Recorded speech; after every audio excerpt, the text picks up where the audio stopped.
All right, good morning, everybody. If you can hear me and if this sounds good audio-wise, if you could hit that number 1, please. Again, if you can hear me and it sounds good audio-wise, hit that number 1. Pam. Pam, Kevin, Raspberry, Johnny. So I was reading your message, Raspberry. Lauren, Trucking. Okay, very good. Thank you, everybody. All right, well, for those of you that watch us in the archive, first off, thank you very much. But also, just to be transparent and upfront, if you want to have something to continue to watch in the archive, then this is totally viewer supported. And the way that you can help support this stream and save yourself money is to use code CLAY. That is case sensitive, so it's got to be all caps. I love, I recommend Take Profit Trader. But whoever you use, if you use any of these prop firm on the screen that you can see, then like I said, whatever their current promotions are, code CLAY will give you that promotion. So you're accomplishing multiple things. You're saving yourself some money and you're helping to support a stream that will ensure that you continue to get to watch something that you enjoy. So for everybody that has used code CLAY, thank you very much. You are truly making a difference.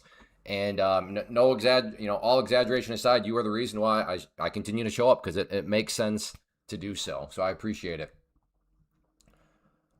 All right.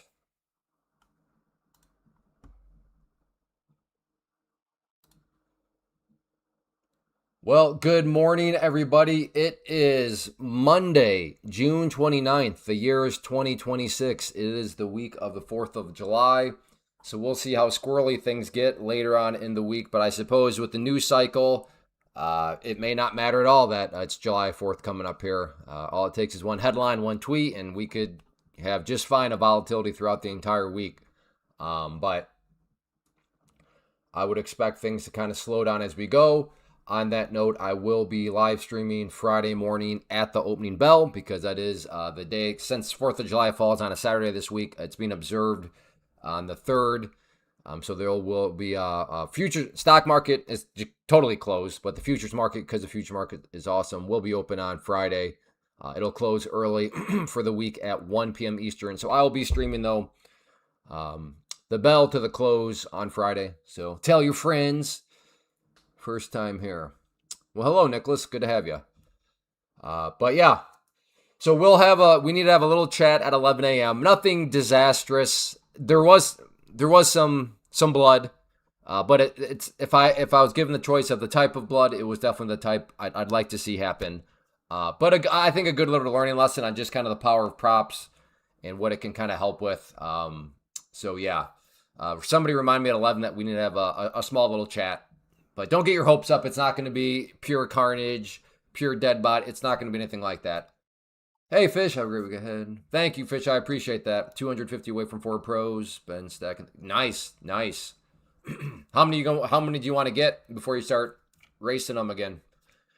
But yeah, same question, all of you. How are you guys' days going so far? Green, red, terrible. Best day ever, worst day ever. Passed an account. Qualified for a payout.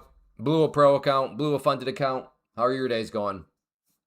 I come here for the dead bodies. Well, none so far. But that can always change. I bled a bit this morning, but didn't bleed out. That's good. Mistake was killing it up. Oh, no. You got to be kidding me. Oh, yeah. I don't know if I've ever heard of one like that before. How long were you on your test before you realized it wasn't? Yeah, how long were you on the account before you realized it wasn't your pro? Past 4 evals. Nice job, Jays. All over the place. Yeah, it's kind of sort of me trucking. Up 1,200 on the day. Good job, JSR. Doing some copy trading. All right, Evil. That makes sense.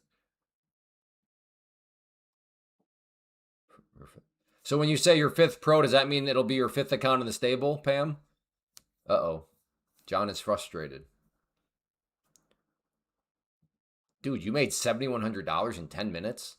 That's crazy. Good. I'm just trying to find the bright side in this kind of buzzkill of a situation, but hey, that's pretty cool. You can make $7,100 in 10 minutes. Are you copy trading?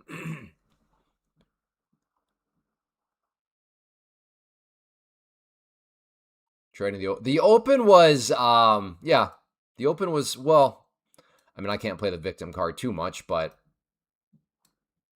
yeah, open was kind of tricky. What have I seen? Oh, okay, that's what was throwing me off. All right, thinking about a short here on a back test of the 21 EMA. Yeah, 5 is kind of or not.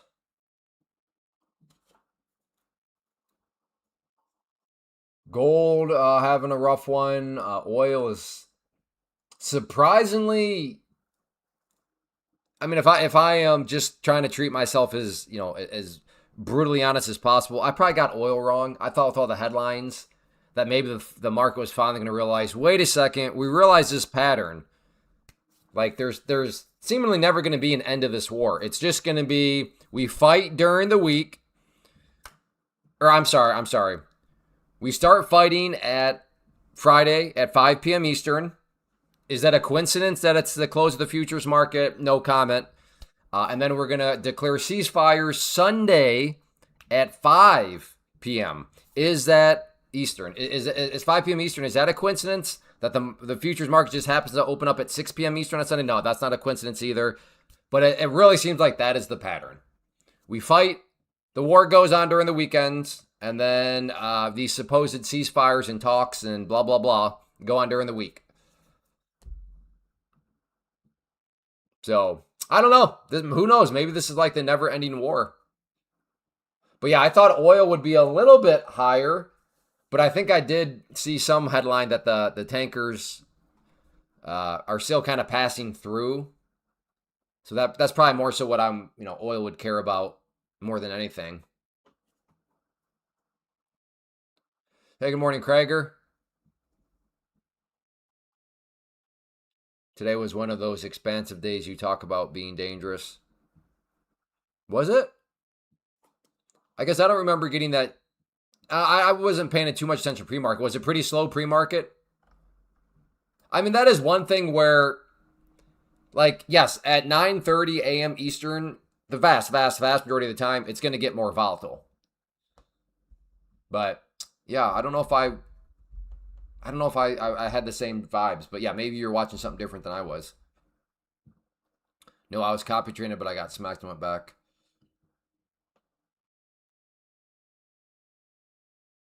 Well, either way, Raspberry, that's impressive that you're able to make $7,100 in 10 minutes, even though, yeah, it was on the wrong account. Do you think they will try to make? Well, I mean, I don't believe in the they. So, I mean, I suppose if a bunch of hedge funds and market makers and institutional banks all want to get together, then yeah, sure. But my they is buyers and sellers, supply and demand. So do the buyers want to overwhelm the sellers going into the 4th of July? I don't know. But that's me every day. Well, I mean that's all of us every day. I don't know. If you think you do know, uh-oh. All I'll say is code Clay. If you show up ever saying these words, I do know, code Clay. Code Clay. You're going to be needing it soon. Hey, Ronnie. Okay, yeah. I could see something like that, Raspberry.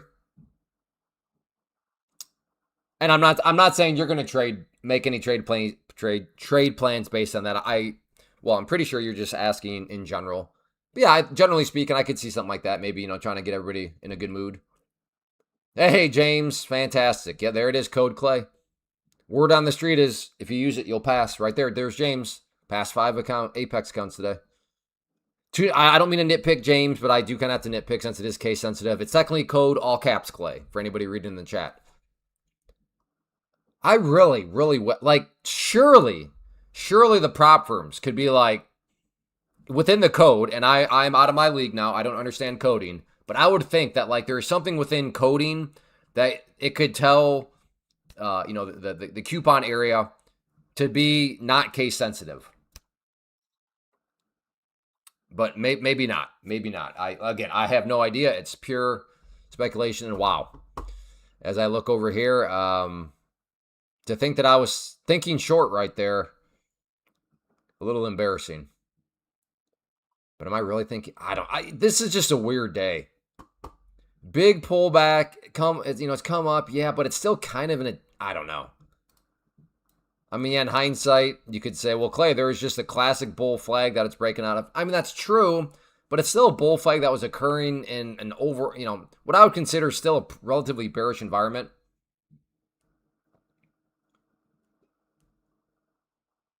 You're a sweetheart, Alfonso, but you're okay. All right. I might try short here. Yes. Okay, I will. We have the 50 on the 5 and the 200 here on the 2. I'm short. Okay, there we go. A little scalpy scalp to start off the stream. That was a total ego. Well, I don't know about ego trade, but more like a mental management trade. It's just, I like to just get the trade out of the way and preferably a green one. Now, it was not nearly as good as, was that Friday or Thursday? Either Thursday or Friday, I had a new record. My first trade on the stream was my first trade being 100 points.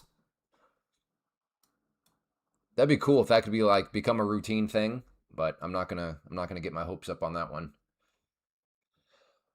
All right, well, one trade. I'm glad I scalped it because it's grinding right now.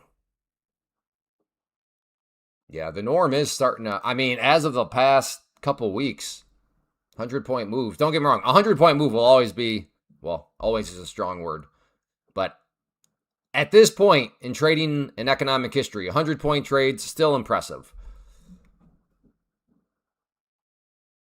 But who knows? Maybe someday NQ is at like 500,000 and then like it moves, 100 points. Like maybe the spread is like 100 points, but it won't really matter.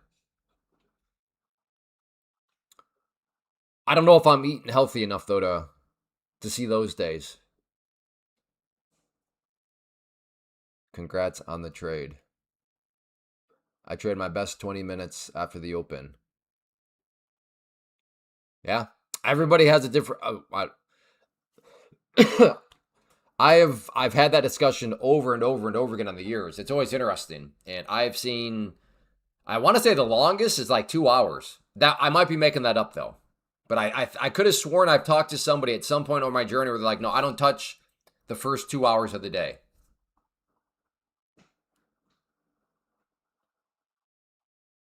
Yeah, that's true. It could be at 500. Yeah, next week. All right, I got to try short here again if it comes back down. Okay, I'm short.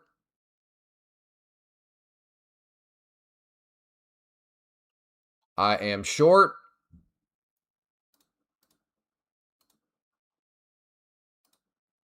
Took a couple out. Still got 3. Could still be a losing trade. It'll just be less of a losing trade. Just because I've locked in a little bit of gains, but most importantly, done some risk management via position size.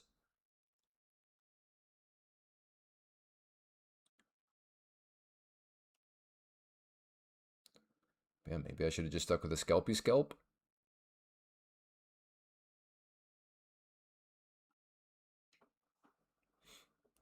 I wish he would give you an. Yeah, that would be cool. My funded. Okay. Are you seriously just gonna keep moving up?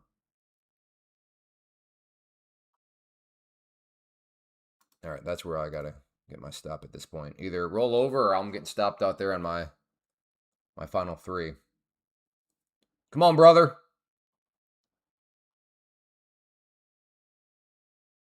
Come on. Come on.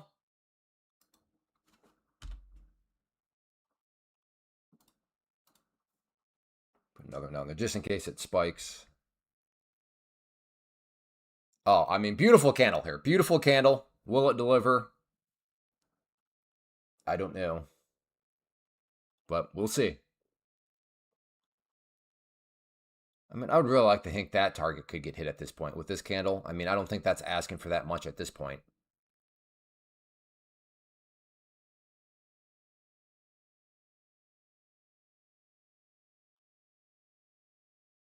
Maybe it is, though. Maybe that is asking for too much. I don't know.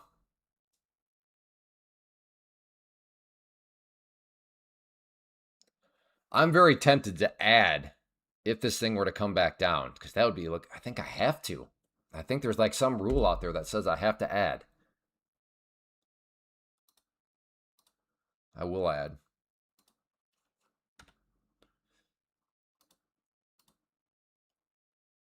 I will add to a winner at that red line. There's some rule somewhere that says I have to add. It just says, Clay, if you're able to add right there, you got to add.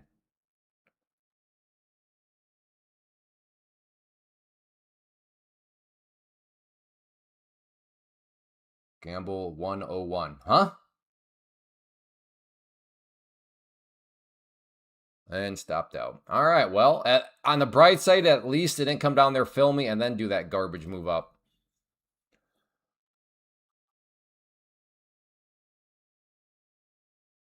Yeah, it is. It is still pretty volatile out there. That's for sure, MJ. One thing I think we have to be, at least myself, like to look at an ATR 44 and be like, oh, that's not that much. It's like, wait a second, no, that is actually still quite a bit. Good. Weekend was, I think the weekend, yeah, the weekend was good. Hot. We are in, I don't know, is it, I think it's just like the Midwest. We're like in like a heat dome right now. So Sundays, it got very muggy.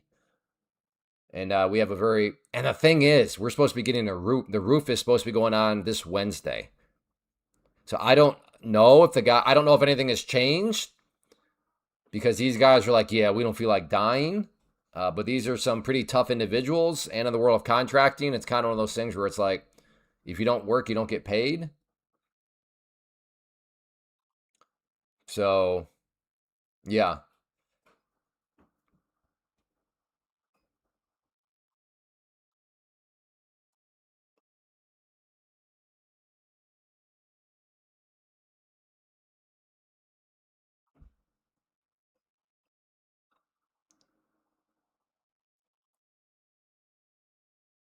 So, Octavia, are you saying that you're out there gambling or that, I mean, surely you didn't say the trade I just took right there was like, I mean, I don't, depend on how you define gamble, but I'm not sure what you're laughing at. Hey, JP. But I'd love a little clarity, brother. Yeah, real feel of 103 today, not including the humidity. Going to be like, yeah, start. Okay, it starts in Michigan on tonight.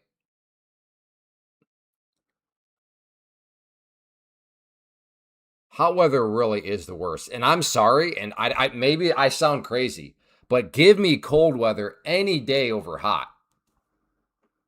Because at least with cold weather, okay. Now when I say cold weather, I don't mean like minus 4,000 degrees. But like at least with cold weather, you can make it very comfortable. You just put on the right amount of layers, you can go out and it can be very pleasant. Like even if it was socially acceptable and legally acceptable to go out naked, like it does not matter. Like hot weather is just miserable and you can it's just like what's the point of going outside? So yeah, I don't like I and we're like, well, it's like this every day in Texas. It's like, well, dang. I mean, don't get me wrong. I've been to Texas once, great state, but I cannot imagine living where it's like what it is right now on a daily, like during the summer daily basis. That's crazy.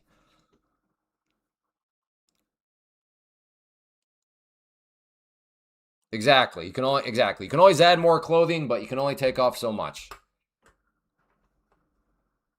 You are crazy. I'll work all day outside in 100 before anything below 60. But I don't. Yeah, I don't understand that at all. If it's cold, just add more layers until you're not cold.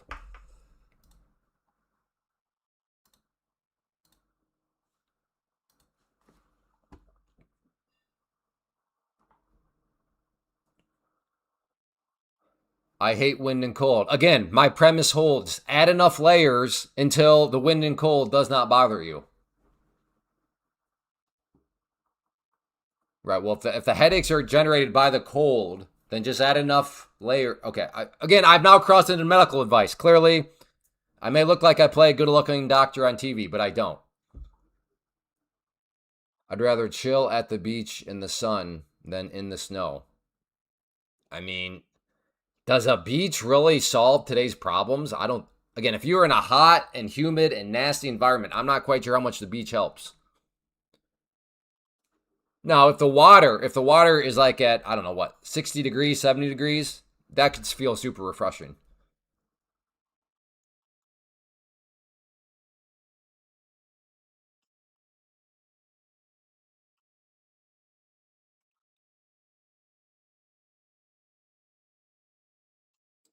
Both the summers and winters are equally. In what way? Like ice, Justo? You get pretty bad ice. I remember that was always kind of a new thing when I lived in Kansas City. They're like, the ice is really bad here because the swings can be so big that it can warm up and like melt everything, and then that quick drop down below freezing, and now you have all this, liquid water that all of a sudden freeze. So I don't know if that's the same here in Iowa. Still figuring out Iowa, but I do remember being told that and seeing that take place when we lived in Kansas City.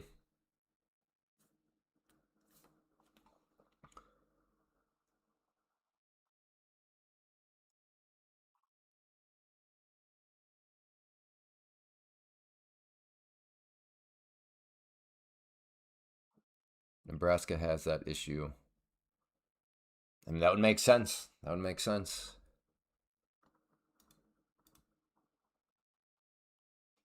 Hey, Chump. Good morning. All right, looking for potentially a long here.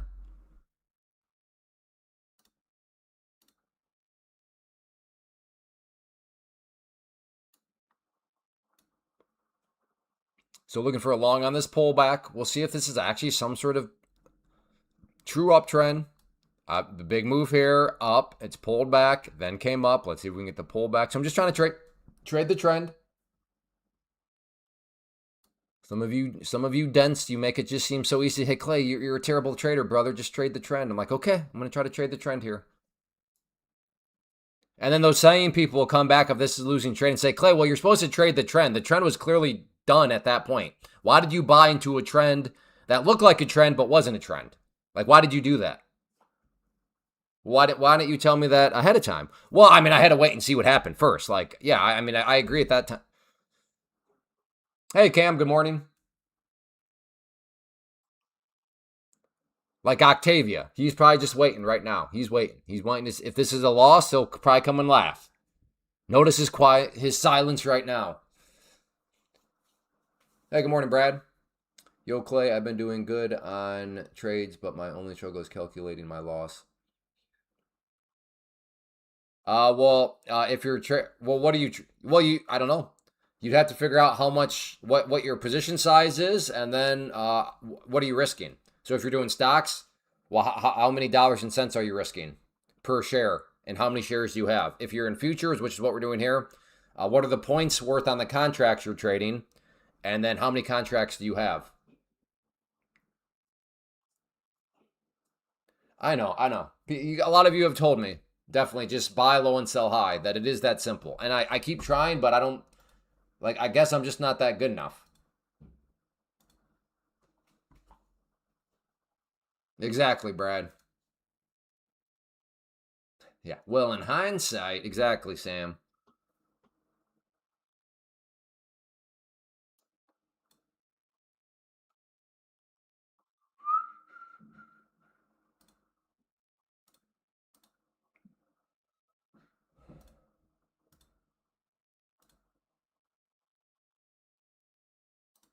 Not that I'm worried, because I'm not. I'm just. It's weird to me how it can't be universal. Like, so the payout on Friday, I was, had a payout. So then I requested it.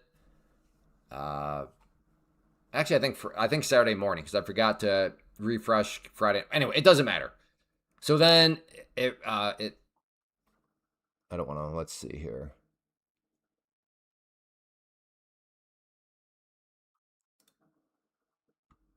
I want to make sure I get my times right so this all makes a little bit more sense. Hello, where'd you go?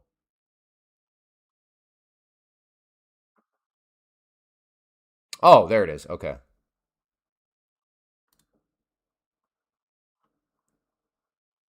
Yeah. Okay. So 7:30.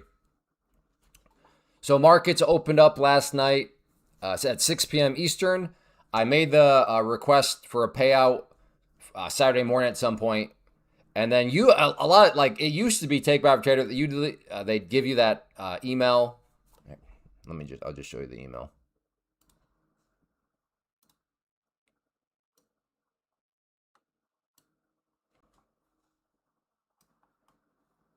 So they'd say your withdrawal, like usually that would come Monday morning, but here is Sunday at 7:30. So they have gotten very, very fast in that. But that's just requesting to go from your trading account into your wallet. But then there's another request if you want to get the money into your bank account. So like your wallet in Take Profit Trader is the money that you can use to buy more accounts with or whatever. But then to request it from your wallet to your bank account, that has been very fast over the past couple weeks. I always do it on Monday mornings. That's kind of just, I try to do it once a week. So that is both trading gains and then for those of you that have used code Clay. So I just usually do that once a week. And the past couple have been like approved like within the hour of me doing it. Now, nothing. Still, I requested, I always wake up usually about 6 a.m. And that's just kind of that's my habit now on Monday morning. 6 a.m., pull up my phone, take Robert Trader, request the money from my wallet into my bank account. And then a lot of times it's like I said, it's done within an hour. Now, nothing. Again, I'll get paid. I'm not worried about that. I'm just saying it's weird how, I don't know. Automated systems are always very interesting to me. I don't know why. I mean, maybe they have somebody manually checking them. Is that it? Do we have anybody from Take Profit Trader behind the scenes? For many prop firms, do prop firms literally have somebody literally like a person? Obviously not as good looking as I am, but a person sitting there and like having to approve them? I don't know.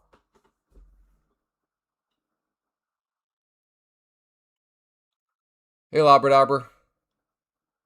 I know, reward, if you figure that one out, let me know. Let me know. I'd like to know that sales pitch, the persuasion tactics you use to make that happen. And I'm trying to get long here at the green line. I'm trying to be patient.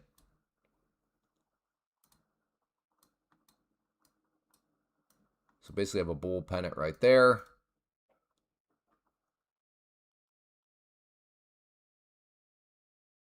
$668.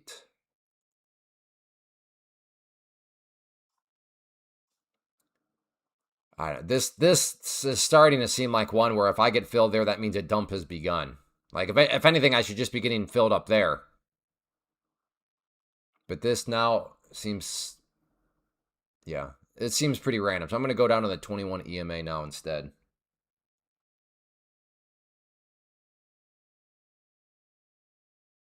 Yeah, no, I agree. Again, it's not slow or anything per se. It just seems like, and to be fair, I mean, Take Profit Trader is the only prop firm I've ever used, so I have zero baseline.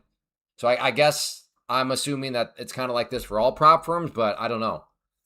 Or some of them where you can expect, again, I'm not saying I'm worried or anything like that. It's just more so kind of just thinking out loud.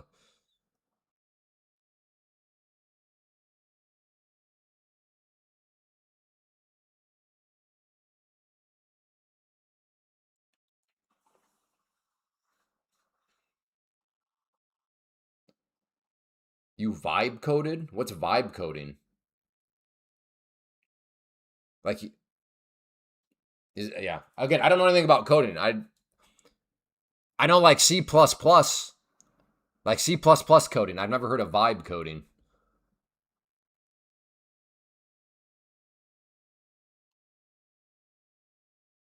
$651 looking for longs.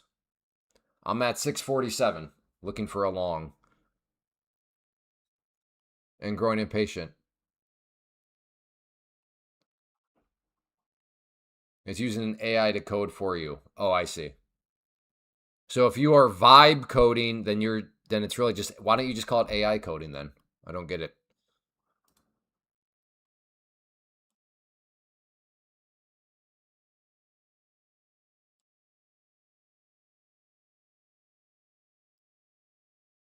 Okay, no, okay. Yeah, that's a weird term. I'm vibe coding. Huh?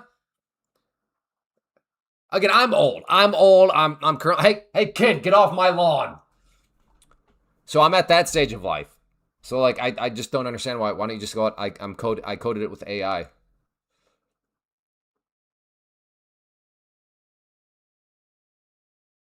If you are under 25, everything is a vibe. Yeah. Should be a knuckle sandwich. That's what it should be. Thought we were talking about another cult term. I don't know. Sounds like that's just common language. Common language for the younger folk. Yeah, knuckle sandwich vibe. All right, I'm gonna try along here. I like this candle right here. We're at the 200.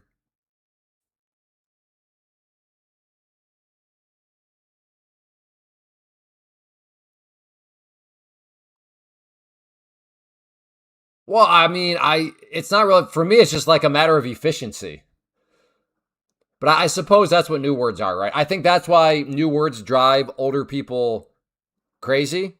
Because from the older person's perspective, which I now am, we're like, you know, okay, here's my working theory. The older you get, the more you appreciate time. And you're like, wow, time is fine. I appreciate time. So then when these young punks start saying words that don't mean anything to you, and they're like, okay, well, why don't you just say what it actually is? I think it's an argument of time efficiency because time is now becoming more and more valuable. So I'm vibe coding. To me, it's just a waste of my precious time as I get older and older. It's just like, why don't you just say you're coding with AI? Okay. So if I were gonna go back to school and write up, get my PhD in sociology, I think that would be my thesis on why older people are always so annoyed when the younger generation comes in and starts using and rearranging the English language.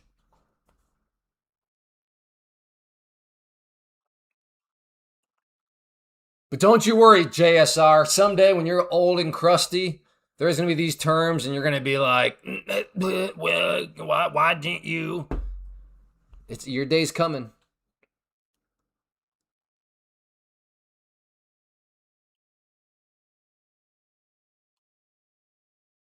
Oh, that's right. Yeah, who was supposed to watch Dumb and Dumber? Doggone it! You heard me say I wanted to get long there, and then I went in a boo boon mode and was like, no, I want it to come down a little bit more.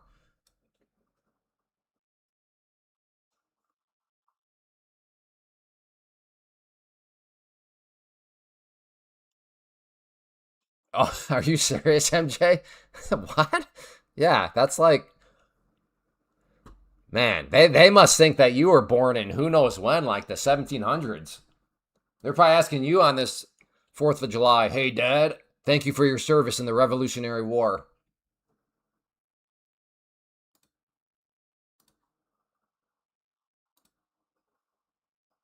That's crazy. Hey, Maddie Dented. Wait, Pam. Pam. I think Pam was. Yes, some of you did have homework to watch Dumb and Dumber. You watched it, Pam. Okay, thoughts.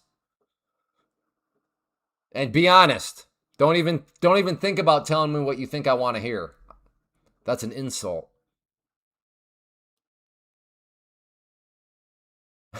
Nice, MJ. Agreed. It is a classic. Pam had never seen it before.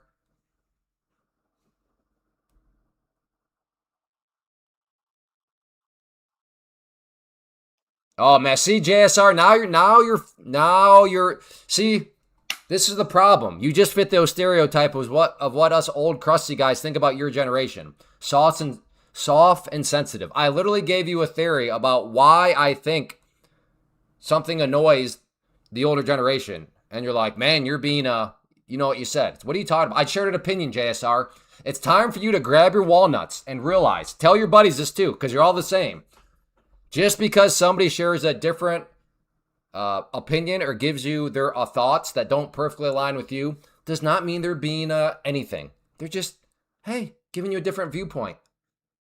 Okay, so Jay, that's your homework assignment. With your good gains that you had today, I want you to go take a little bit of that money and go to, do you know what a printer is? I want you to print out little pamphlets that say, toughen up. Don't be so sensitive. Now, even right now, JSR, I'm getting the vibes that you think that I'm like being very serious, and you think I'm even meaner than what I already am. But I'm just joking around. You don't literally go and take your gains and print out flyers, okay?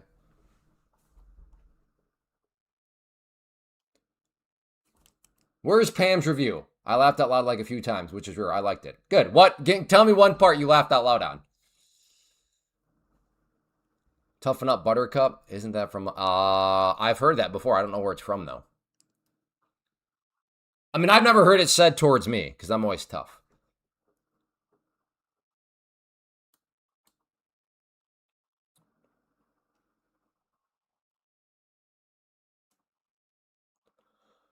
All right, I will try again down here. My pet's heads are falling off.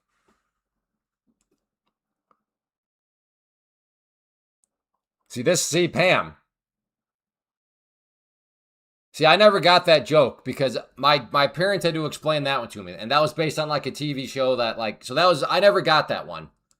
When the girl says her accent is from Austria and he says, good day, mate. Okay, Pam, that's a terrible example because here's not what I'm thinking, Pam. I think you might have just watched the opening scene and then turned it off and you're like, I know Clay pretty well. He's probably going to ask me to cite a source. So I'll just cite this opening one. So no, that doesn't count. You can't give me something because that doesn't mean you watch the whole thing. That means you watch like the first 38 seconds. Well, then you got to give me another example. You can't give me the opening scene.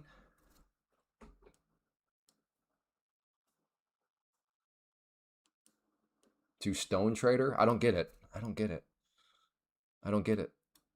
If I was like a pothead, then that'd make sense. I guess technically that would be Stoner Trader, not Stone.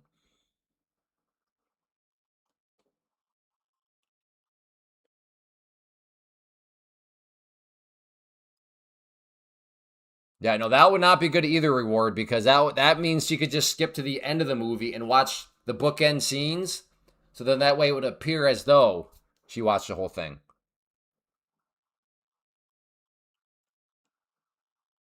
See, that doesn't help. Yeah, see now Pam is trying to make it seem like. All right, I'm about to get long here. I can't believe Pam just watched the opening and closing scenes. That's right, Wes. Wes is our mathematical genius around these parts.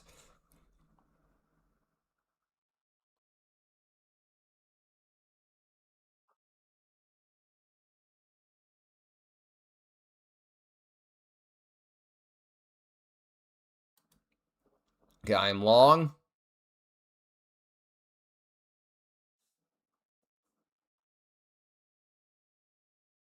See if we can get more of a push.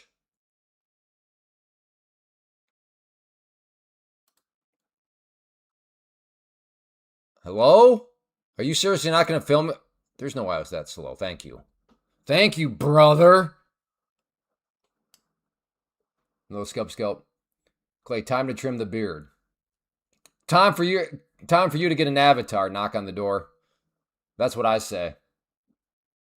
Nothing more creepy than a faceless avatar commenting on somebody else's looks.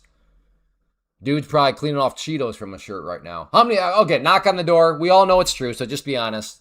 Is it Cheeto crumbs that you have right now filling up your belly button along with lint? Or is it Dorito crumbs? Which is it? Which one are you currently picking out of your belly button?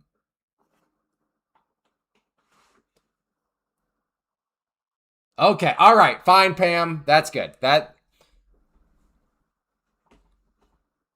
got to be Doritos. Why? Why does it have to be Doritos?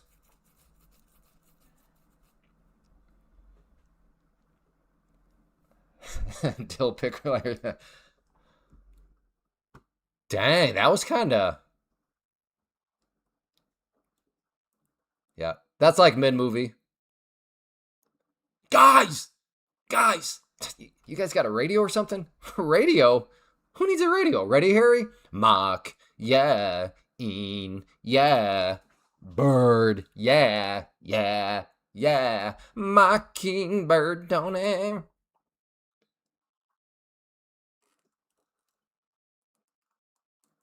Doritos are pretty good, but I don't know, man. Cheese puffs? Cheetos? Pretty good. Dang, knock on the door just left. Dude, I was just messing around, brother. Like, you don't have to go cry and tell your... Wait, just a minute. My phone's ringing. Hello? Your knock on the door's mom? No, just tell your son I was just joking around. Oh, he had to go take a shower to clean out all the lint and Doritos from his belly button. Yeah, yeah, yeah. Well, just let him know he's welcome back. I'm just goofing around with him. Yeah, yeah, yeah, yeah, yeah. Stop yelling at me. Okay, I gotta go. See ya. Dang. Dude told his mom on me. That's crazy. Crazy.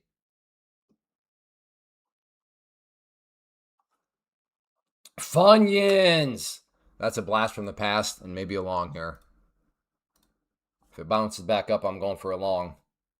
I'm in. And I'm out for another scalp. That's that. What was the word? Infantile. I don't know. Yeah, we want to check out some fireworks around here. This will be our first ever 4th of July in Iowa. For those of you that are around last year, I actually, this is when I took the week off vacation. This upcoming week, I again, so flew out okay, that was a bird or squirrel. I just distract myself. Completely irrelevant to the conversation. But last week we were actually back in Michigan for a vacation during the 4th of July. So this will be we're coming up, this August will be our 2nd year anniversary here in Iowa. So this will be our first 4th of July. So plans, trying to figure out how it works around these parts. Sounds like the town we're in does a firework display. So I think we'll just go to that. This is my real job, you know. Oh, I got worms. I beg your pardon? That's what we're going to call it. We're going to specialize in worm farms. And then she clutches. What's the matter? Flight got a little nervous. And then he turns around. You know, Mary, statistically speaking, you're way more likely to get killed on the way to the airport. And then in the background, and just the clever stuff. In the background, there's like a big explosion that happens because he it's just the whole scene. It's great. I mean, the whole movie. Yeah, Kevin, I don't know if it's a wives' tale, but hey guys, what's up? Big gults, huh? Well, supposedly like those guys were not part of the movie, and he like totally improvised that. I don't know if that's true. First, fourth. Oh, first, fourth. Here in Idaho. They say it's pretty loud. Yeah, how'd your move go, Mitmont? You're all settled in? Yeah. These guys must be professionals. What makes you say that? How do they know that I got gas?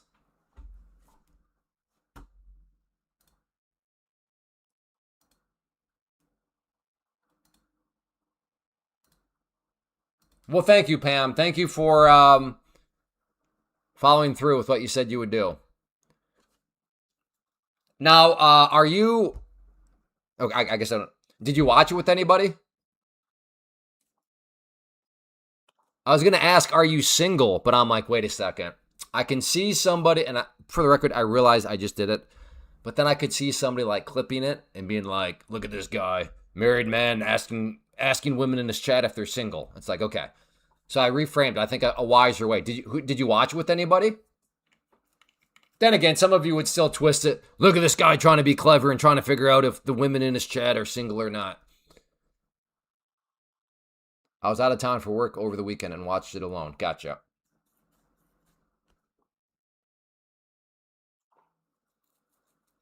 Yep, went well. Mom with... Cool. Well, I'm glad it all went well. The scene with the cop drinks peas in the beer bottle was pretty funny. Tic Tac, sir? There are women here? I mean, in theory. In theory. I mean, I do think that Pam is a woman. But also in the spirit of intellectual honesty and awareness, this is the internet, so I don't know. Maybe Pam's a dude just posing as a woman. No, it's not so you're saying it, so you're telling me there's a chance.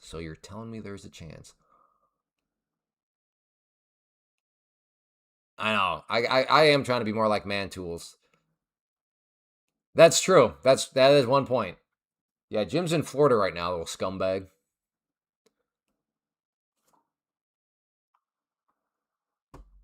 Well, I guess this is maybe a range now. I mean, it is a range. It is a range. What I'm trying to say is, will it continue to be the range? So that just trade the range, folks. I guess we're getting close to a potential short if you think that it's still a range.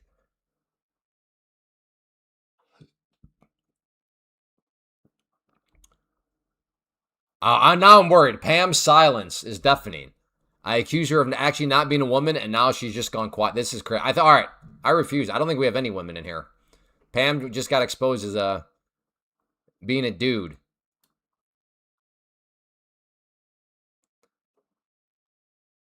That is what I tell myself on getting the payout. What? You tell yourself what? That you're not a dude or what?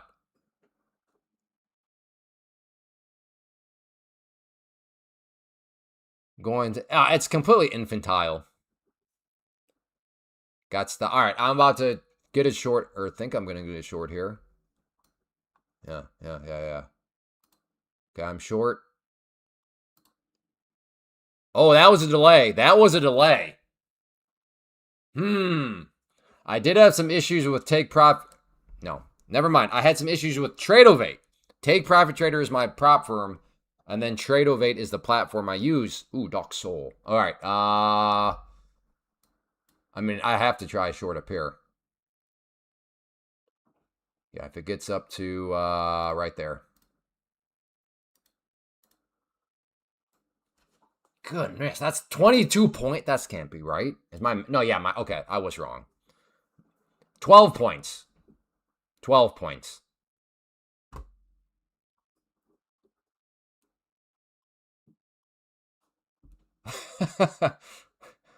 Yeah. No, all kidding aside, I do think Pam is a woman. But again, keyword in that sense is think, right?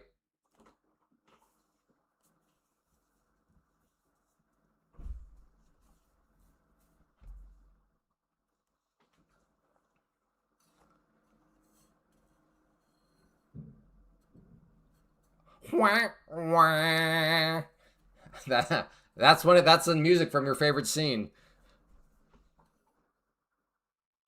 When he's peeing circles and then he looks down and he goes, and then he sees that. Oh man, just one good scene after another.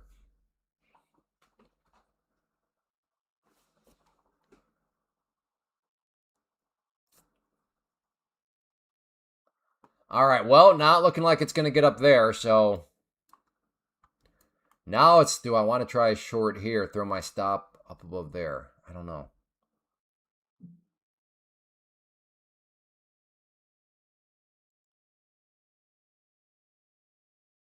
Diabolical price action.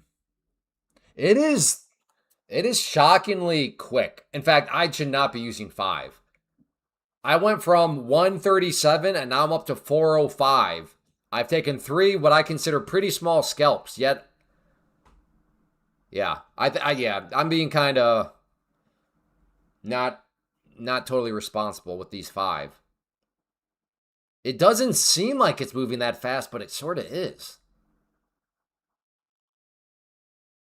I love the flower girl flight. What is okay, I think I have no idea what you're talking about. There are no flights in Dumb and Dumber other than going to the airport. I like Otto get to top.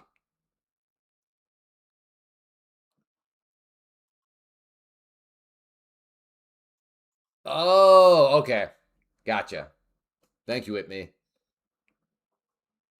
I switched to ES. Yeah, how is ES? Is ES like, I don't know if I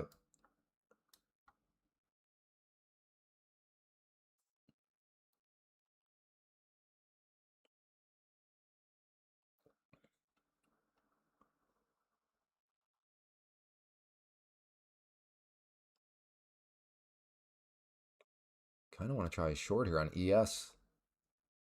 I don't know if I've ever traded ES. I'm sure I have. I definitely have. But it has also definitely been many, many, many months.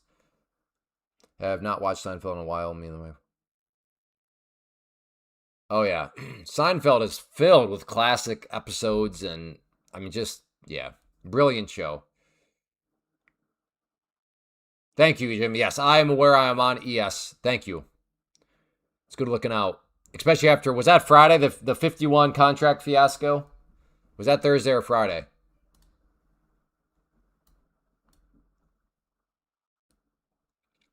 I never got into Friends. I always remember Friends was always up against Seinfeld. It was almost like you had to pick. Like that was the thing. Like you Friends or Seinfeld. I was always Team Seinfeld.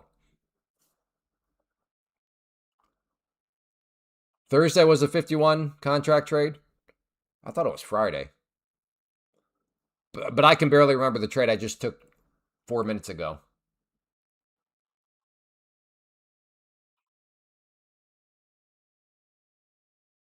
Dang, JSR is gone. He never replied back. It just dawned on me. I think I hurt the guy's feeling. That's crazy. He'll probably never be back. That's wild.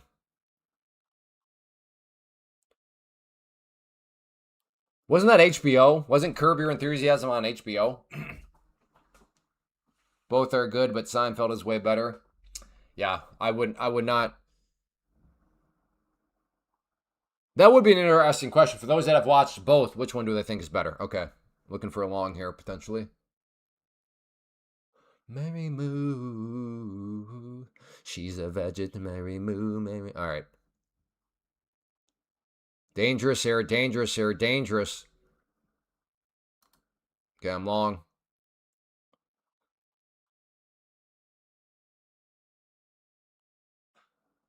I am long.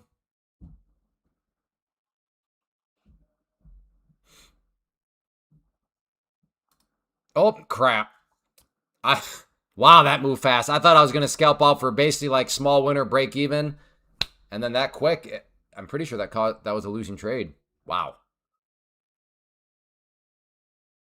Okay, yeah. I was like, why did I've heard of Curb Your Enthusiasm, but yeah, we didn't have HBO growing up. So granted, I realized I could have gone back and watched it, but I have not.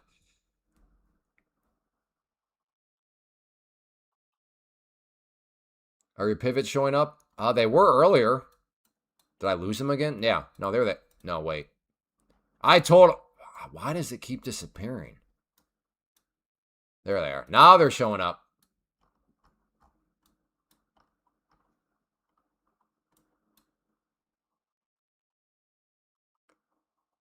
Wait, was I long there? Where'd I get? Oh, that would have helped out a lot had I known that there was a pivot point right there. That would have made holding that whole lot easier.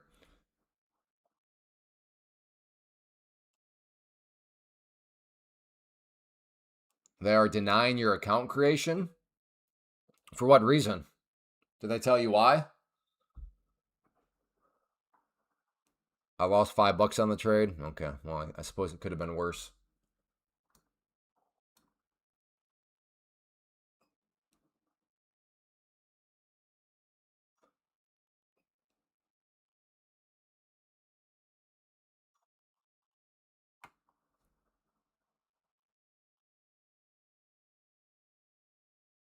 Where do you live? What country?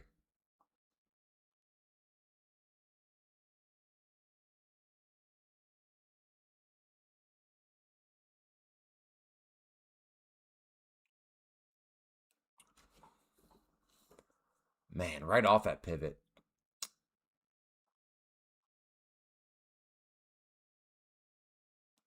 Oh, Cal. Okay. Yeah, I don't know. Maybe it was just like your credit card got rejected or something. I don't know. I don't have that stat, Brad. I keep blowing up my one. Do you have any payouts on your 50K?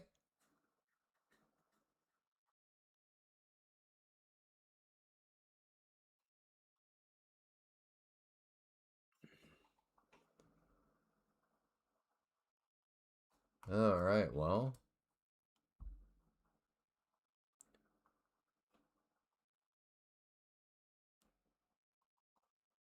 what do you? Yeah. What do you mean they won't accept the initial account?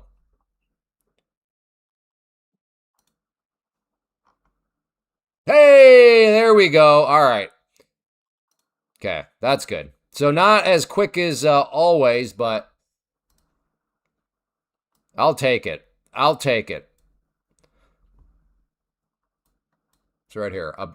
So this is the one, which by the way, this does not prove any sort of payout, because so if anybody ever shows, okay, so FYI, I'm not saying it's for sure meaning this, but no, you should never take this as acceptance from anybody you follow, anybody trying to sell you anything. If they're trying to say that, take private trader, look at this, I get payouts as a trader. That's not true, because what is going on here is this is taking money from your wallet and putting it to your bank account. However, that does include affiliates.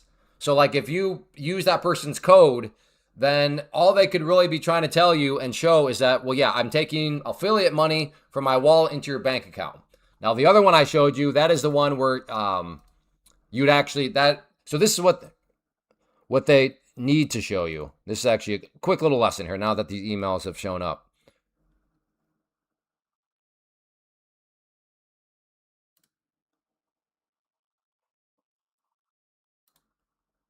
So your payout request. So payout doesn't mean anything for take private trader. That is, don't take that as any sort of evidence from take private trader. This is the one though. Your withdrawal request has been approved. Because what am I withdrawing from? I'm withdrawing from my pro account to put into the wallet, and then from the wallet into the bank account.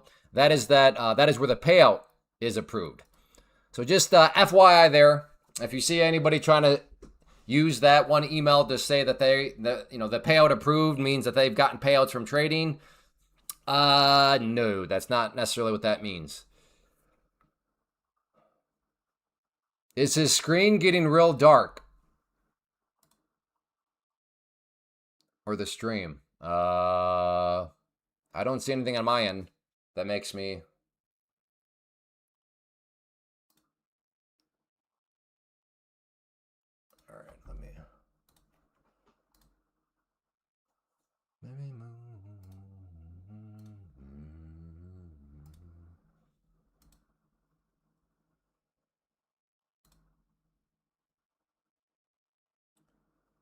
Okay, so I'm requesting it to my bank account right now at 11:41 a.m. Eastern. Okay, let's see when they actually approve it from the wallet into my bank account now. So they just approved it, but now let's see how fast, because now you have to do the final approval. Like, okay, officially send it. So I just did that 11:41 a.m. Eastern. I'll keep an eye on my email, and we'll see how quick this one is. Usually this one is very, very fast.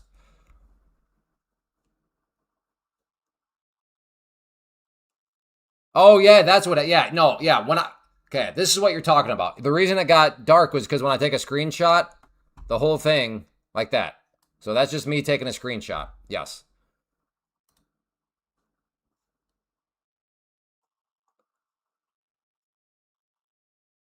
Rising wedge. Okay, you got to be more specific. What time frame? Just noticed your shirt. Oh yeah, yeah. I never served, but I have several family members that have and friends. So I like to be supportive.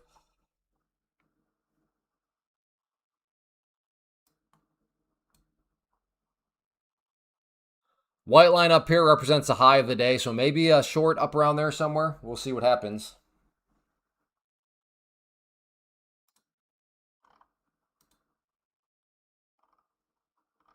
Come on, take profit. Let's go. Send me that email. I'm trying. There we go. Oh, booyah, ducks. Oh.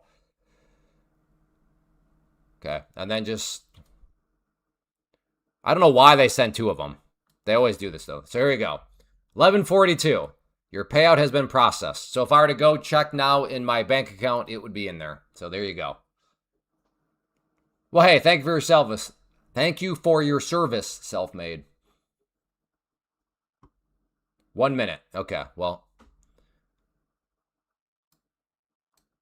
2 minute maybe kind of sort of has a rising wedge.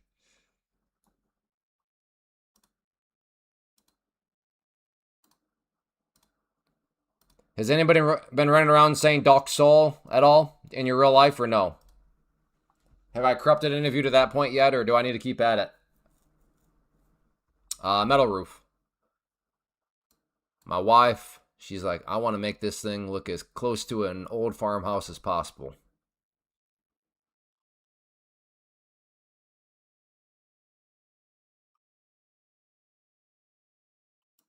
All right, maybe a short up around here. Basically looking to play the double top. But yeah, there's definitely a congestion area right here.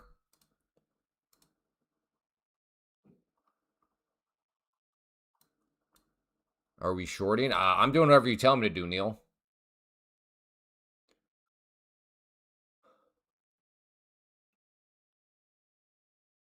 $8.24.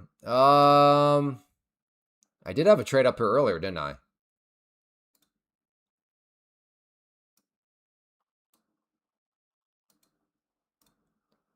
Yeah, there we go. Yeah, exactly. What's a stop? Practice. Got to keep my eye on my phone. We're having a site survey done for Nextlink Internet. So that's what I'm going to start with, Nextlink. I'm glad that Starlink is available, but Nextlink is pretty... From my research, looks like they're legit. But I want to make sure that we officially have it. So $70. I'm like, okay. Do I want to pay $70 for this site survey? No, but let's just make sure. Especially right now, if they tell us where it would be, then we can just have some cords run right now to it. So a little bit of pre-planning. Practice. We ain't talking about the game. Exactly. See, you got the reference. You can always tell who the older folks are. Starlink keeps raising their prices. Well, I mean, to be fair to Starlink, everybody kind of raises their prices.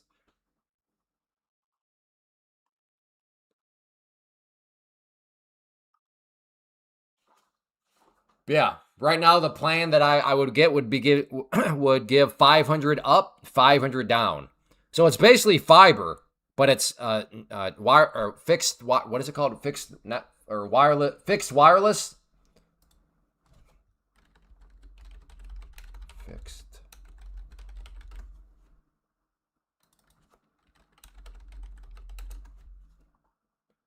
Yeah, fiber and yeah, Nextlink. So, anyways, my point on that is the appointment is between 8 Central Time and noon Central Time. They're supposed to call. They have not called. Which I guess I'm getting a little worried because it's like we're almost... Yeah. We got that Fios. Yeah, we will not have that out in the rural part of Iowa. But if I can get 500 up and 500 down, that'd be crazy. Because even right now, I'm on 300 up, 300 down. Because I did not want to get... I didn't want... We could have gotten the one gig up, 1 gig down. But first upload, like, it's already crazy fast. Like 300, like everything is uploaded within seconds anyways. But I just didn't want to get too used to being on super fast download, because knowing that we'd be eventually moving from this house out to the country, it's like, okay, I just don't want to all of a sudden have it seem super, super like big transition.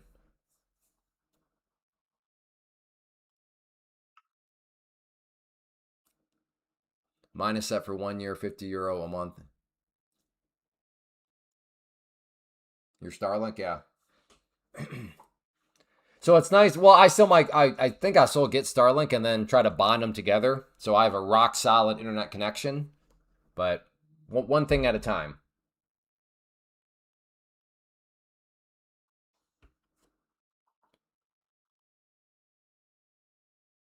I have the Frontier 500, which is the smallest offer that I have in my. It's more than enough. Yeah, but is that hardwired though, Brian? The one thing that I'm still a little leery on is all this is fixed wireless. Like, it's not, but it's also not satellite, but fixed wireless. So it's going to some sort of like tower.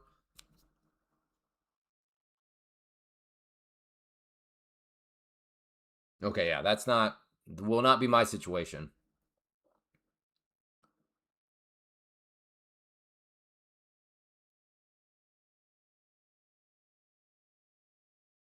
I mean, the drywall's not up, so that's why we're doing this stuff right now. But the main thing is just getting the cat to my office location, and then from there we can use the extenders and boosters and blah blah blah. Yeah.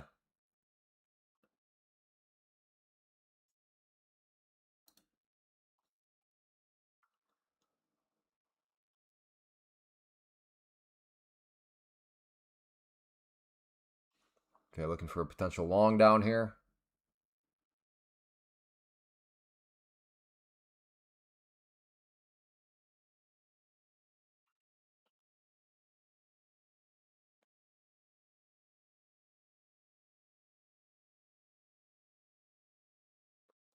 Oh, I see. So you're saying so that way, like if we're doing like Amazon Prime or whatever Amazon's TV thing is called, then we don't have to worry about doing it over the wireless. Is that what you're saying there?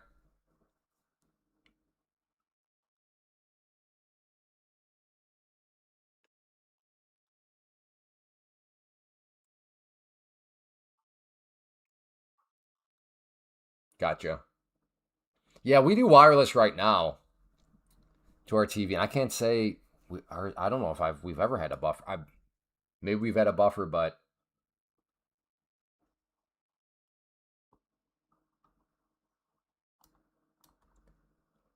okay. Well, you didn't quite go up high enough for where I wanted my short, and now you're not quite going low enough to where I want a potential long. So patience, patience is the name of the game.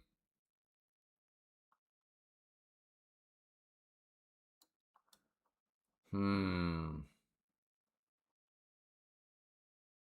Hard wild. Yeah. Yeah. It's just some of the stuff is annoying because it's like, well, I don't. Do we actually right now at this exact moment know where we want to put our TV? Well, we haven't even lived in the place yet. That's where building a house is kind of we're learning tricky.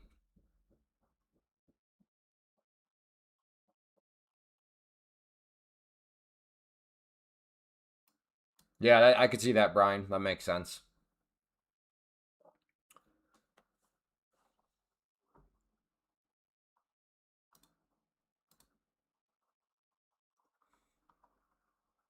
Okay, looking to get short at the red line.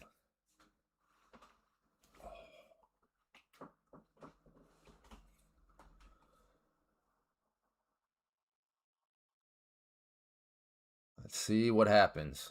Come on.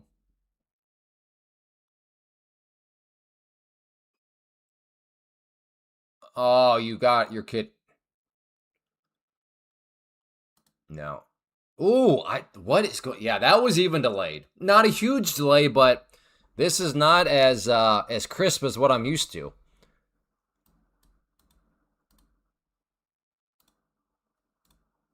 Okay, that's instant. Fast enough. Hey, Bobo. Just a little kiss. No, that's the problem. It didn't even give a little kiss. It didn't hit it.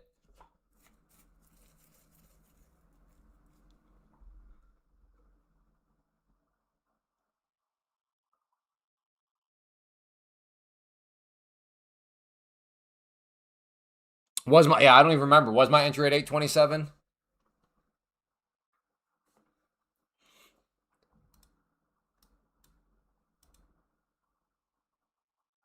For anybody watching gold,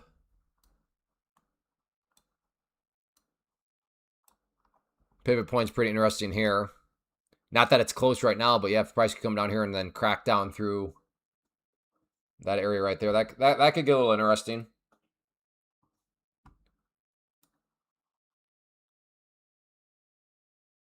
The other thing that I've been just here now for 2 years, so I forgot.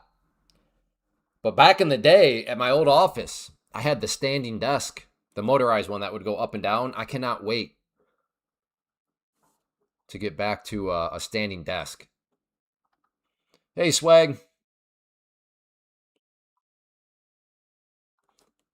That seemed kind of random. Yeah, it was random, except right now I'm thinking my back. Like, oh, it'll be good to get back to standing.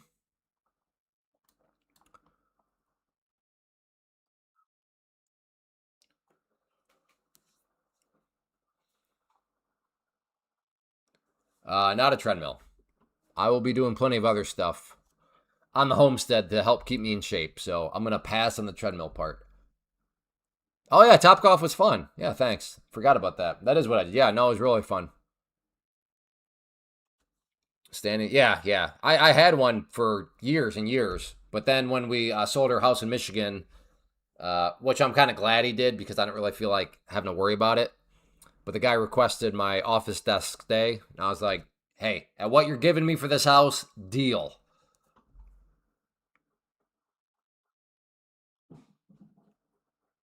Hey, sugar. Yeah, no, I mean between the guard, yeah, I mean we're gonna have a homestead. We're gonna once we get out there. I mean, when the live stream ends, I will be going off to do I don't know, split wood, trek through the woods, carve a. I mean, there's gonna be so much stuff to do. I cannot wait. I cannot wait to get out of the neighborhood. When was the last? I don't know. 3 years ago. 3 years ago in Phoenix. We'll probably do another one at some point, but building a house takes like so much brain power. Like the last thing I feel like having to think through is another meetup because those things are complicated.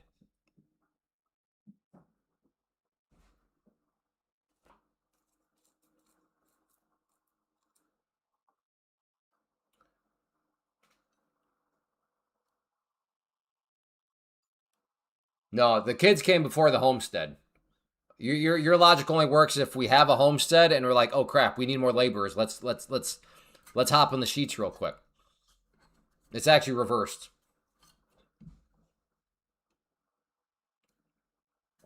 But that is cool. Like back in the day, think about it. That's like how they did it. They're like, we need a workforce. How cool is a human body? We're like, we need some workers, and then you can literally take care of that.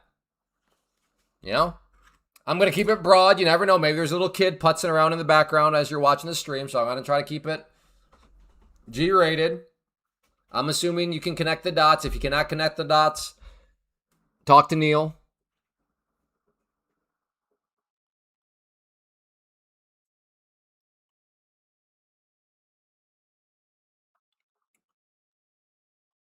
Clay Trader LC 100. That'd be pretty wild. Hi all. I want a yacht. All right. What color? What color do you want that yacht? Correct. Yeah, when you get in the sheets, it creates a squeaky noise, and then that signals the storks to show up. Well, in our analogy, the workforce to show up.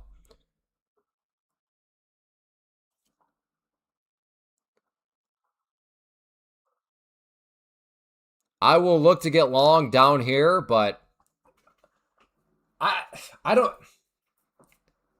This action is really annoying. I think I can tell this because we have talked about so many random things already. But it's like there's nothing really to do other than you got to wait for these certain things. At least I do.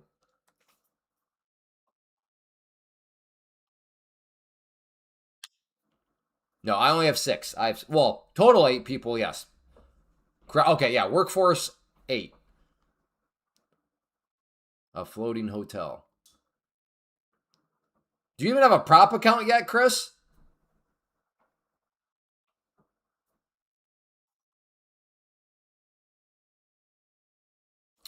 Yeah, I think I agree. Oh, I definitely. Oh, Doc Soul.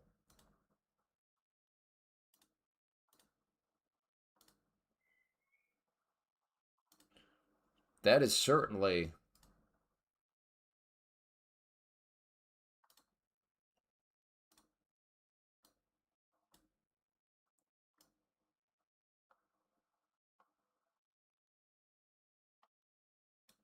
a rising wedge, which is bearish, by the way.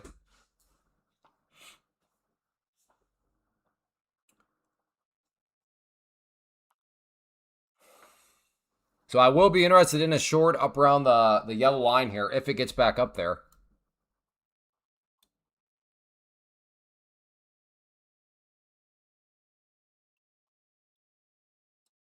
Also kind of sort of tempted for a short right here, but technically that's still in the middle of the pattern, so that's probably not the wisest thing to do, but it is kind of whispering in my ear. Okay, there we go, there we go. Okay, got in short, little ahead of time though, little ahead of schedule.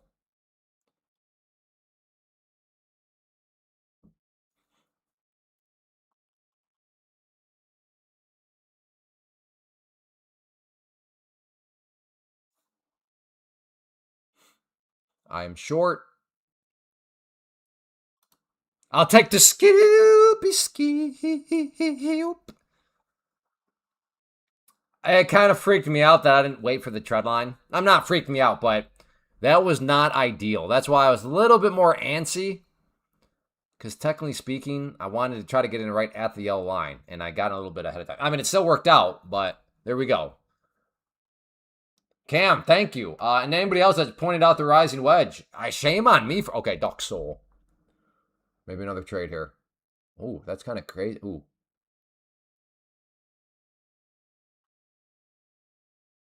Okay, if this goes up here again, I'm gonna try. I'm gonna put a short right here, unless it just leaves me in its dust right away.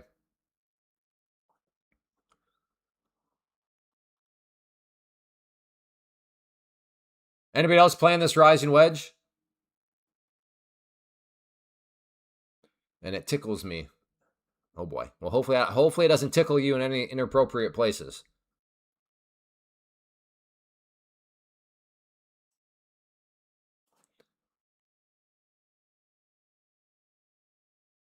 Okay, I will look for a short here. As basically a fake break of the upper part of the pattern.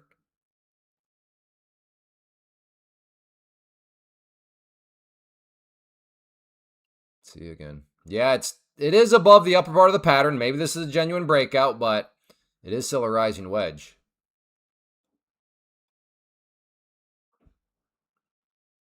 Waiting for okay, well, this would be my confirmation of short here. If it can get to the red line, that's my confirmation of short. But I do also realize we all have different definitions of confirmation depending on our strategies and what we're looking for.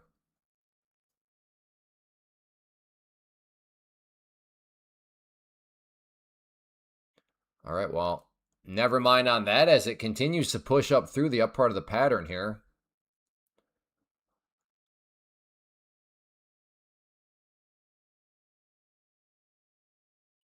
I guess I could try a short right here. That would still be an interesting candle. But right now, this thing, it just don't care.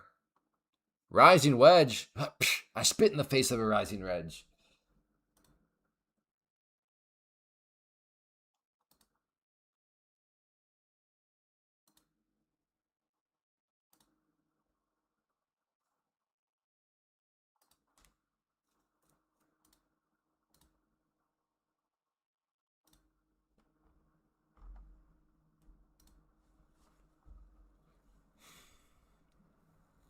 Selling 878.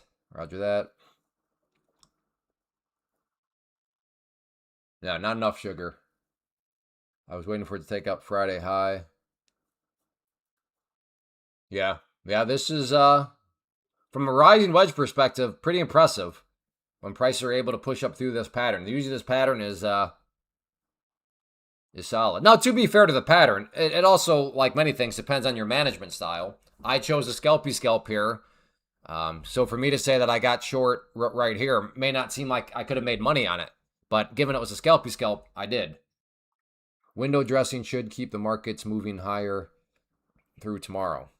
Roger that. That's true, yeah. Sometimes the rising wedge, it'll give you a great one. Other times it's like, not today, brother. A sell limit of nearly 800. Yeah. That they are, they're probably on Costco's website right now buying more and having it shipped over immediately.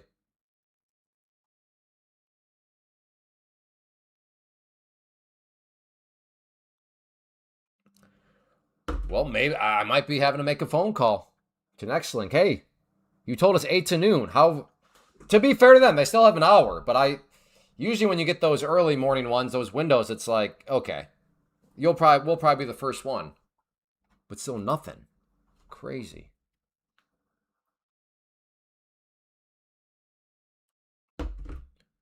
I think I'm just gonna go ahead and get rid of the pattern at this point. It seems like it's done its thing. Now to get long up around here seems scary because we're still quite a bit of ways above the 21 EMA. To be fair though, the last time we were at the 21 EMA was way back here at about 11:30. There is another bigger rising wedge. Again, Christy, if you don't mind, if you can just throw in the time frame. Again, with trading, I mean, Christy, you should know this. We need context. It speeds up the conversation. There is another bigger rising wedge. Well, yeah, again, are we talking about bigger on the weekly time frame, on the daily, on the hourly, on the 5 minute, on the 15 minute, on the 17 minute? We are going for 900 before any rejection. So Joe must be long right now. Sounds like Joe's got an easy 25 points at his fingertips.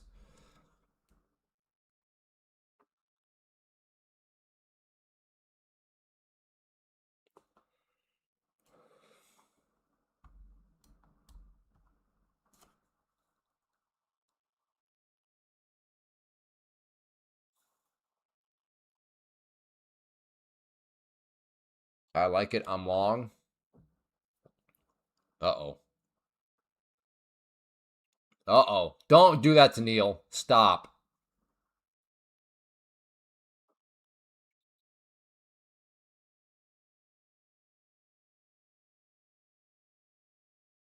Oh, boy. Oh, boy.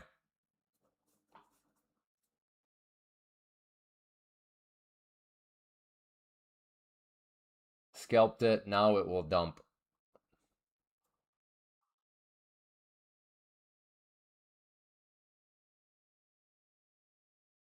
Well, I don't know. That's for you to explain to Neil. Neil took your word for it, went long. Now the guy's underwater. That's for you to the you and Neil need to hash that one out. Oh boy. Oh my, why did you do that to Neil? That's crazy.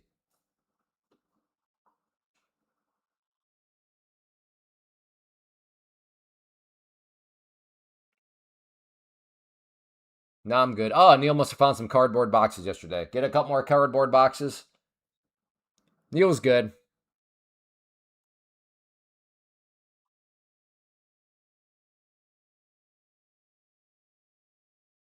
On the 5 minute. Okay. So the 5 minute there's a rising wedge. Um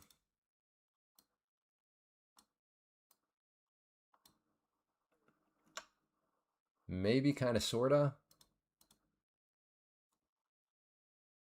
Oh goodness, Neil. Okay, we need to take up a cardboard box collection for Neil. Sponsored by Joe Mopa. That's crazy, Joe. Can't believe you did that to Neil.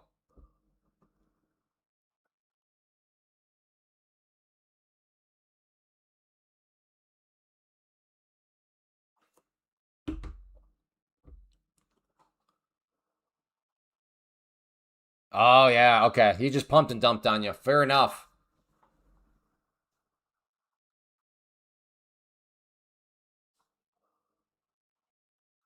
Due to your honesty, you can stick around.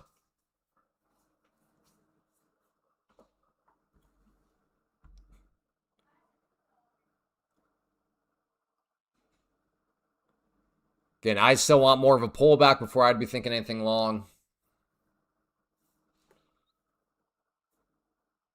We'll see if it can pull back here a little bit more.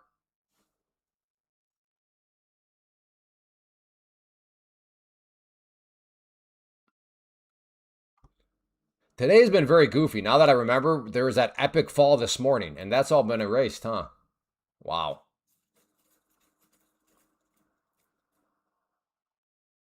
Yeah, man. That was your entry?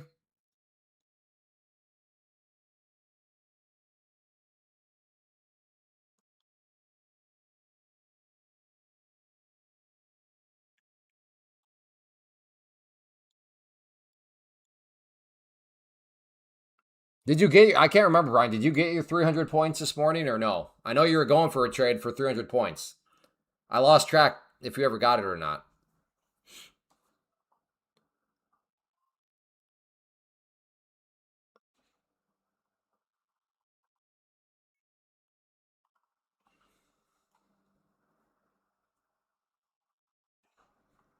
Mm-hmm.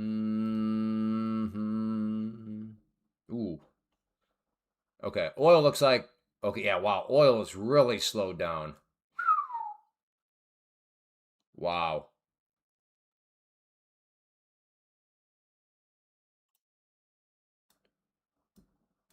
Yeah. So get this. So let's just think about. So 70 to 71. So right there. If this big of a candle formed, that would only be $1 per barrel change. But think about like during the very volatile days. Like that would have been what? At least probably like $8. So oil has, look at this. Why this little distance is 10 cents now. Yeah, oil has slowed down a whole lot.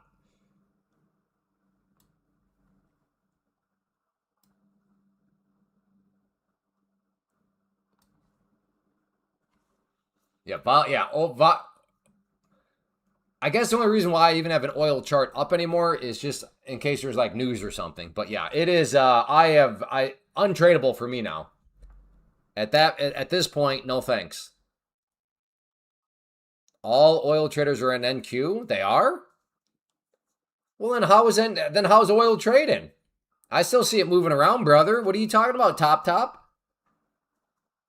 You've been doing a little sniff?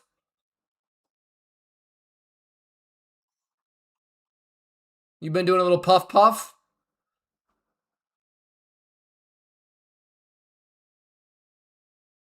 Agreed. All is a pretty strong word. I mean, most of oil traders. Okay, good. He put down the spray paint can. Good. Thank you for pulling that little the little spray knob out of your nostril. Spray paint does belongs on Neil's wall, not on up your nostril.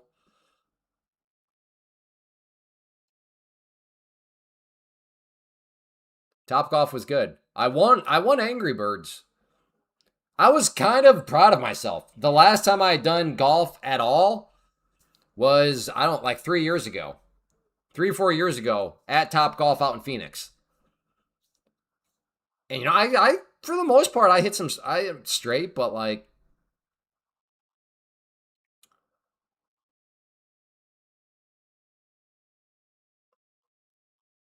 what was my longest drive? My longest drive or my fastest ball speed was 127 miles per hour. And then my longest drive I think was 177. I don't know if that's good or not, but that's what it was.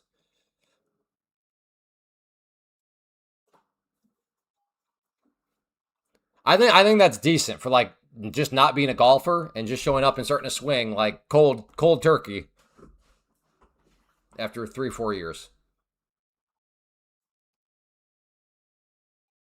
Yeah, well, you have to also keep in mind that top golf balls are not real golf balls, so like you have to factor that in. I don't know what the equation is, but technically it's more than 177.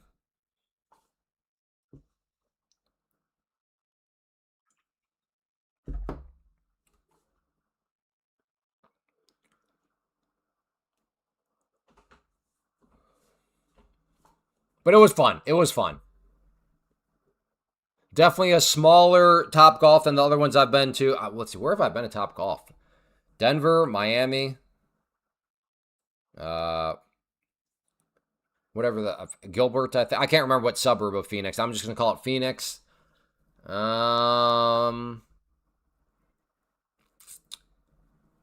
what other ones have we been to? Anyways, I'll say this: the Des Moines. I mean, it makes sense, right? Des Moines. Believe it or not, Des Moines Top Golf was a little bit smaller than the Miami Top Golf. Shocking for some of you, I'm sure.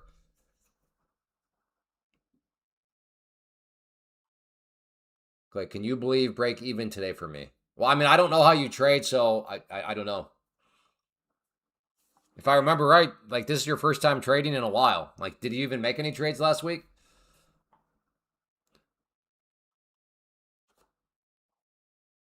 Still doesn't beat the speed of cracking a walnut. That's true.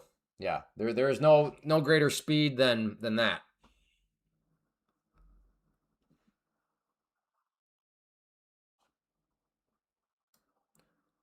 Oh, and then it was crazy. Crazy. Who knew? Like two wrong turns. So it was 53 minutes to get there. On the way out, because I'm very directionally challenged, I don't know. I thought I was going the right way. I took a right. And not that I was worried about it, but because the GPS will self correct. But then I was like, okay, it tried to self correct, told me to take a left. But then there was some construction, and I wasn't quite sure where I was supposed to take the left. It's like, all right, whatever. Let me just go through this light and let it self correct again. Well, that choice took the drive from from 53 minutes to an hour and 8 minutes. So not a huge change, but man, they took me. I was like, where are you taking me right now? I mean, I eventually got home, but it would have been way more time effective to just, you know, turn around. But anyways, the life of a directionally challenged person. So yeah, from 53 minutes to an hour and 8 minutes.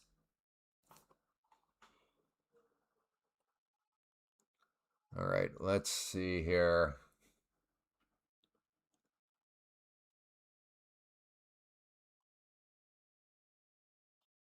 Short 860. Where's your stop at, Christy? Where's that stop at?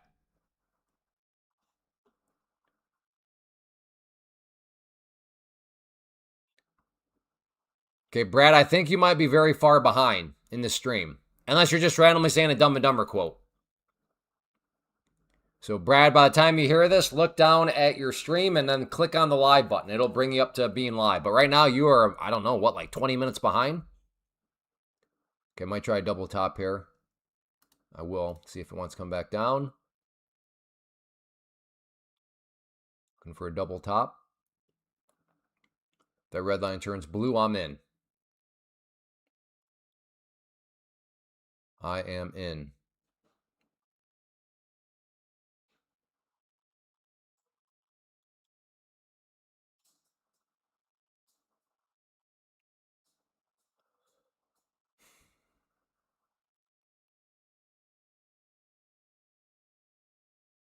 Maybe no double top here.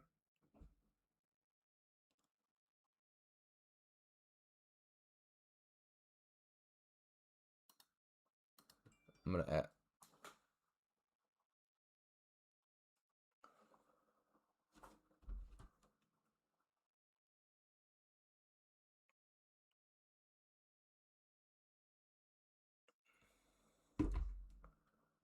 Come on. I'm looking to add. I did add. Now let's keep dropping. Beautiful looking candle here. Let's keep on delivering. There we go. Come on.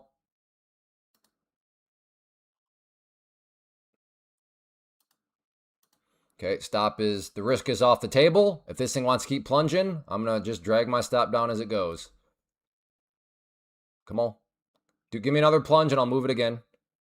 Not plunge is probably not the right word, but come on. Come on. Another push.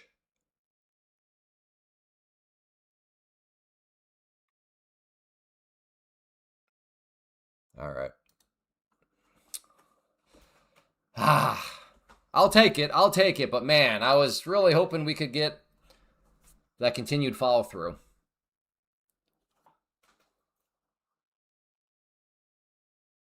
If you're directly challenged, how can you predict if the chart? I can't. Every trade I make, Kyle, is literally just a guess.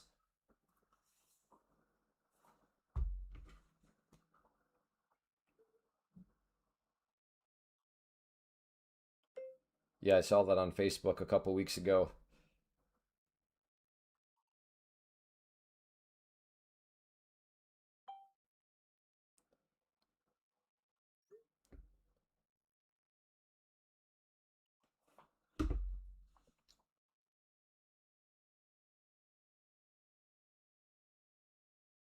Great.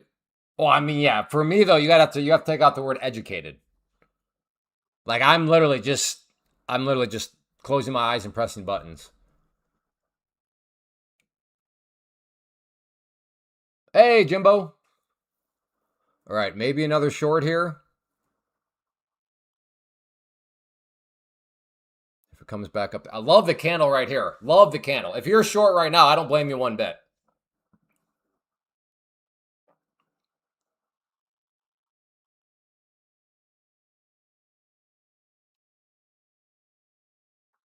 Well, I mean, Joe Mappa, to be fair, the amount like that within the trading, that's a logical fallacy. I am green on the day, therefore I know what I'm doing, does not actually hold any water in trading. Because let's face it, you can do the dumbest stuff ever. You can be the dumbest, degenerate. You could literally hire a baboon, like a real baboon, to press some buttons, and they could, I mean, you could walk away green for that day. So, yeah. That is one of those things where that actually doesn't mean anything, yes. Just because I'm green, or because any trader is green, does not therefore mean they know what they're doing. Now, to be fair, it could mean that. I'm just saying that's not the only conclusion. The other conclusion could be they just got lucky.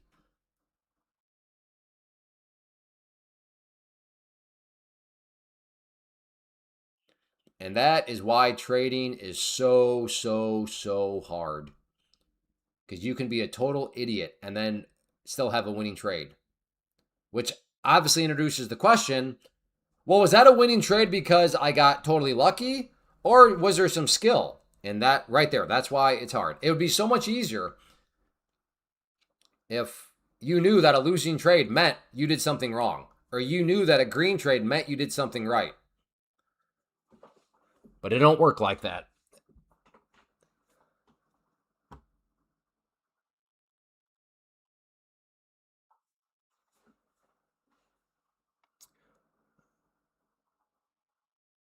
This is crazy. What? How? I think I'm gonna call it right now. I think I'm gonna be calling in. Like, hey,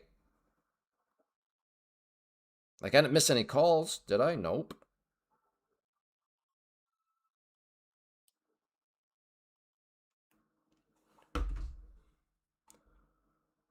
All right, maybe another short here. Or is this just gonna be like a slow grind? At least there's pullbacks along the way. So even from a short side, it's the grinds where there's like 38 green candles in a row. Those are the ones that'll get you. But at least with this uptrend, there's plenty of red candles along the way where you can at least get some gains. Well, to be fair, they're not quite at bad first impression. But it's starting to get close.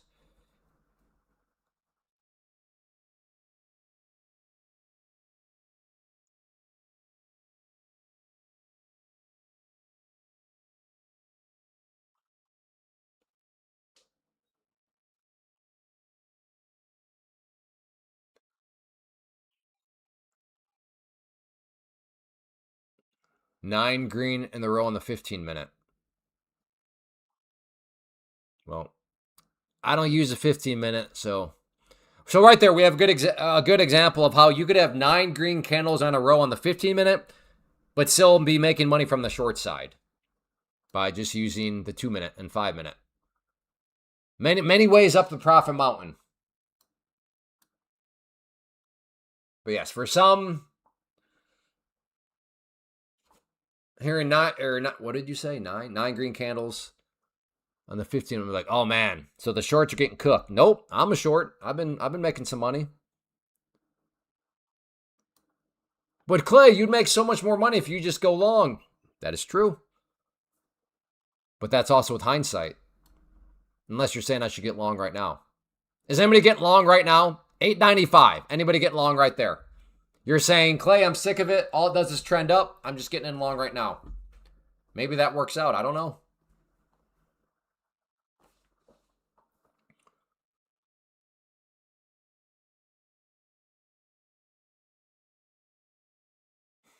Cam is definitely not. He will not be joining that trade, it sounds like.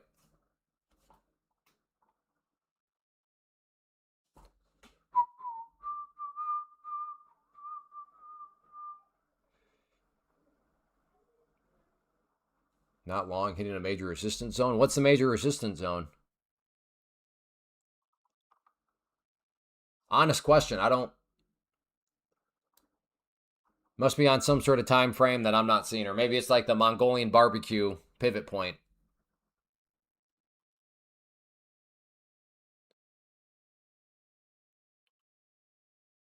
Zoom out on my heart. How do I zoom out on my heart? Yeah, I am zoomed out. I don't see anything. What are you talking about, Neil? Neil's just saying stuff. He's literally just making stuff up as he goes. It's crazy. Yeah, I'm zoomed out. Look, I'm zoomed out. What? Goodness. Neil just says stuff. It's crazy. Well, I understand. Neil got used for a pump and dump earlier. Poor Joe Mappa was like, buy here. And Neil's like, okay. And then Joe Mappa just was like, thank you for taking it.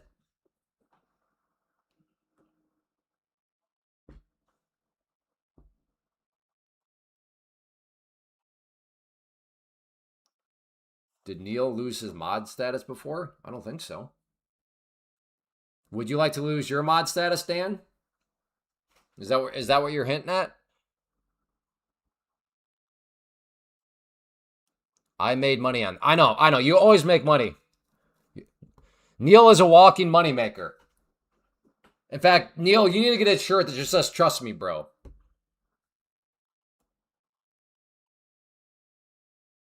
Hey, what's up, Tony?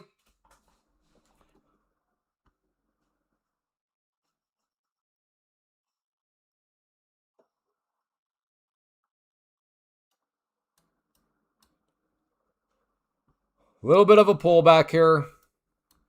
It has been for. I mean, it doesn't. Yeah. Now where are we at? Almost. Yeah, over an hour since it's been even at the 21 EMA. Blew up test this morning.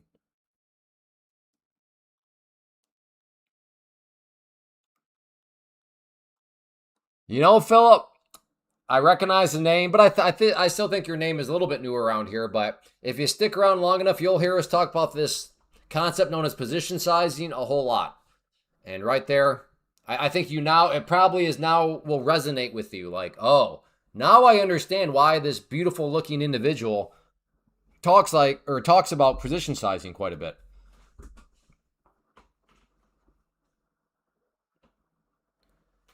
Neil, king of trust me, bro. I mean, we do need to give him we need to get him a crown. Papacito, hello, my friend. How's it going?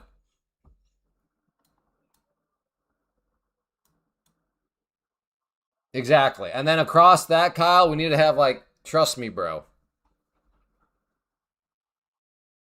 Either that or broad statement. Trust me, bro, broad statement, king. I'm long, I'm out. I'm short. Okay, now I'm out. ATR helps quite a bit with position sizing. Yeah, agreed. Either positions or ATR or just even looking at the y-axis. To me, I always like just look over here, see what that distance is. Hey, Skinzo. I was green, now not so much. Well, at least you're still green.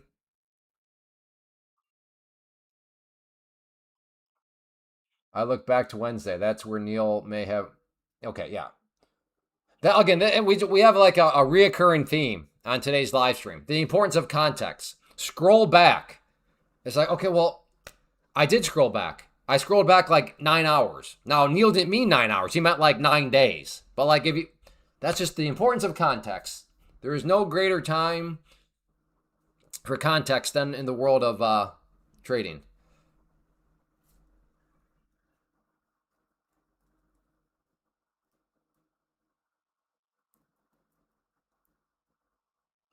I'm short 880.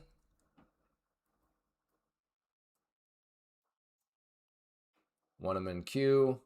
Dang. He wants that 180 point target.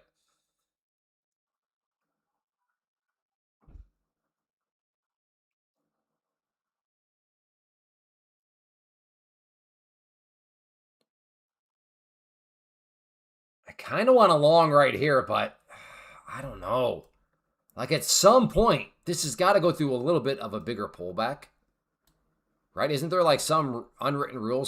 No, that's not a rising wedge. Exactly, Dave. Yeah, 51. Unintentionally, too, by the way. You have to get the 51 contracts on accident.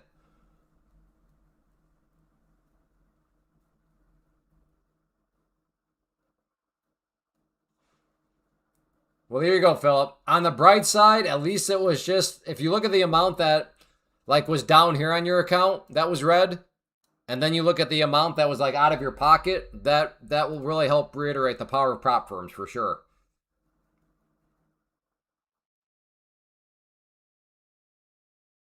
Why not? It's crazy grind, but a bit scary. Yeah, it does definitely refuse it. I mean, it's in hindsight. I'm sure there's some obvious things. I'm sure on Twitter right now there are some people that told us all how this was all obvious and how they traded it perfectly and how it was some sort of insert in the blank setup that's got a cool sounding name or like some abbreviation. I'm sure all that is now officially on Twitter. But yeah, not sure if I'm being brutally honest with myself that this was in my bingo card. Yeah, I would have lost 3,000 plus. Yeah, isn't that crazy, Philip? So now you've learned a lesson. Again, think about it. Somebody out there may have lost $3,000 to learn that exact same lesson that you learned about position size for like what $100 or something. That is the power. You can get the same learning lessons for way cheaper in the prop firm space. Clay, check out the Discord.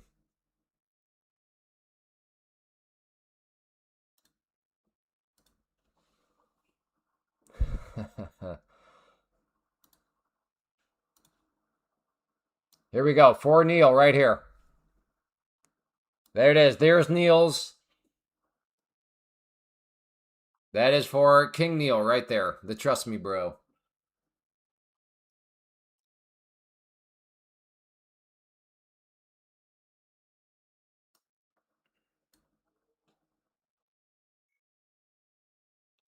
Got a bit careless after 3 good days. Yeah. Now again, hopefully you're learning how quickly getting careless can add up against you.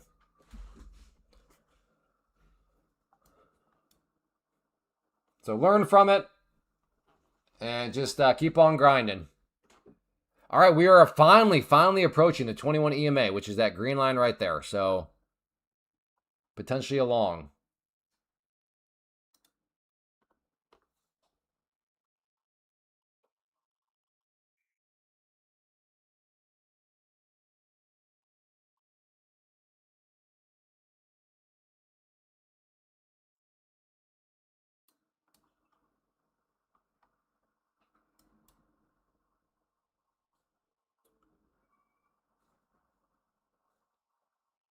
This is one downside of using multiple time frames. Sometimes it makes you maybe hesitate, but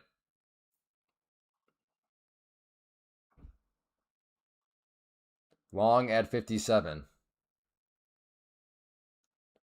Looking for 880. There we go. See, that's way better. That is the opposite of a trust me, bro.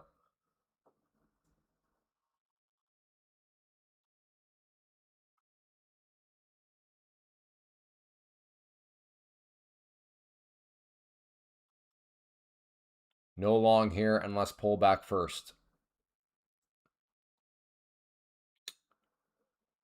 Yeah, I think some people would already consider this a pullback, but sounds like little known unknowns for them, not quite a pullback yet. All right, Neil, be disciplined. He's hanging in there, but it's getting close.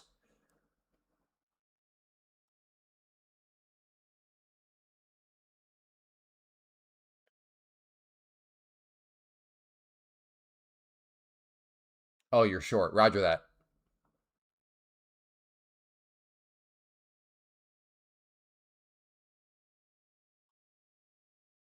You got a chance, Neil. Maybe. Okay, I think I'm going to try short here, though.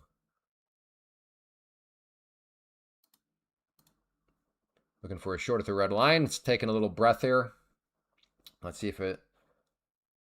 A little bit of a. Oh. Good job, Neil. Neil survived by the skin of his chinny chin chin. Still got a ways to go for 880, but if I get it filled, I will have to be rooting against Neil, unfortunately. Because if I get filled here and his stop is at 840, that'd put me basically 7 points in the green. But as of now, Neil's getting that bounce. See, Neil, this is so much more enjoyable. At least he's back in the green now.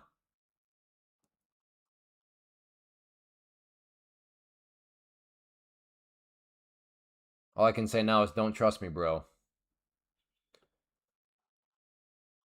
Well, good. See, you're learning. You're learning. That's good self-realization. You got a journey ahead of you.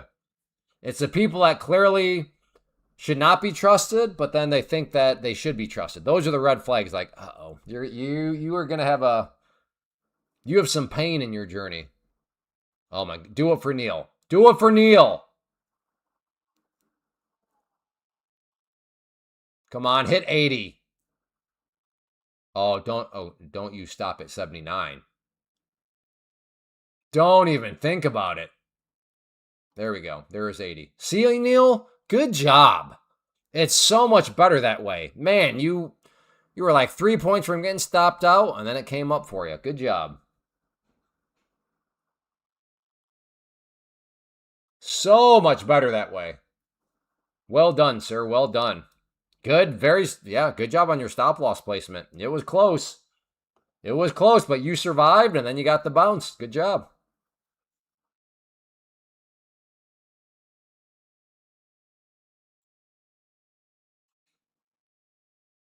Now we'll go back to the streak of about 38 Trust Me Bros in a row. That's Neil's ratio. One defined trade plan per 38 Trust Me Bros.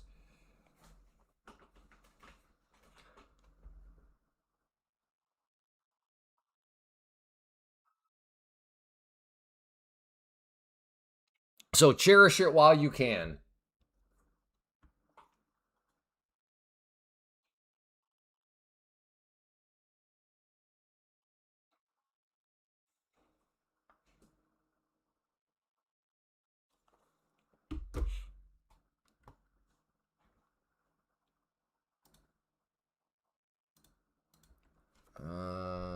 I might be needing to make a phone call here.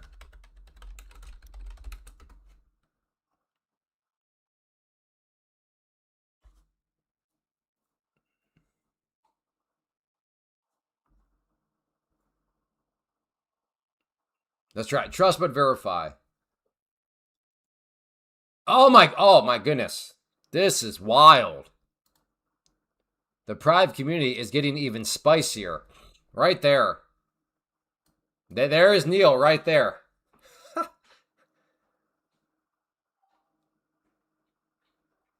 That's crazy. That getting real spicy now.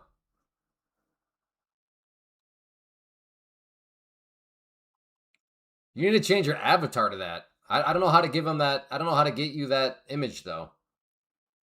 That you totally need to change your avatar to that.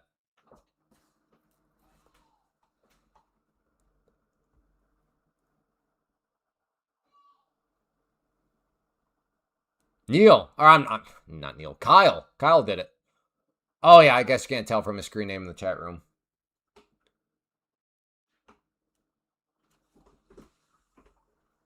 Hey Abby.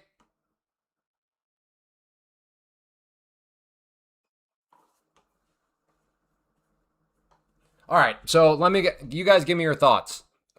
I was given a window of 8 to noon Central Time, and then the guy will call between 30 minutes when he's out.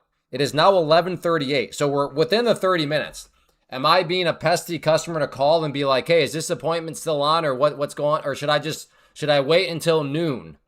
So for time to officially run out before I call customer service. What do you guys think I should do? Because again, if I was told they're calling 30 minutes out, well then, I mean, I would have gotten a phone call by now.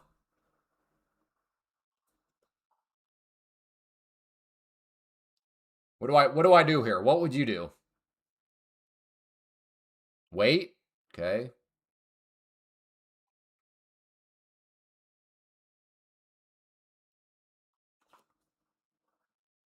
Give them the 30 minutes. Let it ride. Wait. Okay. All right. So don't be annoying and call right now and be like, "What's the deal?" Okay.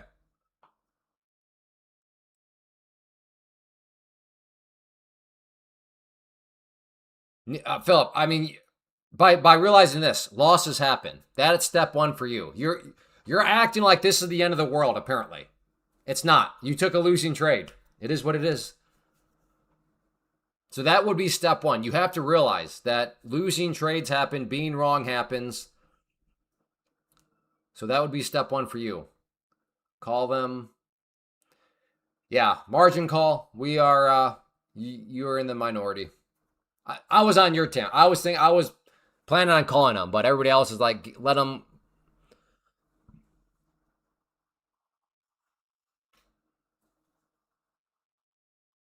Yeah, but now that's yeah, no, Brian. I mean, they gave a 4 hour window. Like, I understand lower the expectations if they're like, we'll be there at noon, but like, we'll be there from 8 to noon, and you can't hit that. It's like, maybe I can get a free survey out of it though, instead of the $70.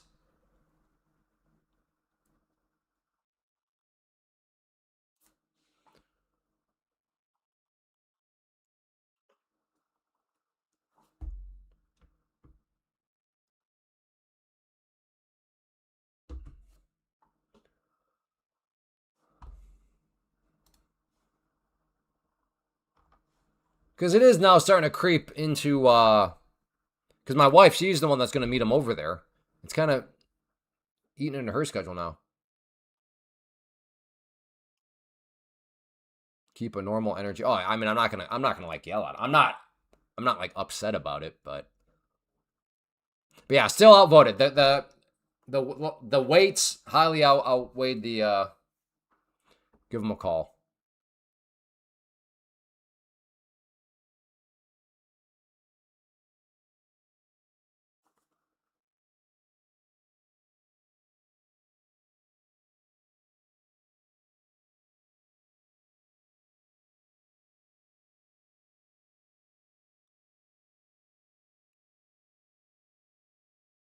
Give them time and ask for a discount if greater than 1 hour late call.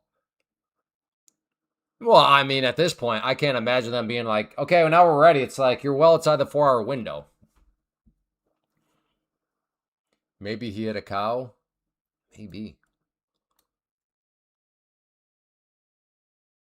Maybe a pheasant got stuck in his engine.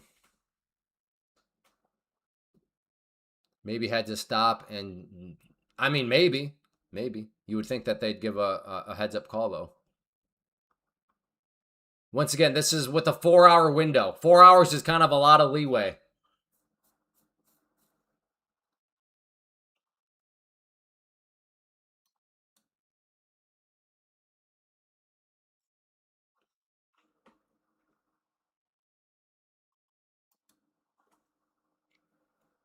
Yeah, that's exactly it. Like I do understand things happen. Jobs maybe become a little bit more difficult, flat tires, blah blah blah, etc. etc. etc. But you would think there is some sort of protocol in place where even if it's not them, like for them to be able to text somebody in the call center, like, "Hey, flat tire, please communicate." But as of now, nothing.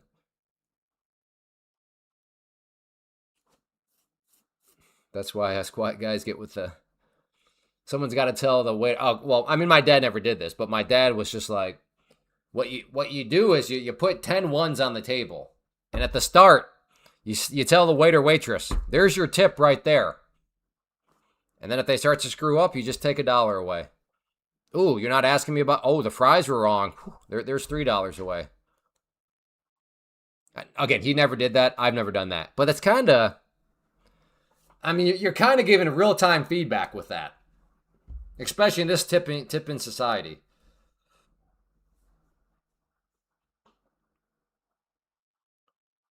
$10. Your dad is. Listen, this is like 25 years ago.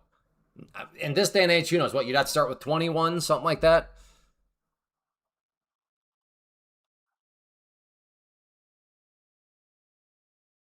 Okay, I'm calling him because I know my wife's going to start to. I mean, she's got to formulate her day now. So this is officially becoming encroaching on her day now, which as a mom of 6 kids, she kind of needs to be wise with her time.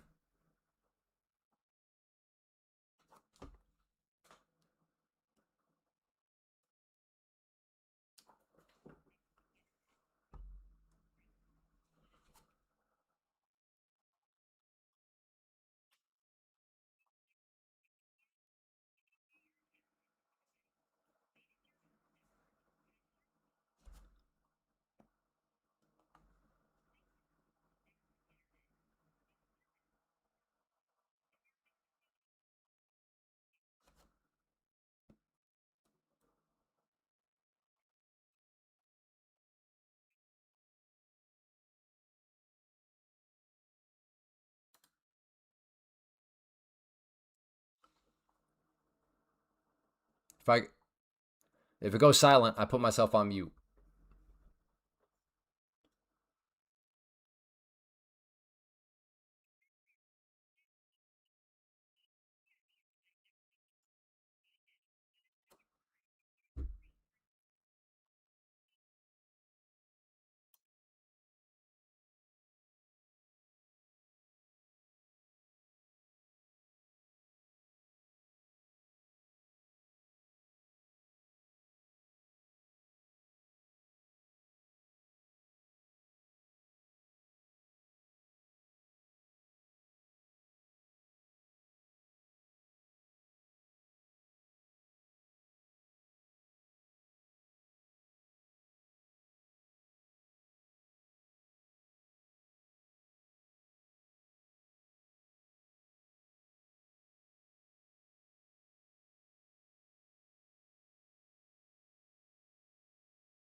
He's one of his jobs took a little bit while longer, but we are his next stop. So he should call us soon.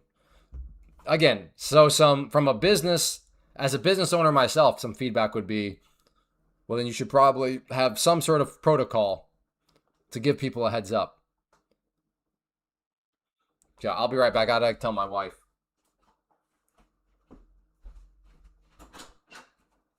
Hey Abby, I called and one of his jobs took longer than he thought. So we're up next. So it sounds like I should be getting a call anytime now. Yep. Are you gonna take him with you? Okay.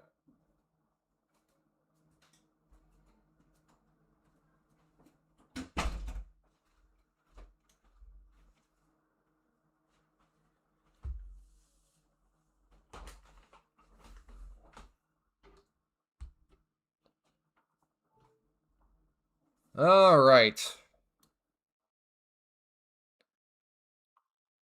Is it me or today's action just very slow feeling? I can't tell. Seems very short or seems very slow. Not a lot's going on. How are we only at 2 hours? This live stream feels like I've been live streaming for 6 hours now. How is it only 2 hours? I think that just illustrates the action right now. Slow for me. Yeah, compared to the last 2 weeks, I'm trying my 5-minute range plan. Okay, at least that makes me feel a little bit better. It's like it doesn't seem like anybody's really talking in the chat, but to be fair, the action's not that great, so maybe there's not that lot enough to talk about. Right. This is what I mean by slow. Like, look, 98, 99, 98, 99, 900, 901, 90. Okay, there's, that's what I mean by slow. Like, it's 99, 900, 99. Yeah. See, that's what I mean, dum dum. You dent.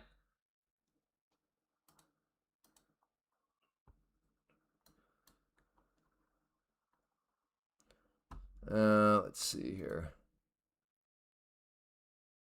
Yeah, you need to change your name to Dented. Put that in front of everything else. Dented. Then your name would be totally accurate. Dented Dummy Dum Dum. Yeah, we had who was it? Maddie Dented. We had somebody already decided to put Dented into their screen name, which is awesome. Which is awesome. It brings a tear to my heart when some of you are embracing the dentedness that you guys are very self-aware of.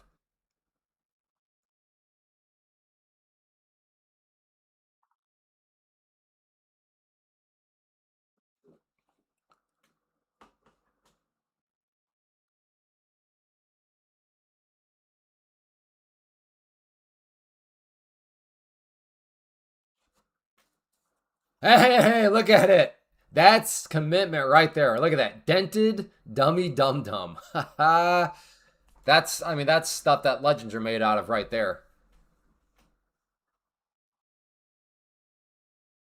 I mean, quadruple D now. It used to just be triple D. Now he's at D. Okay, you have, x squared, x cubed. What's the next thing? What do you call the 4 exponential power? What is that?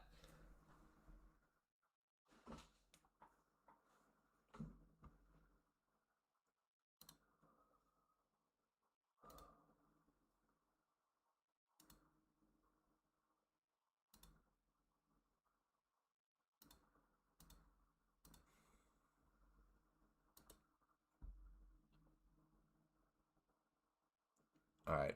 Am I about to go short here? I don't. This is getting bad. Like what is going on? Do we have any sort of like we don't have that I think that's what's in front, like we don't have anything. There's no rising wedges here. There's like nothing going. Is that that seems like now I'm fitting square pegs through round holes. I don't think that's the most quality. X quartic. Okay, nobody's gonna know what that means though.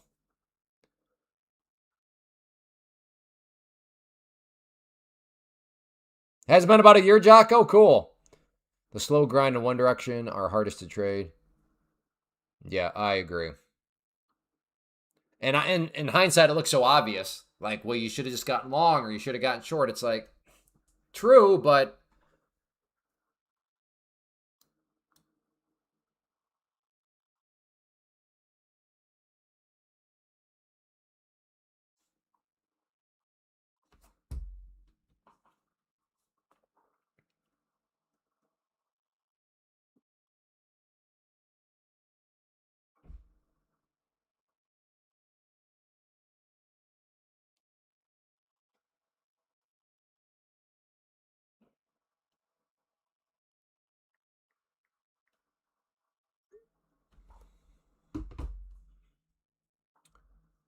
oh boy. Oh man, days like this are brutal. Are brutal. The action is slow. The chat is slow. I don't know. Maybe I gotta just. I don't know. I'm just thinking out loud right now.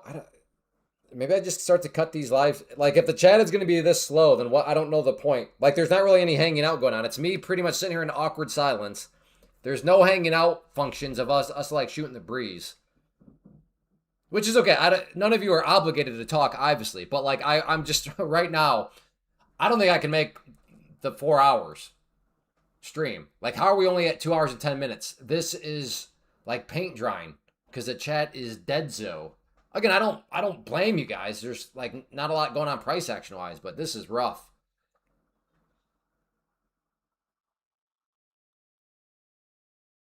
Yeah, that's the thing is we are listening, but it feels like I'm talking to myself. That's the problem.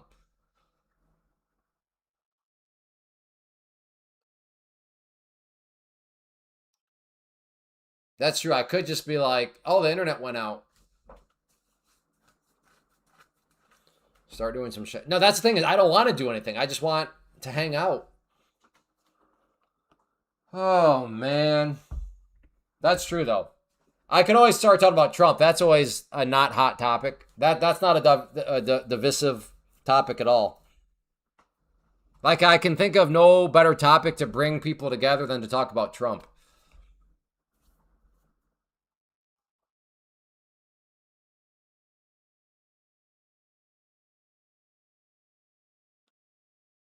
Do we get to the pivot at...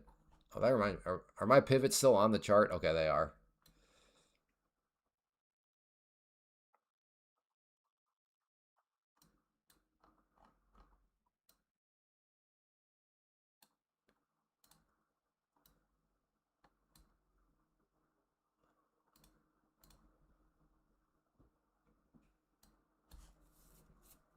I also have to remember it is summertime. Things tend to slow down in summertime, but I just don't have enough live streaming data. Like I said, I'm at it now. If I started in what, March, or I think I started in February, so I've been at it about, let's just call it 16 months now.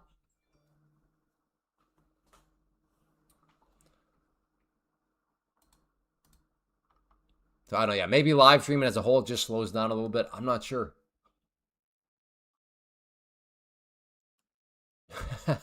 Yeah, that's true. Conspiracy theories. Did we land on the moon? Is there a moon?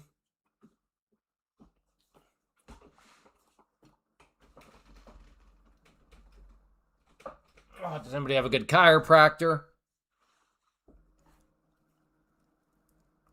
Oh, I don't know if the mic picked that one up.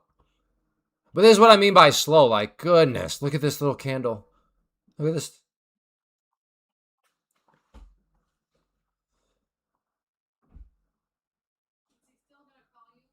Yeah, I was told she just said we'd get a call sometime soon. So I guess if you want to go get the milk and stuff like that, doesn't start till, oh, it doesn't start till 1. Okay. Okay.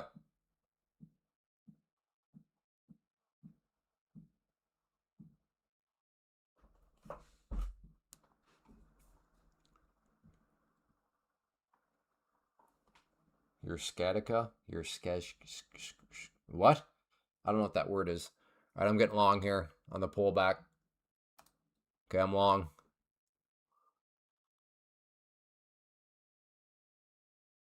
I am long. This thing only goes up. I bought a pullback.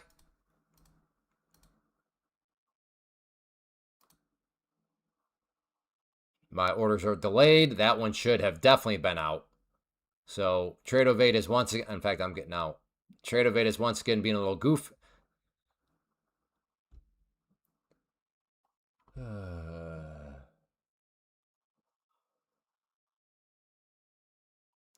Is anybody else having Trade Ovate issues? Is it like feeling slow for any of you guys or no? It is definitely, I've had several instances now. Yours is fine?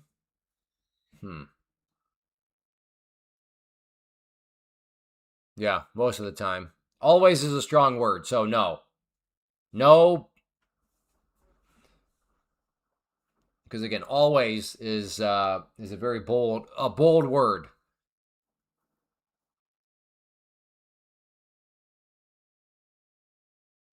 Yeah, most of the time, yes. Always, no.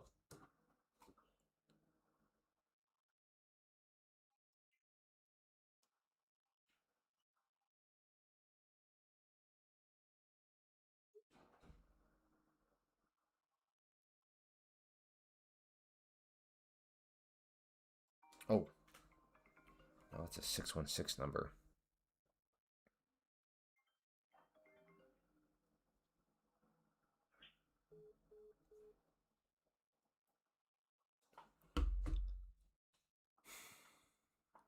Yeah, I thought it was my internet. Oh, you are? Okay, Brad. I'm not totally alone, though. Where do you live at, Brad? State-wise? Maybe we're on like the same server or something.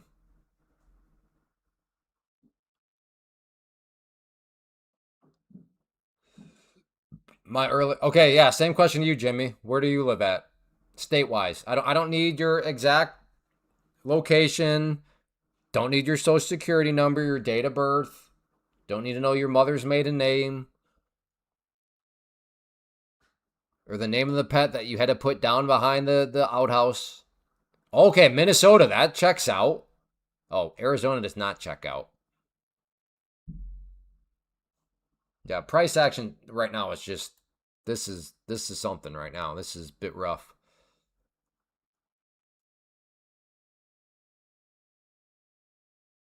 No, I definitely was not asking for yours, Joe.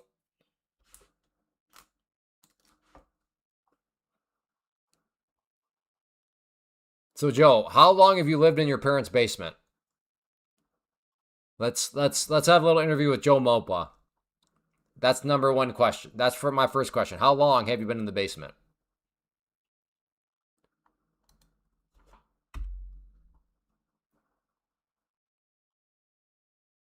Okay, there we got a little bit of action here.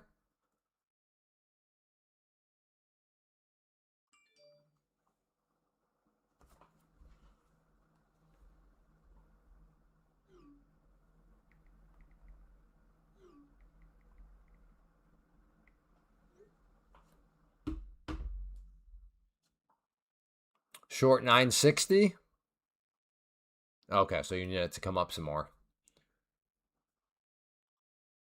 Ooh.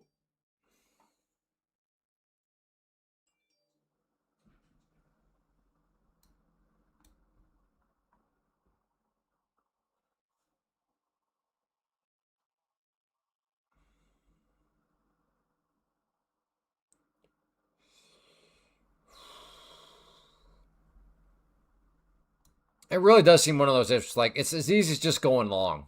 Like it. That's what it's just go long, Clay. Even if you have a pullback, it'll recover. But like that's such a trap. That's such a trap to think that way.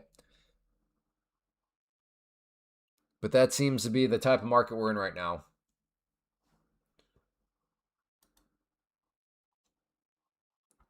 Gold continue to just chop around. So I guess maybe range traders are loving gold right now, but if you like trends, you are despising gold right now. That 5 minute is just.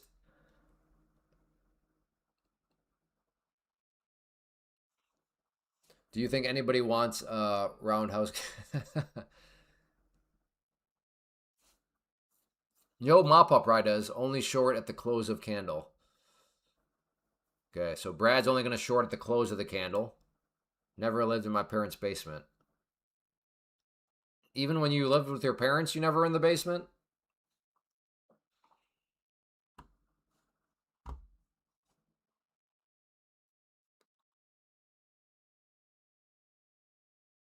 Let's see here. Joe's eating meatloaf 3 meals a day. I mean, sounds like it. Does what count?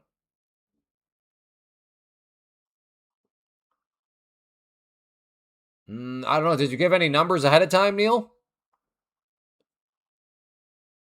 Oh, that okay. Now we understand Joe Mappa. Now life makes so much more sense.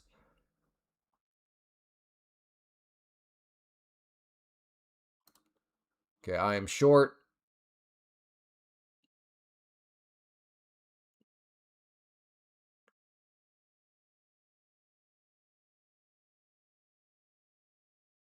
Let's see if we can get more of a move down here.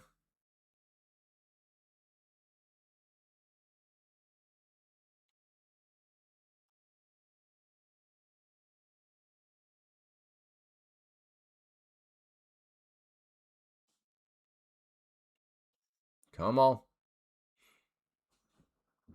That is true, Kyle. Fair point. Fair point.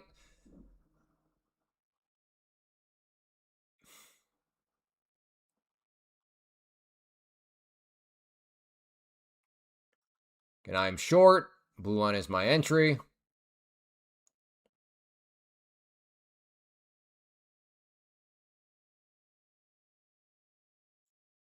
And now it bounces right off my entry. I love when that happens. That's my favorite.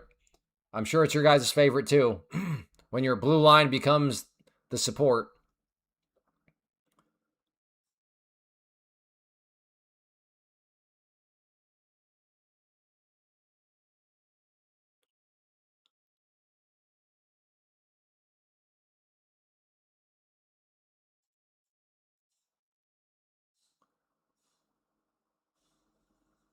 Am I looking for a reversal? No. But this thing does seem like it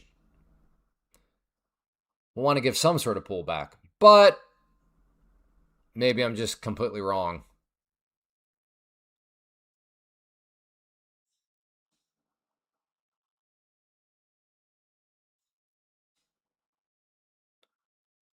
As it just bounces off my line again.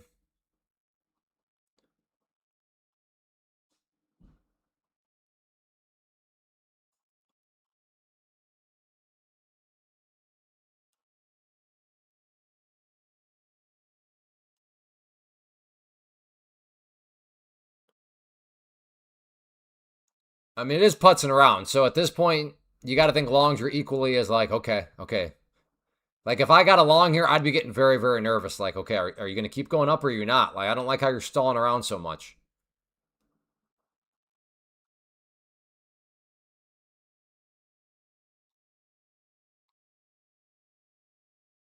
So I think you have both sides feeling a little nervous right now. Because I'm feeling nervous in the sense of like, man, this thing does not seem to want to go down at all. But then longs, you're probably like, man, is this thing done going up for now? It's really struggling.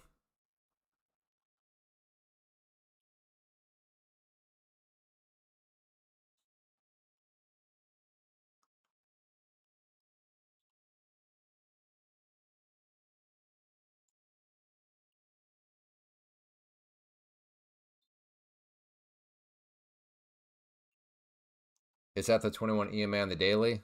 From below or above?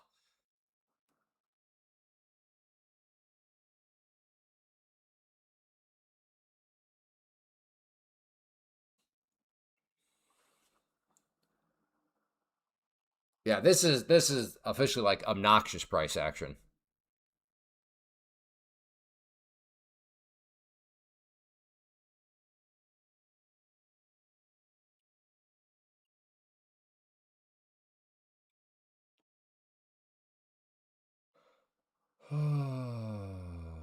Go ahead, go down, bounce off the blue line again.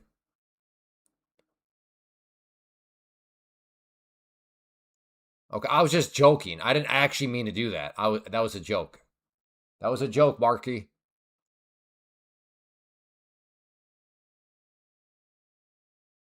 Yeah, that's fair enough, Luke. It does keep on climbing, so.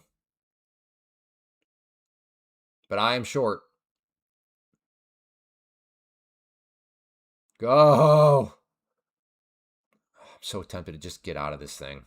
Out of just sheer, like, what am I doing with my life? But maybe this is finally where a bigger pullback occurs. Again, not looking for a reversal. I'm not arrogant enough to think that I have any sort of ability to actually pick like the reversal point, but at least a bit of a pullback. I'd like to think it could pull back a bit more here.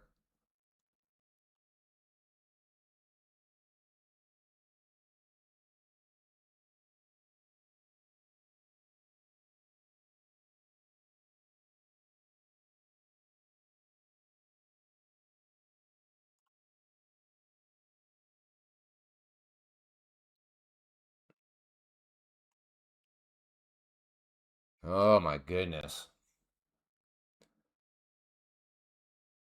I don't know if I have the patience for this, chap.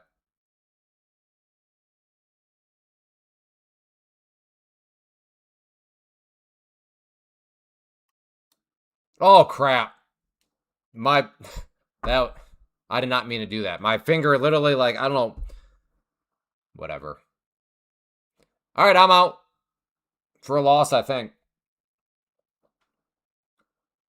Oh, good grief. I don't know how much more I can do with this. This action is just like nothingness. It's nothingness.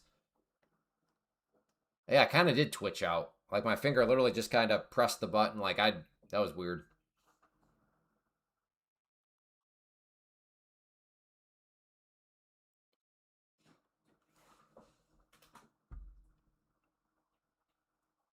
Got yeah, maybe so. Maybe I just did it.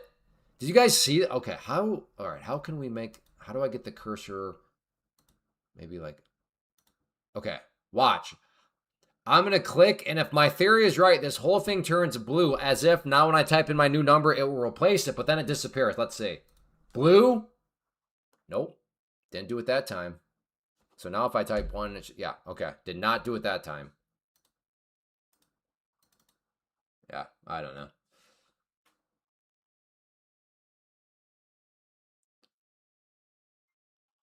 Your mental stop was triggered? No, that was not my mental stop. Clay, do you just stare at the candle moves, or do you try to target certain amounts of points? I know. I do everything based on the chart. Because some days, for example, if you're just like, well, I'm always going to go for 20 points, and I'm just making up that number, but I always go for 20 points target. It's like some days that might not make any sense at all. Other days it could be like, okay, I can see that. Other days it may be way too conservative. Other days it may be way too greedy. Other days, like I said, it may just be like, just make no sense at all. So yeah, I'm always watching the chart. Well, I guess my finger twitch knew something that I didn't know. I'm glad I got out. But what a that's what that was the big that was a pullback right there. There it was. So I guess just get long. I don't know what else to say anymore than just get long apparently. But the slow and steady grind, so obnoxious.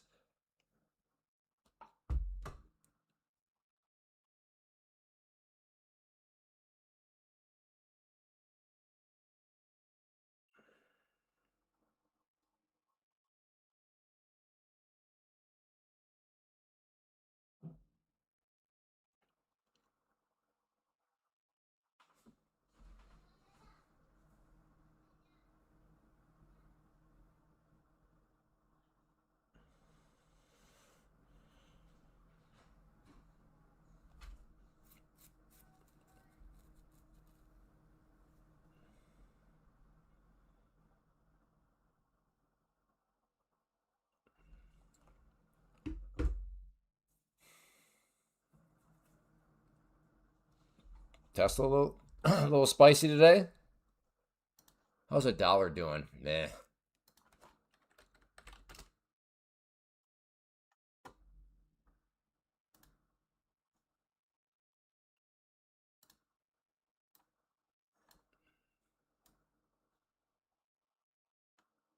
Okay, Tesla with a rising wedge at least. Oh, that looks even worse than what we're looking at. Look at that. There's okay, 36. Okay, just changed 2 cents, 4 cents, 6 cents. So okay. Look at that, stuck in the 30s. Oh, that's brutality. We're on a $400 stock, stuck in a 10-cent range right now.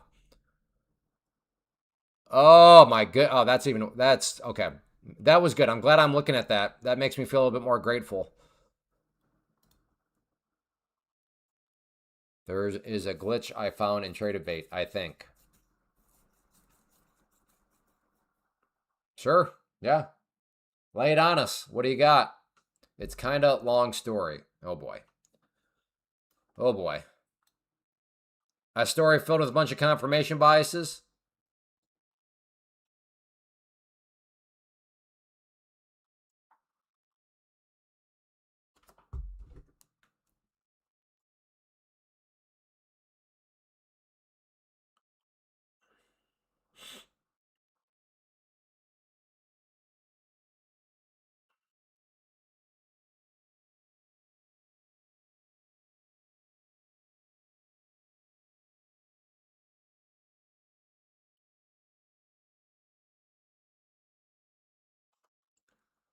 Oh wow.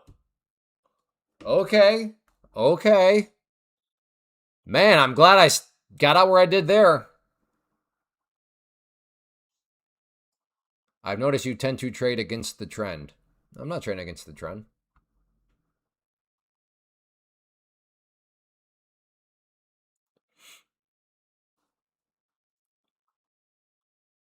Let's say you are in a trade. You click the chart once to make the yellow line without clicking the red green line.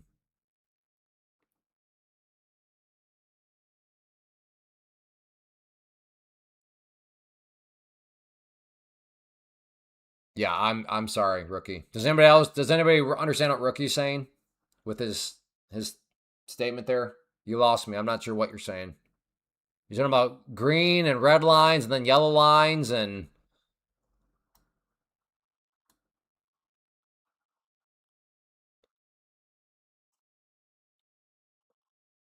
okay, not saying you're wrong or not true. I just don't I'm not following what you're saying.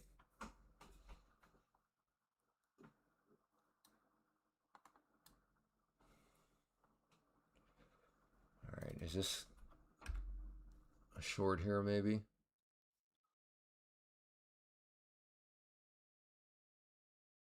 I prefer white lines.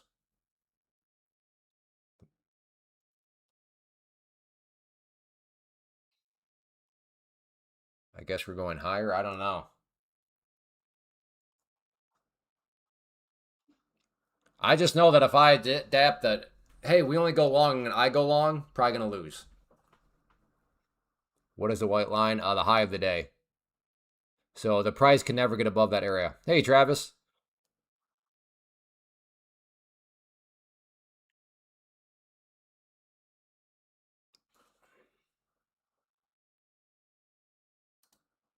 Okay, I'm short.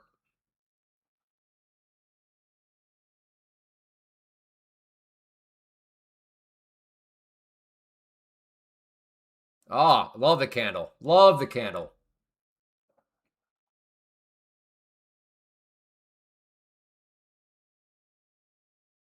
But will this candle deliver?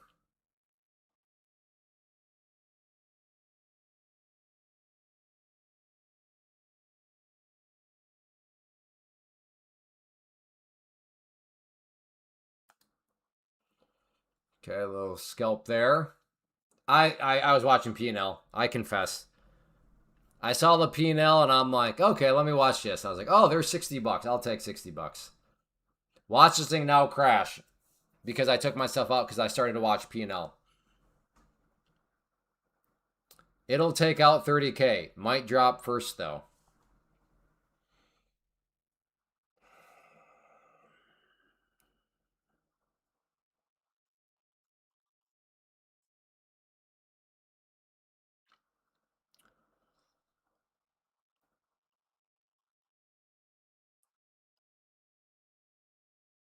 So are you trading right now, Legendary, or what are you up to? Are you just kind of giving thoughts?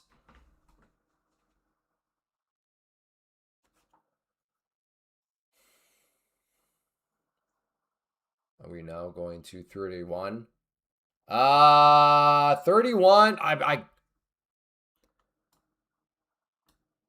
Yeah, 31. Who knows? Maybe it just needs a couple more hours, and yeah, we'll be up at 31.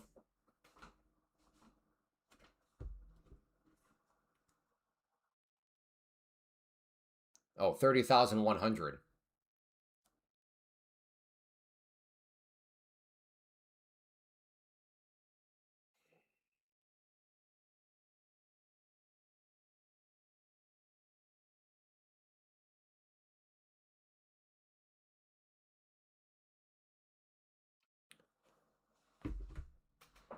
This is brutal right now.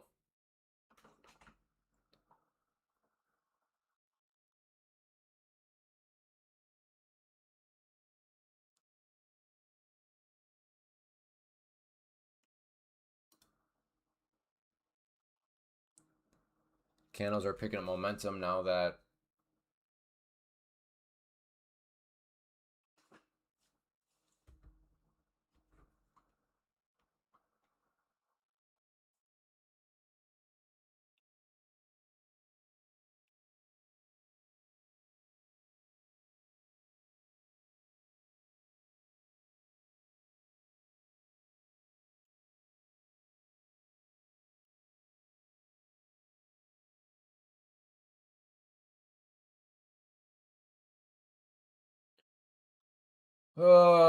I'm curious.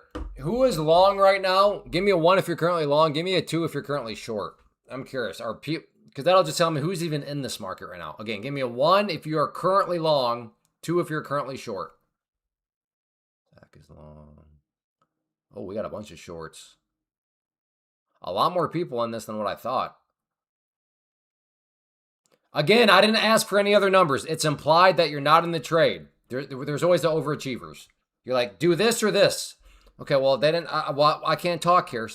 Again, you're messing up the numbers. You're messing up the visuals. I just want to see for all of us. I just want to see a nice wall of one or twos. But we always have the 32. Nobody asked about that. I didn't ask what you're thinking of. I just asked the question: are you long or short?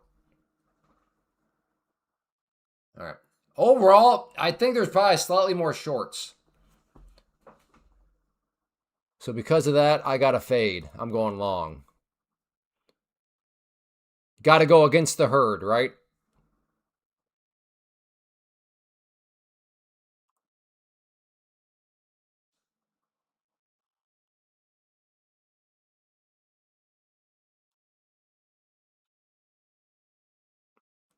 To be fair, it is not like it was a bunch of shorts compared to like a few longs. It was pretty even.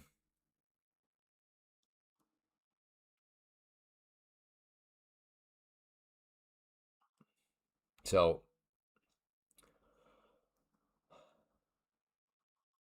again, the herd was not short or anything like that, but come on, push, push, push, push. Oh no. Uh-oh. Well, I had my chance at the scalpy scalp and I might have just squandered it away.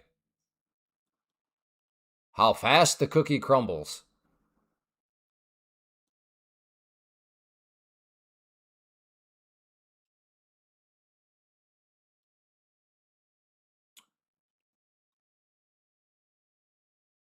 Yeah, well, I deserve the loss here. I've been scalping this whole time, and I had over 10 points. Well, hopefully I didn't knock out any shorts and then dump, because that'd be very frustrating. Jeez, what a crock. Uh,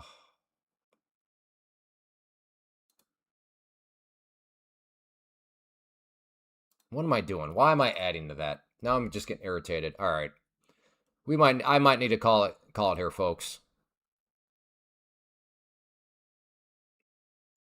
I think this action has broken and again, it's just nothing.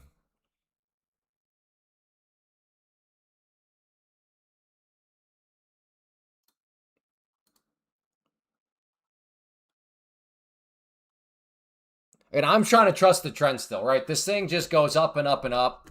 So, like, odds seem to suggest that this recovery or this pullback will recover. Now, will it go to new highs? I don't know about that, but I am still trying to trust the trend. But yes, to be fair, maybe I'm the guy that literally is kind of building a bit of position here when the trend is officially over. That could also be the case. But history has suggested that longs will be okay. Congrats if you were short, though.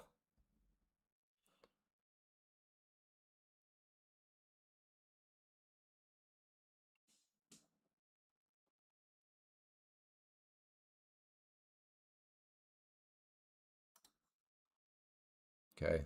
Added some.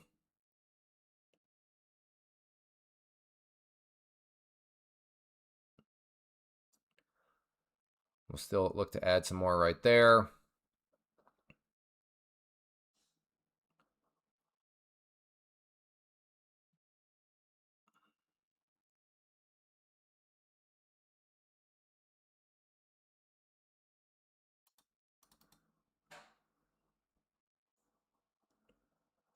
See what she wants to do. Again, I'll be looking to add some more at that green line. Keep bouncing. Let's go. This candle is about to be looking very nice. That is a nice hammer candle there. I'm going to add right there. Remove my... Okay, there we go. Come on now.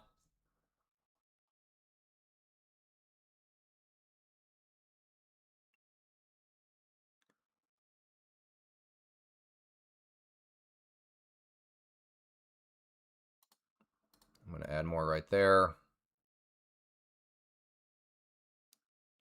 We finally got a deeper pullback. I'm just trusting the overall trend.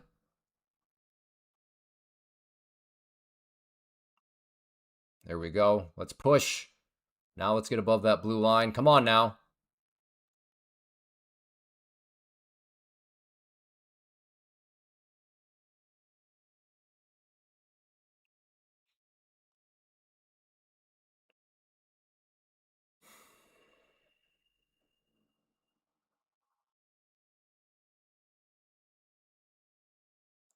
Come on.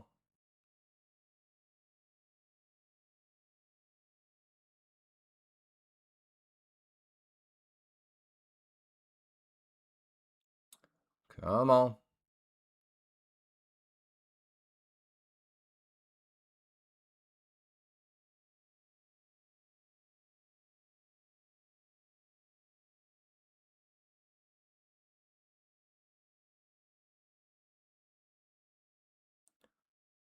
Come on.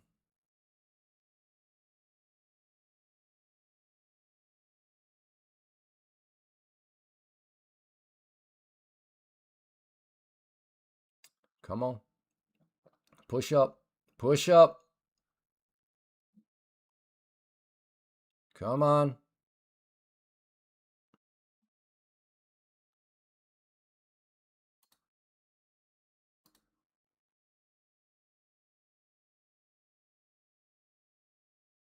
Push up some more.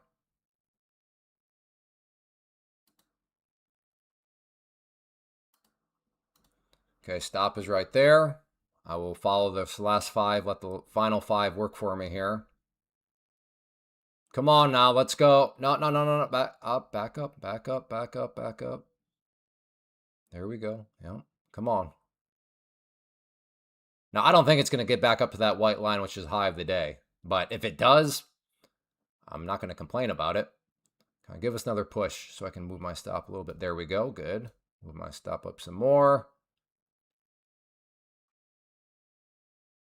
I would love to be wrong, though. Wouldn't that be amazing if this thing actually takes us not up to only these highs, but pushes us higher? Again, that's not part of the plan, but in theory, it's possible.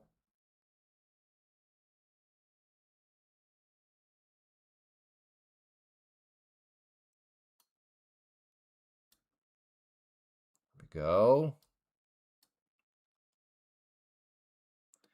Keep on going, brother.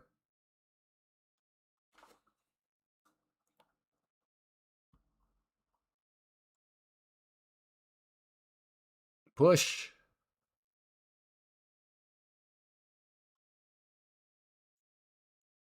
Dude, wouldn't that be nuts? Like, I don't want to put a target up there because then I'm being superstitious right now. But I should. I will take another one off. Oh, crap. No. Not 51. What is... It almost happened again. There is something that changed within the Trade-O-Bait platform that it's like...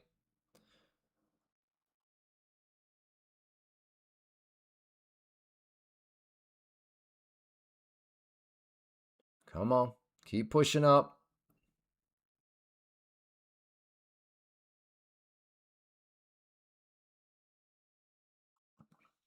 If you're not here late last week, I had one where I didn't realize a 51, and then I was in a trade for like 51. It was awkward. Come on, push. Good. Are you seriously going to hit that? Okay, I'm going to move. Are you going to seriously hit that target? Wow, what a pleasant surprise. I love being wrong when it comes to stuff like that. Wow, amazing.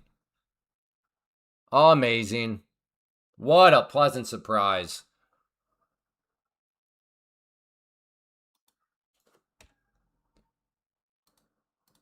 Put my next target up there.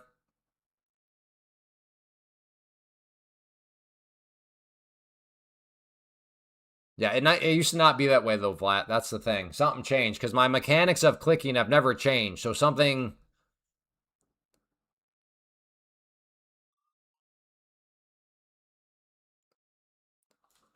Just trusted the trend. Did I trust it a little bit maybe more than I should have? I don't know, maybe. Wow. Wow. It just don't care. It only goes up. There's no way I actually get that target hit, though, right? Can we all agree on that? Like, that's impossible. You have that happen on Ninja? Yeah.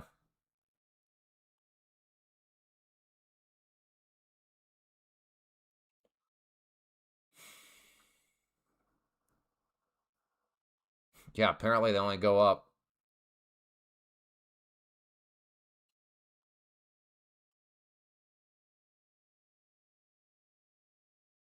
No, stop. You're not going to actually hit that, are you? Yeah, I didn't think so. I didn't think so.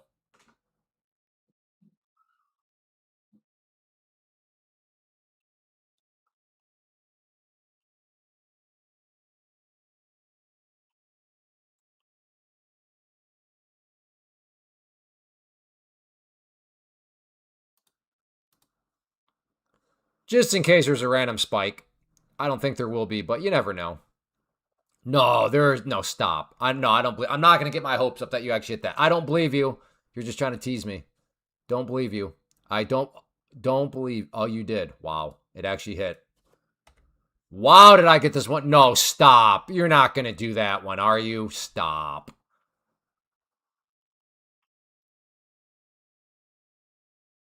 Maybe close for the flat. Why? Why would I close for the flat 400? That's P&L, Connor. What are you talking about? In fact, that's timeout for Connor.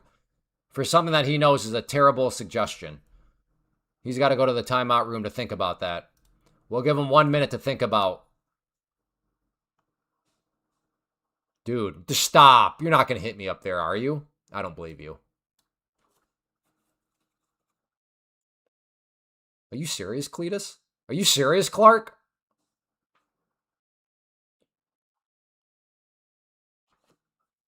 Yeah, and where's your stop at, Joe?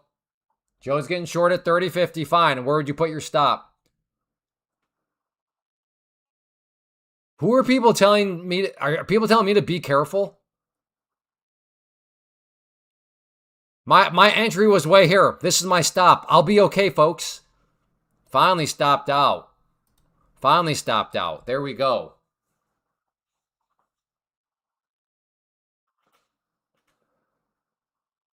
Now that's what we call a doxo trade.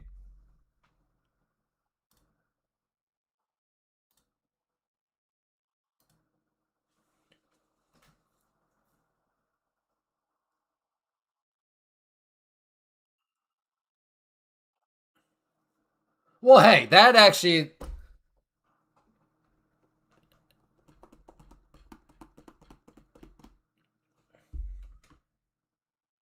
How is this guy still not called? What are we doing with our lives?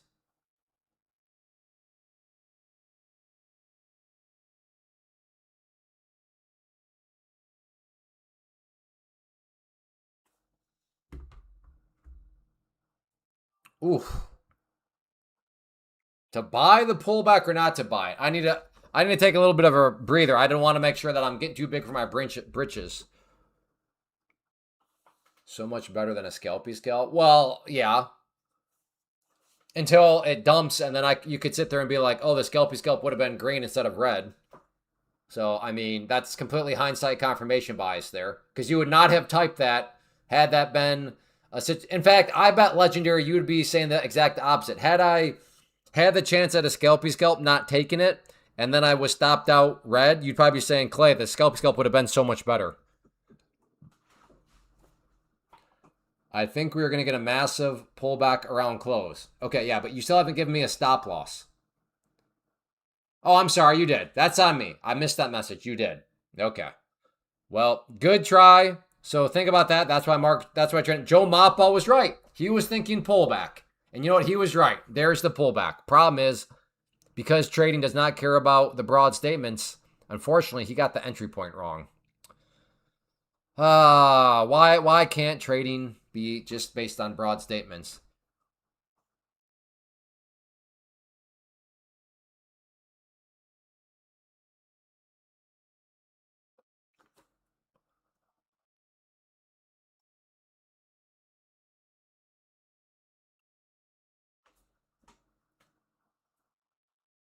You're trying to long here, and where's your stop at? Where's your stop at, Neil?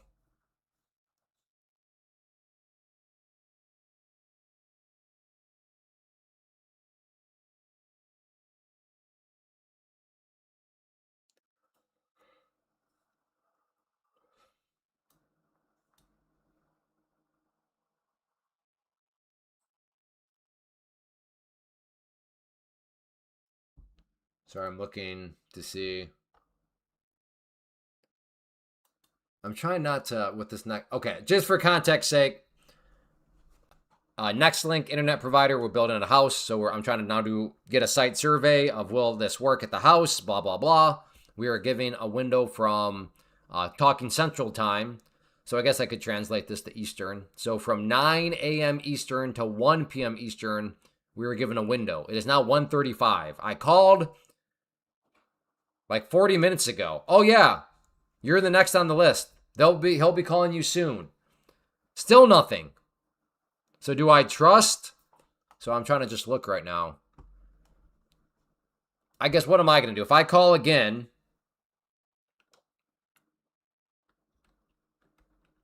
I don't know. I don't know if that really accomplishes anything.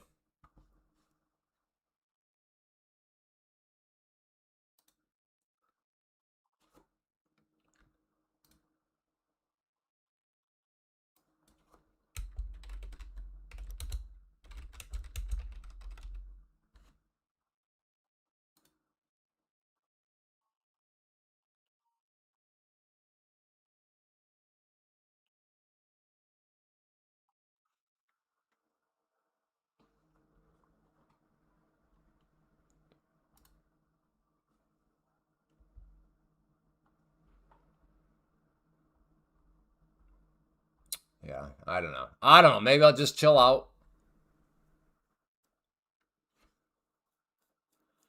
It accomplishes nothing if you call again. Yeah, no, yeah, that makes sense, Jordan.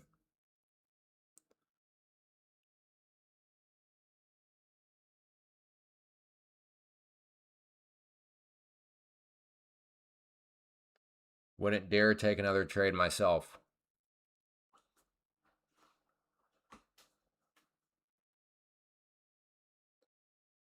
Again, for anybody that is looking at, I don't even know why I'm bringing this over, but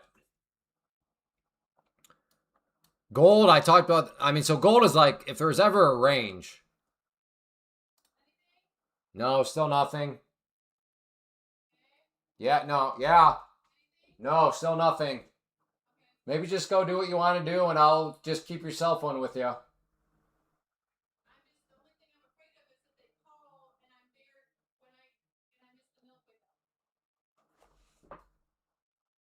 Yeah, I don't, yeah, I don't know. At this point, I mean, if we have to reschedule, I mean, I don't think, I mean, they're not, we're fine at this point. So I think they'd probably be more flexible towards us than we need to be towards them at this point. Well, just no, just go and we'll play by ear. To nowhere.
Why can't people just be on time?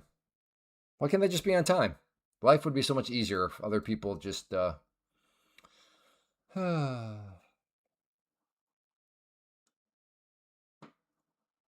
If you're no, we're not. That's the thing, legendary. We're not at home. This is at our house we're building.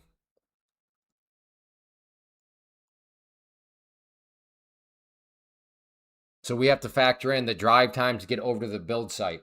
That's hence the confusion. Yes, I realize if this was at our main residence, then yeah, who really cares?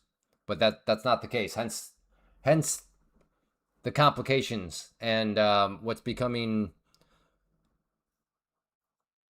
you know, I get it. People run behind, but I mean, 40 minutes. Come on now.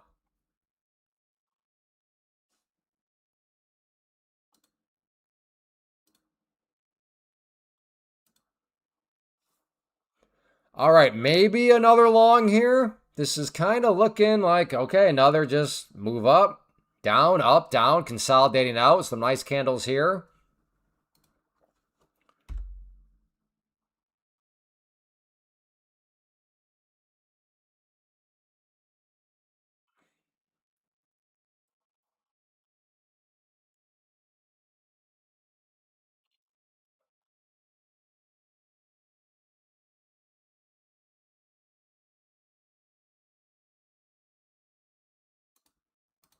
I'm going to try long at the green line right there if it wants to pull back some more.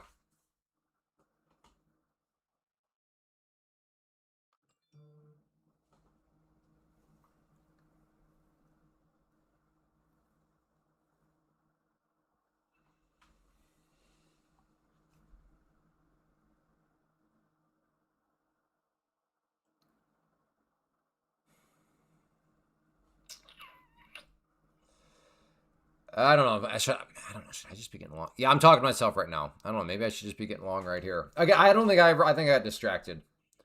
So here on gold, what I was going to say is if this was ever like a channel, like that seems to be a pretty well-defined channel right there. But yeah, if you are a trend trader, you do not like gold today at all. Not even like a little bit.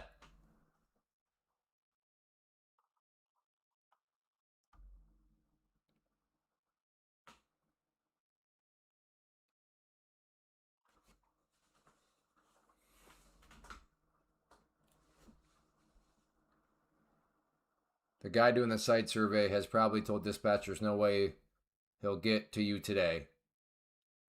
Okay, and what's the upside to being led on? How is that like? How does that make sense, Renfrew? Okay, dispatch is leading me on for what purpose, Renfrew? That is a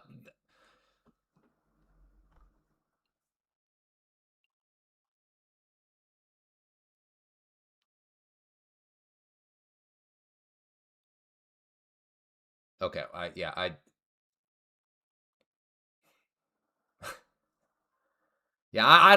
don't see that. I cannot imagine in any of their job training they're like, hey, if technician tells you that they're not going to get to that person's job, just lead the person on and make them think that the technician will get to their job. I cannot wrap my mind around that. It seems again, I'm not a smart person, but it seems like, hey, I'm not going to get there. I just don't see how the conclusion is. Okay, I'll lead the person on and make them think that you're going to get there.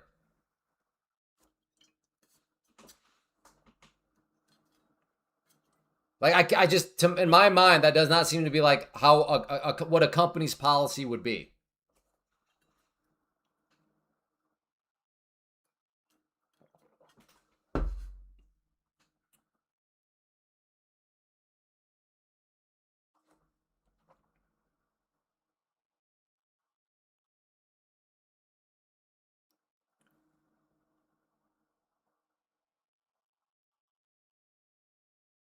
Again, I'm not refuting like a person. Like you meet a person and I know you're a contractor, so you just deal with like people.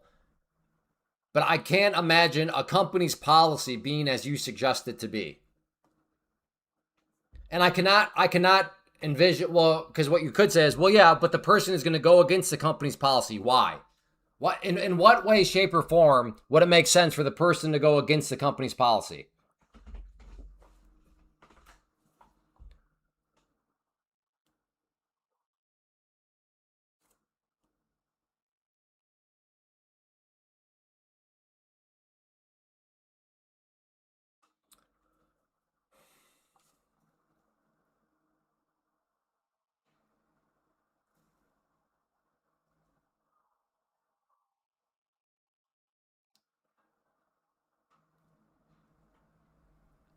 A company run by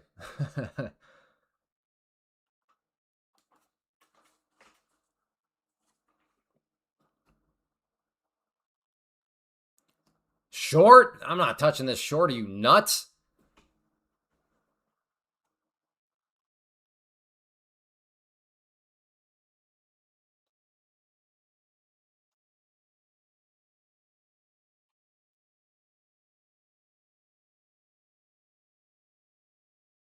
Well, yeah, I would call that person a huge moron. And I can say that in all honesty, in like my like real life, normal dealings, I do not deal with huge morons on a daily basis. Like, in fact, I don't think I can remember the last time I dealt with a huge moron in person.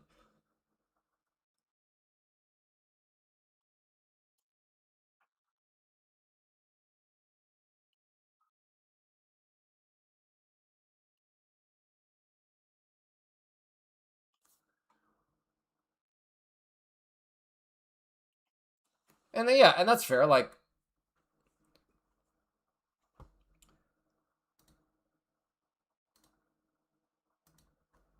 at this point though, I might try to get the survey done for free instead of the $70. Hey, you kind of messed up our schedule. We were waiting around this entire time. I'm interested in using your services, but like this is not necessarily the greatest. Can you work with us here?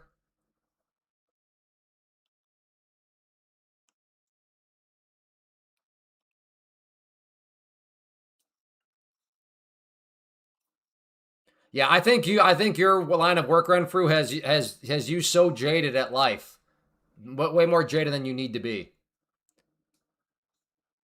Because it sounds like you must work with literal morons at all times.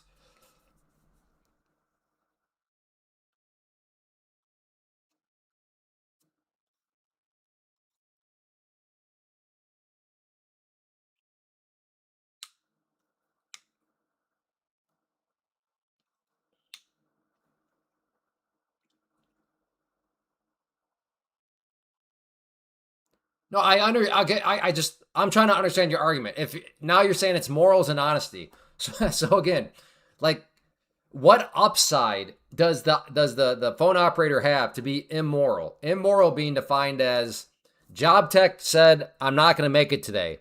Oh, that's okay. Let me just be immoral and now lie to the customer and lead them on. Like I understand, let's rob a bank. I understand the upside of being immoral in that situation. The upside being you have a lot of money. But like in this situation, what upside does choosing to be immoral have? To know that it's not going to work out, yet lead the person on to think that it's going to work out. Like that seems to be like if this was a risk reward, like being immoral offers no upside. Like the only downside is you get fired.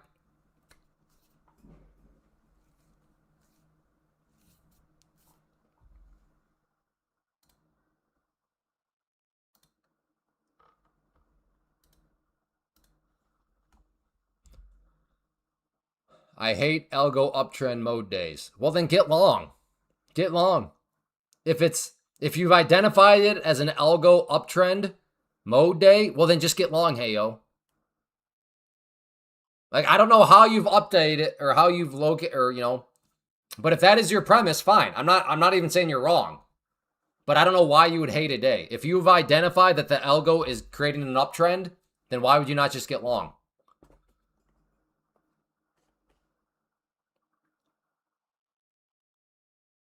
Wait, why is it hard?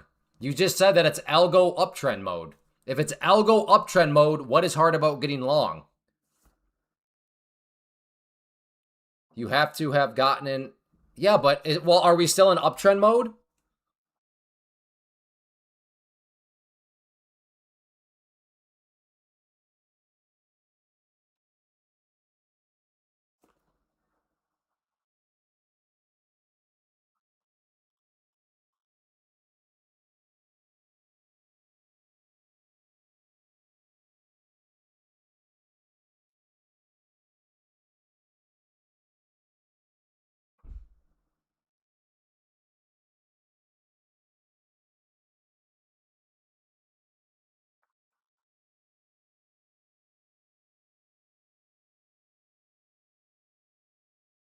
Yeah, I can see where you're coming from. You're going through it right now. Who knows? Maybe after this whole experience, maybe I come as jaded as you. We'll see.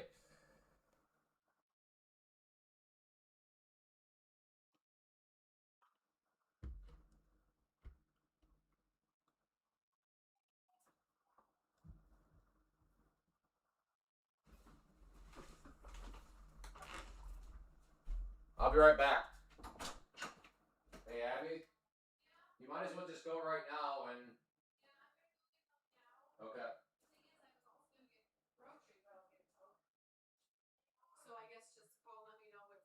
Yeah.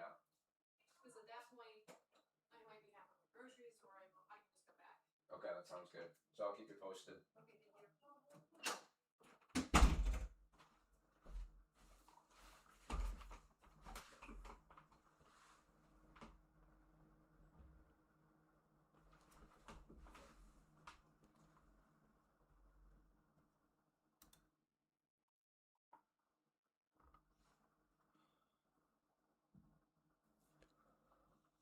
Where'd Heyo go? I'm still waiting on. Is this still is it still uptrend algo mode or what? Heyo.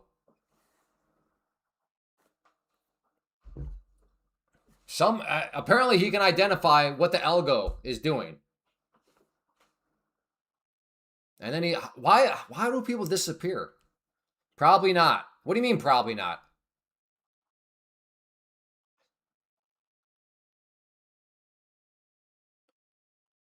From being so confident that he could tell what the algorithm's doing to now not so much.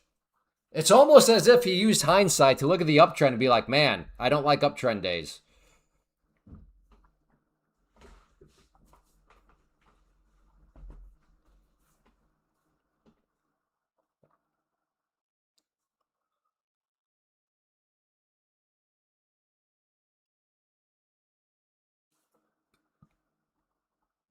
I hate algo uptrend mode days. That was your first comment. I hate algo uptrend mode days. Which, like, I don't understand. Just get long. Just get long. You're the one that says it's the algo that's doing the uptrend. That's not my premise. That's your premise. I don't believe the market is dictated by an algorithm, like apparently you do, because you're part of a cult or something. I don't know. But I'm just accepting your premise. If you think the algo is creating an uptrend, then just get long and stop complaining. But it's almost as if you don't actually believe in the algorithm, and you're like, well, yeah, I don't know if the algorithm is actually. Then what's the point of making a comment on the algorithm? You know what I mean? It's like that's cool. If you want to believe that the market is driven by an algorithm, that's okay. I mean, we can agree to disagree on that. But if that is your premise, that it's an algo uptrend mode day, then just get long. That's my only point.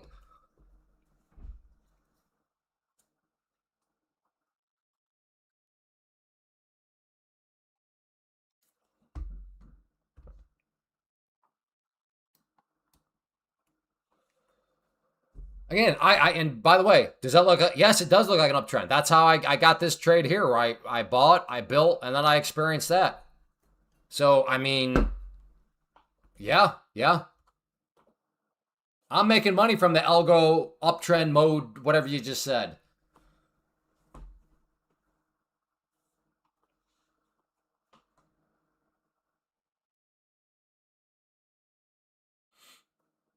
The algo just called me and said, "Go long."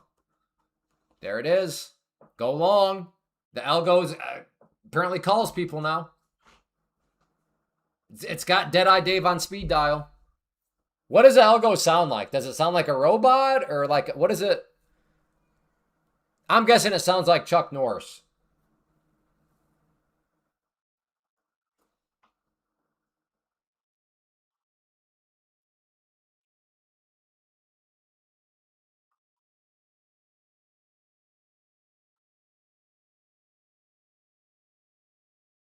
Sounds like a fax machine. Doesn't look like you missed anything. I don't know. I'm gonna short. Why are you shorting when it's an uptrend mode day? Why are you going against the algorithm? I don't get it. I mean, I appreciate the fact you're giving a trade plan. So you have my full respect in that regard. I'm just confused. That's all. Okay, so he's short. His target is 975. Down here. Because uptrends have dips. Yeah, but if the algorithm is uptrend mode, why not just go with the algorithm? That hence the confusion.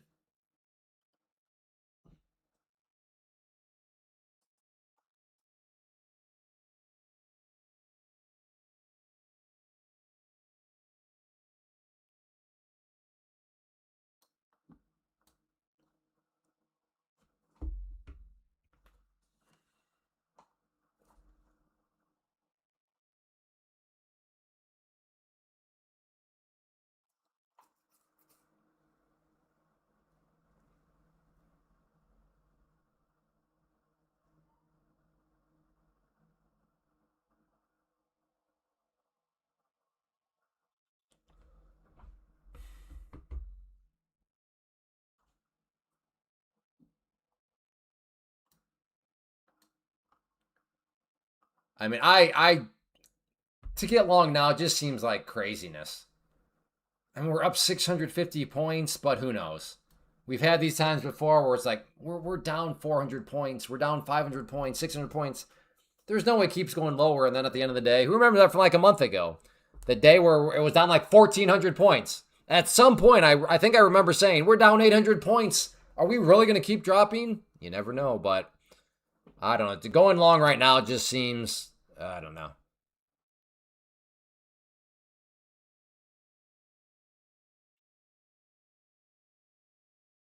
Yeah, exactly. Keeping the West Wild, you might want to keep that to yourself because that's going to irritate some people. That's going to irritate some cult members out there.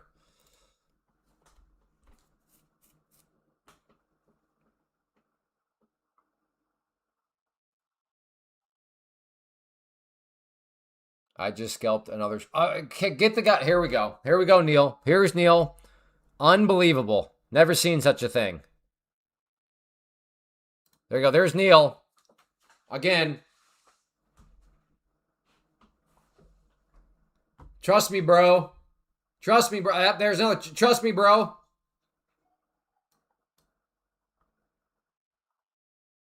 I'm telling you, Neil, it is so much better. Like that one trade plan you gave us, where you had the numbers ahead of time and then we watched it play out live. That was so much better.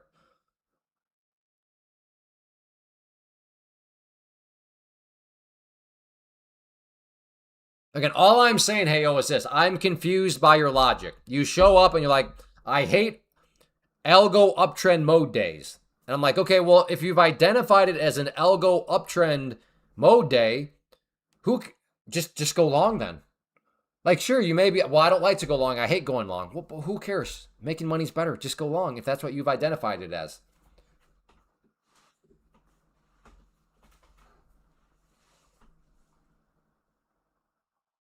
Like if you know that the algorithms are just going to push it higher because it's an algo uptrend mode day, to use your terminology, then just get long. That sounds like a brilliant discovery. Like I wish I had the ability to identify algo uptrend mode days.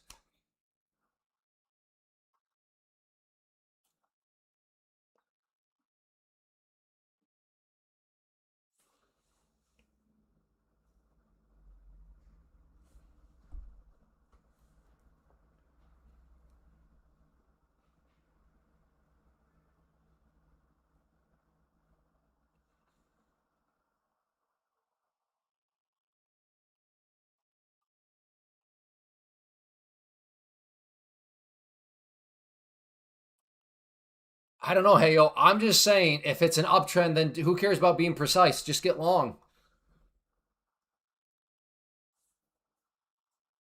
That's all I'm saying. I'm just taking your premise. That's all, and trying to explain why I'm confused.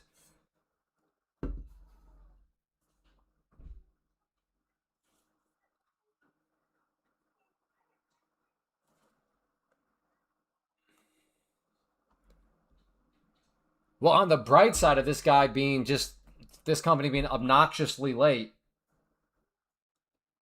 maybe I'll actually be able to join. By the way, since when did the car market get insanely expensive? Like scam like expensive. When did that happen? We have our SUV we got in 2019, just hit 100,000 miles, and that's usually when I like to just sell them, go get something. Um, but man, I was like, without even, it's not like I'm trying hard. It's not like I'm looking for, BMWs or anything like that. But the ease at which I was all of a sudden getting results where I'm looking at six figures for a car, for like an SUV. When did that happen? So, anyways, that's my long way of saying I'm just going to pour some morning into our. Basically, we got a bill from our current car for transmission. Again, transmission is still fine, but like with the model we have around 100,000 miles is where the transmission can start to get a little goofy. But like basically to new engine, blah, blah, blah, transmission, some other things. Right around like the quote was, well, this included like we have a cracked windshield right now. But let's just call it basically $12,000. So I'm like, okay. $12,000 for essentially, let's just call it another 100,000 miles. Do I want to essentially buy a new car being defined as another 100,000 miles? Do I want to pay 12,000 for that or go into this market and pay way more for something? I'm like, you know what? I'm going to just buy another 100,000 miles with 12K. So anyways, so right now we're down to one car. So that's how it's like, okay, well, maybe I can join. But then it just dawned on me, well, wait a second. We're down to one car right now. So I don't know if I'd still be able to join or not. But yeah. Anyways, the car market. And by the way, I hate cars. I hate vehicles. I look at what I bought on our SUV from 2019. Then I look at what I could get on it now. It's like, oh, yeah, that's right. They're depreciating assets. Oh, well, Clay, I know. I understand you could go buy like some sort of, like car collectors know what they're doing. I'm just talking about for the average person that's not looking to collect cars, okay? Talk about financial hell. That's what vehicles are, especially if you have a car payment on them. Literal financial hell. To pay interest on something that is dropping in value. That is the epitome of financial hell. They aren't selling right now, so you might be able to talk them way down.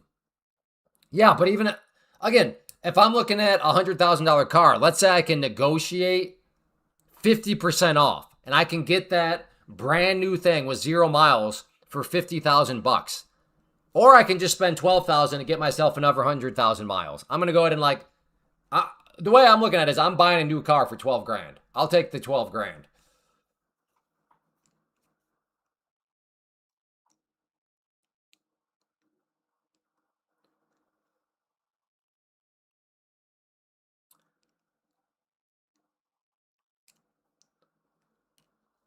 Yeah, I've never had a car payment. I will my goal, yeah, again, car payments, the epitome of finance, like yeah, just oh my goodness. Makes me sick to be like, "Oh, I remember what I paid that for that in, 2019. Oh, that's oh, yeah. Good grief."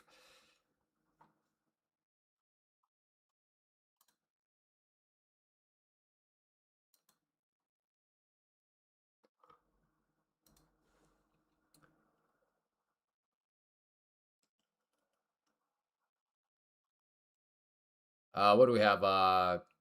20 Ford Expedition, right? Yeah. Ford Expedition 2019 It's got like rows in it, so we can fit 8.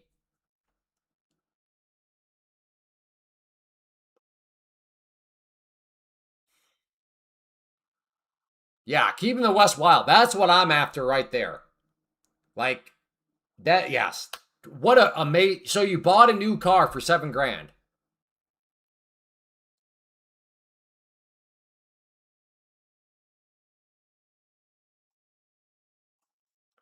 Well, like, yeah, I mean, James, even if you never finance a house, you're still owned by these things called homeowner insurance and property taxes.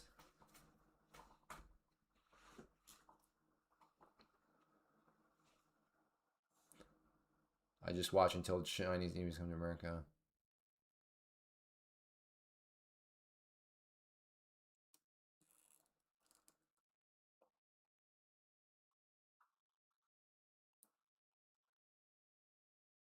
Yeah, you'll be better off.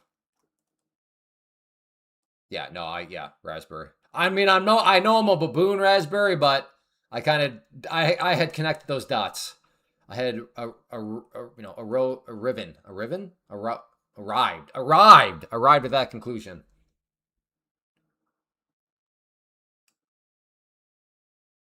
You need an old short bus? I should, yeah. Well, I can't get out. Well, again, so that's what I mean is, I mean, you're always going to be owned by somebody. I wouldn't finance anything, not even a home. Don't want something to own me. Okay, I mean, well, I mean, you're owned. I don't know what your situation is, but if you're paying rent right now, oh, you are owned by something called the landlord. And it's hard.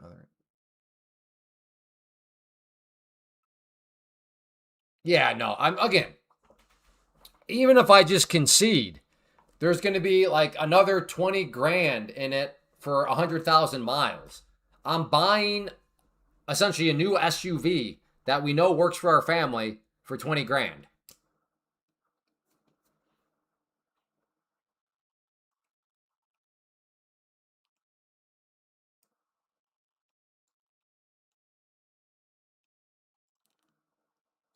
Oh, yeah, I'd agree with that, James.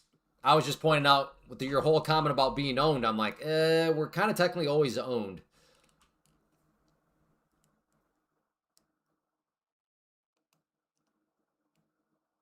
Well, Jake Keith, hopefully that the majority of that is a house, right? Please tell me that majority of that is a house, if not all.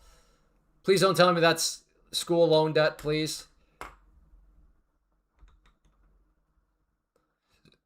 People finance McDonald's. Yeah, they're called morons.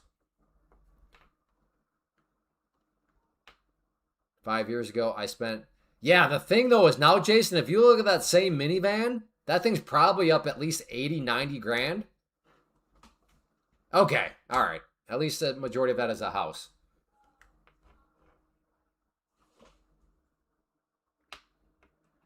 I'm about to call them. I'm about to call them back and gonna be like, hey, what are we doing here? I'm trying to, which is the truth. My wife is trying to plan out her schedule.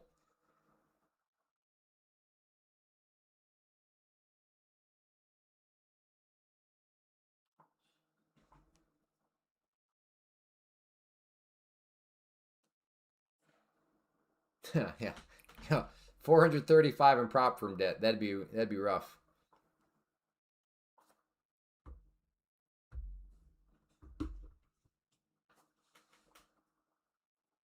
If you owe anyone, you are a slave. Well, then we're all slaves. We're all slaves.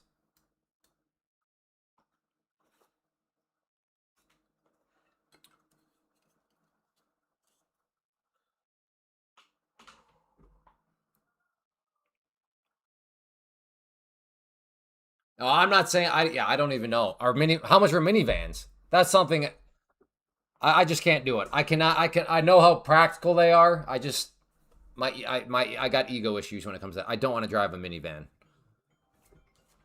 Wait. All right, here we go.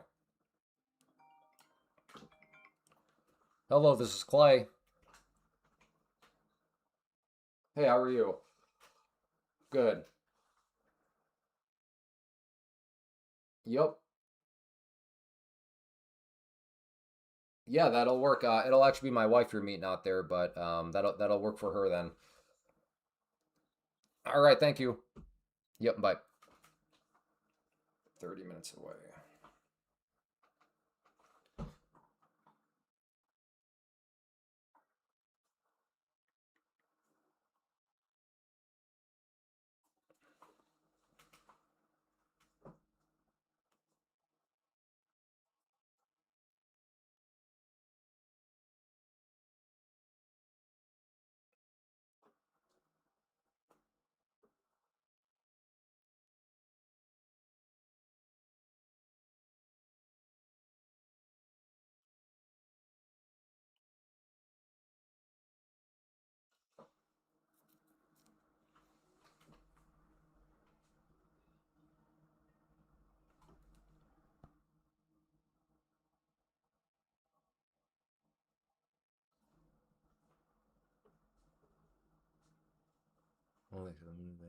All right, good. I'm glad. A lot of people are not on Team Minivan.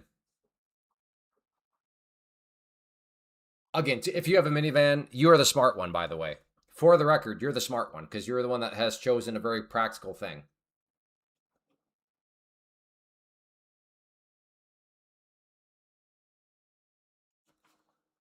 How come nobody ever wants to talk to me? Now my wife won't pick up. Okay, I probably set that on a silver platter. All right, you can probably cook me up with that one.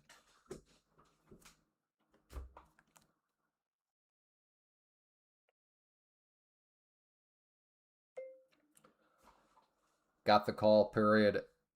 Sounds like he'll be out there around 1:30-ish.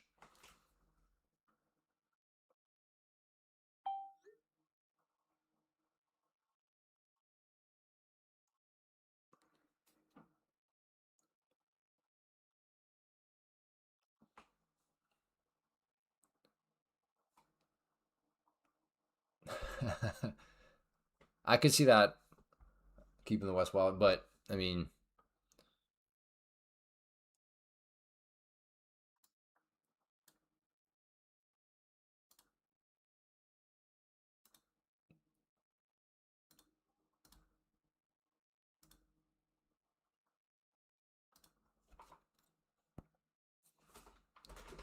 I'll be right back. Hey, kids. Kids? Did mom leave her phone here? She took it? Okay.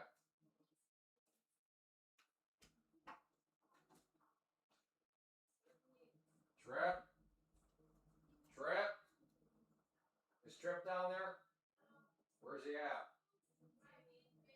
Can you tell him he's got to come up and turn off all his lights? Thank you.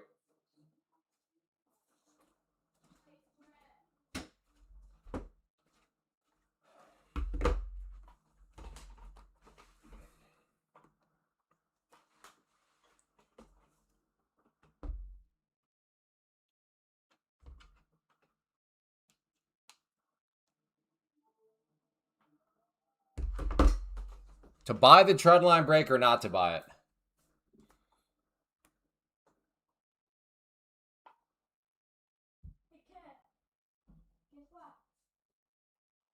There are only a couple of solenoid. Okay, yeah. See, John, the thing with you, though, is that you're mechanically inclined. I'm not. So.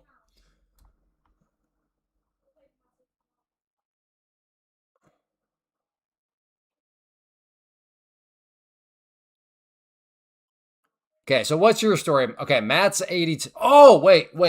Is Matt from Texas here? Matt, I think Schroeder with the Texas flag. Are you here, buddy? All right, am I about to get long here? Is this thing gonna break out? I think. No, I know that I know it's not you.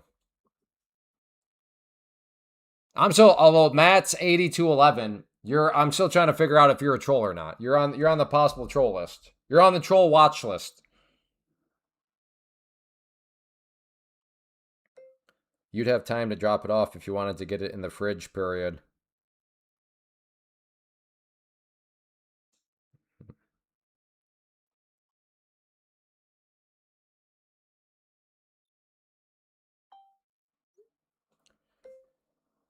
Also mentioned to him that it will be a metal roof.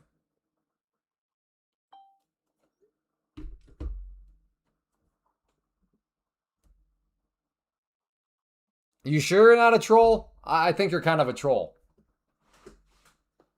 Pretty sure you're. Yeah, I don't know. Still contemplating, especially with the amount of dentedness you're being with the option stuff. For you to not even try futures, sign that you're just either a total, like literally literally an idiot, like, and I mean that like in a literal sense. You're a literal idiot, or you're just trolling around. And I don't think you're an idiot, by the way. I don't think anybody's that stupid.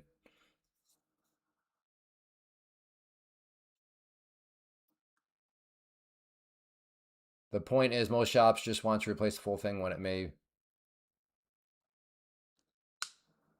Okay, well, I don't know how to determine that stuff, John. So, yeah, I don't know.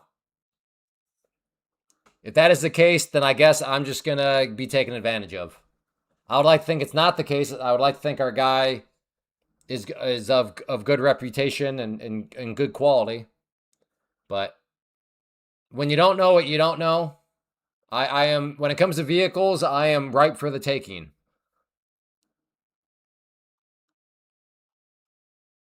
I saw a video of one of the greatest options traders there is telling people to trade.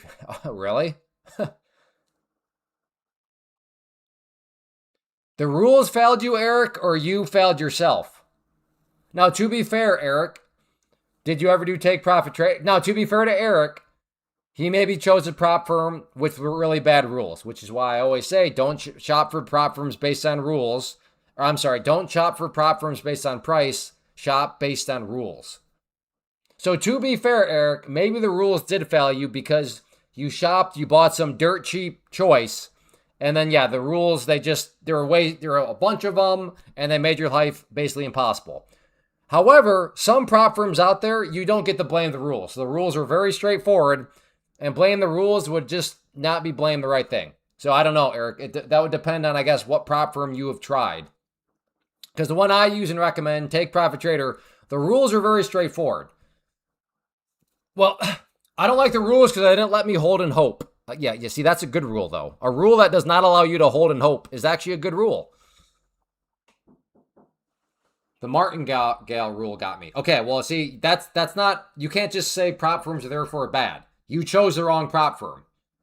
Take Profit Trader does not have the martingale rule, for example. Yeah?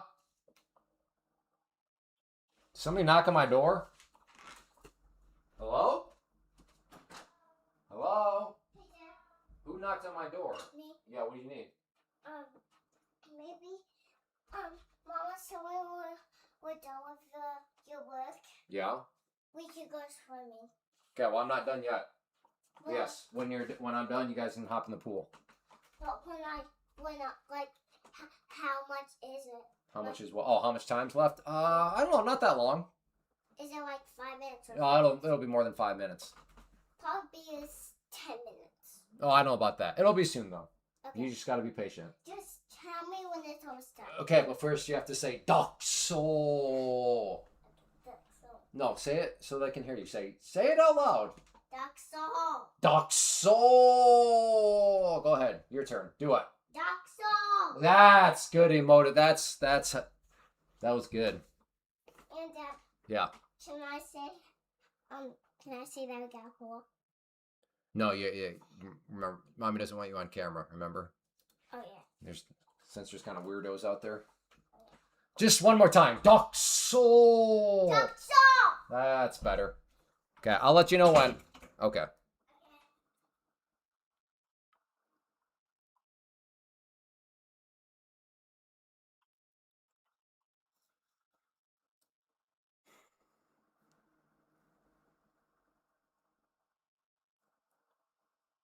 So, yeah. So for Eric and Matt, you guys are either morons or you're trolls. That's the two things. I don't think either of you are morons. Well, not Eric, more so Matt. So Matt, what is it? Are you a troll or are you a literal idiot? Which one is it, Matt? Because you're definitely not a total idiot.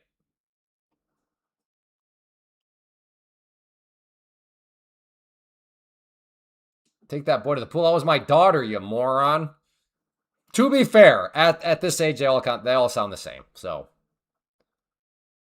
what if you're both? Well, then I gotta ban you because I don't have any time for trolls.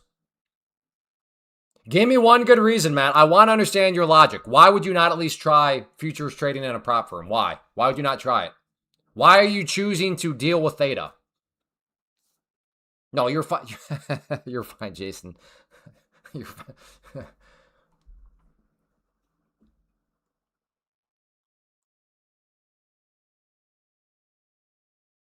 I got my ratio, but the rules are too What? There are no gimmicky rules, Eric. You have failed yourself by shopping based on price, not on rules. That's the problem. You will very, very realistically give yourself a bad impression of prop firms if you shop based on price and not on rules. Exhibit here is Eric. They're too gimmicky. I concede that some prop firms out there, depending on your strategy, are going to be very gimmicky. Agreed. But that's not all prop firms. Some prop firms are very straightforward.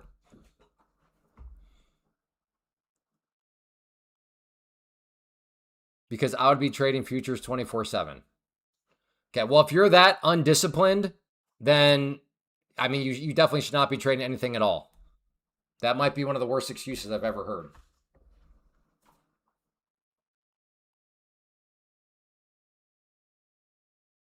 No fun, looking like One Direction all day.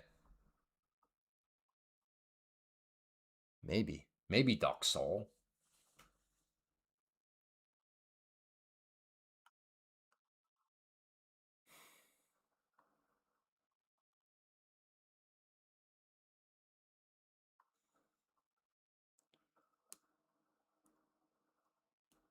That is kind of what I was thinking. Hey, yo, kind of said it out loud.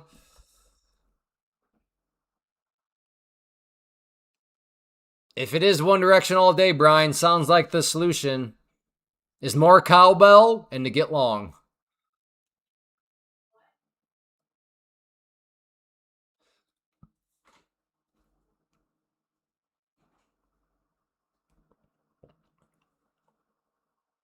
Ooh. Is this real or is this another fake right here? They protecting that 330s. Who's they?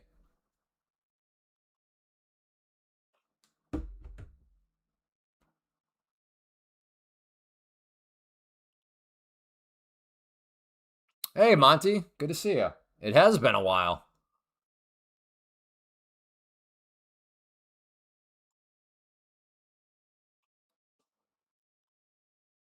I don't know. You're the one that says it's just long every day. No fun. Looking like One Direction all day. Okay, to be fair, I guess you didn't say. I assumed you meant up. So I'm just saying. I agree with Hey Yo. If it's looking like it's just One Direction all day, first question, what is that direction? After you've answered that, it seems like you now have your trade plan. Just go. Just get whatever that is.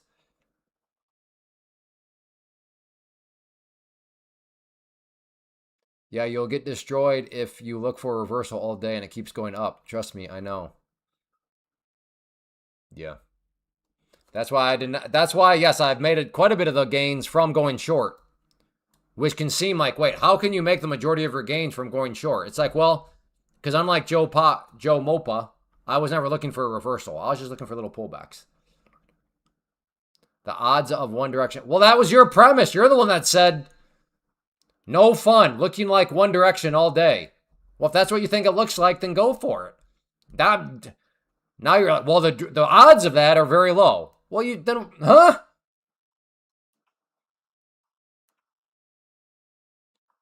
You and Hey O.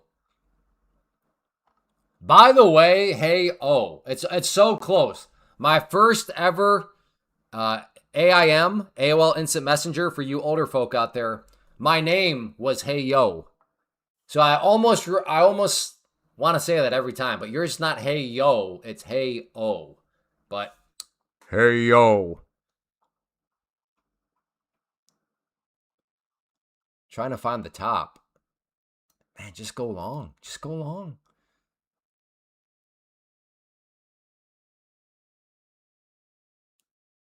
Dude, AIM was so good. I miss those days.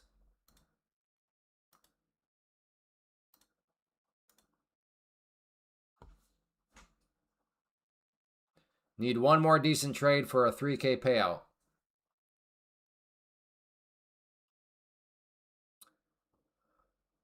I mean, I'm tempted. I'm not calling anybody crazy. For like, right? Hello? There we go. For like a long down around there, I could see that. I don't think that's crazy. Well, then again, I guess I don't know how you define a decent trade.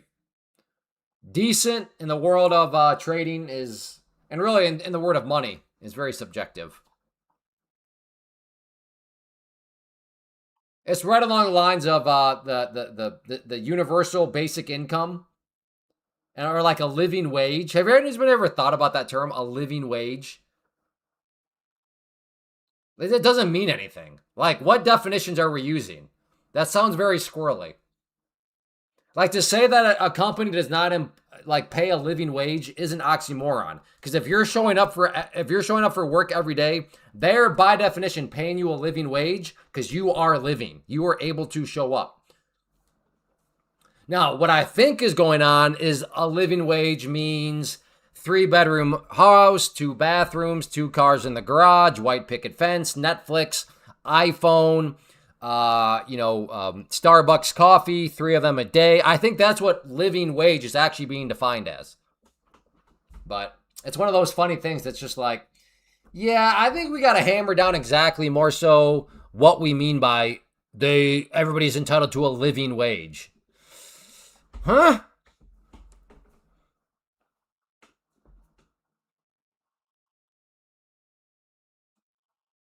Employers don't pay. Again, like there's the epitome. Like employers definitely want to pay a living wage. They need living employees. If they have dead employees, they're going to have a problem on their hands.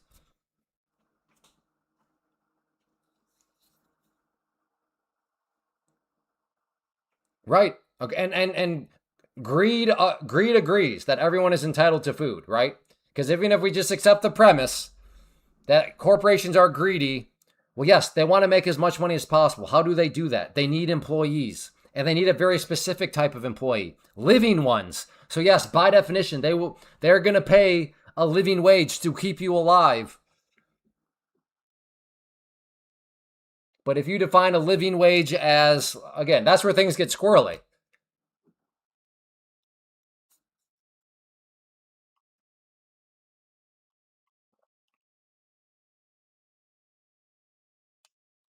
But if I was trying to get elected for something, it's kind of cool to just say stuff like that.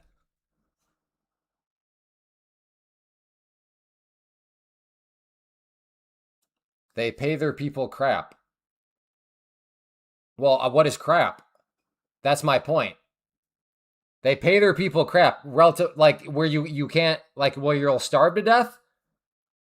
Or do you mean crap as in, well, I can't have, I can't have an SUV and an F-150, and I can't have, 37 streaming services.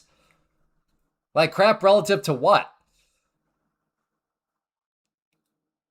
Once we replace them with AI, then they ain't going to be living. Yeah, AI will be, that'll be interesting times. It's political rage bait saying, oh, yes, it is. And it's just one of those that's just like, but some people literally, I mean, they'll say it. It's like a trade plan, right? Where people don't actually give any numbers. They say something because it makes them sound good. I mean, that's politics.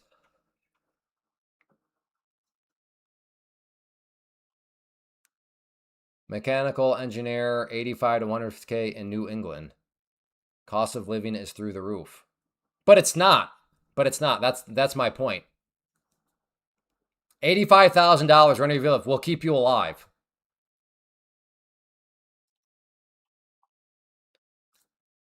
I understand what you're saying. You're saying no, Clay, but I want, it's crap pay unless I can have, and then you're going to name all these non-necessities. It's like, that's not up to the company does not owe you those non-necessities. That's not a living wage for a family. So your family will starve. Your family will starve to death at 85,000. And where did you say that was? In New England. So a family will starve to death making $85,000 a year. Is that what you're saying?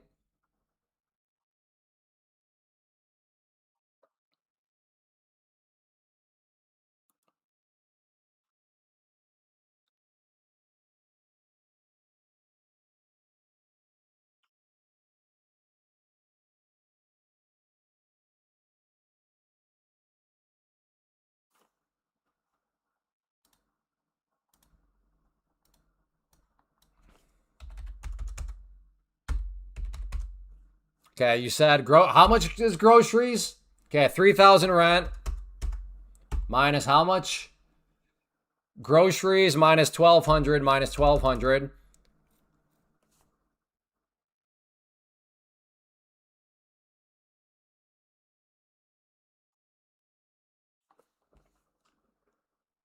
Again, if that were true, yeah, how much do I take out for taxes? How much do I take out for taxes? You have a massive problem on your hands. If that were true, then the company would not be able to find any employees.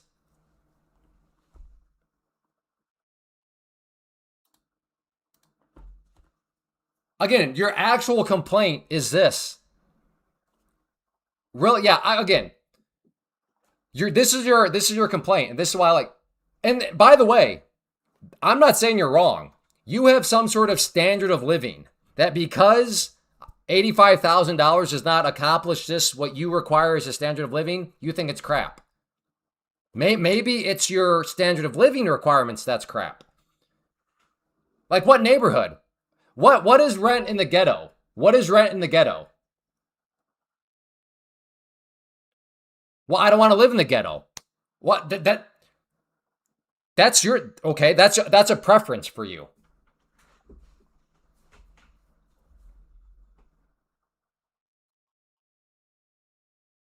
Exactly. What Jamie just said. That's my point. That's where degreed engineers should live? Yeah, if that's what the job market is. I'm not missing the point. You're missing the point. Again, you have whatever standard of living you want to have. So if you show up to me and you're like, listen, Clay, I want to live in Hawaii. I want to have a mansion. I want to have a yacht and I want to have a private jet. No problem. But let's look, okay, what is the cost for that? Okay, now you need to go out there and find a job that will pay you enough for you to do that. Now, in that situation, you're basically going to have to be what, like a professional athlete, an actor, or basically a business owner of a big business. If that's what you want, that's fine. But just because you want certain things does not mean that the employee's paying you like crap because you can't get those things. Again, I don't care if you show up and you want houses around the world, a fleet of yachts, a fleet of sports cars, Rolex watches, go for it. But that's not on then you have to do something where the job market will support that. So by your own definition,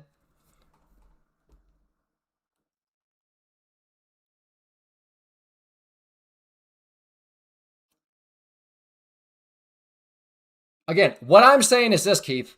If you are a business employer, you've got to pay enough to have employees. Like it doesn't make any, for example, in New York City, if an employer is like, we're going to pay you 10 grand a year, just to take it to the extreme side of the logic, they will not find anybody.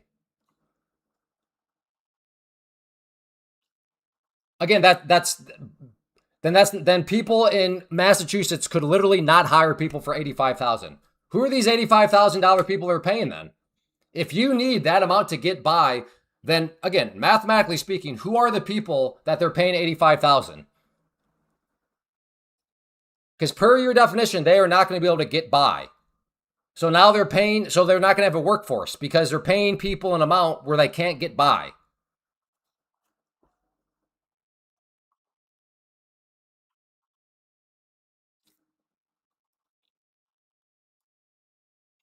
So I want to know who these people are that are making 85,000 a year in Massachusetts.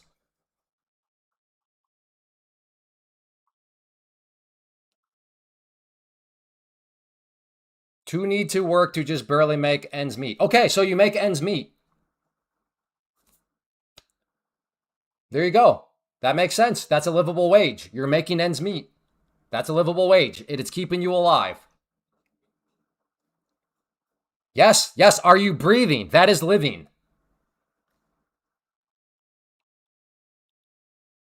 I just did define living. You are breathing. You have food. You're not freezing at night. That is a living wage, definitionally speaking. What you mean, though, is wait, no. I want the 3-car, or I want the 3-bedroom house. I want the two with the 2 bathrooms. I want 2 cars. I want a really nice neighborhood. I want. None of this stuff is a necessity, but like it's just what you want. Well, that's not on the employer to give you. That's on you to get the job skills required for somebody to pay you that amount.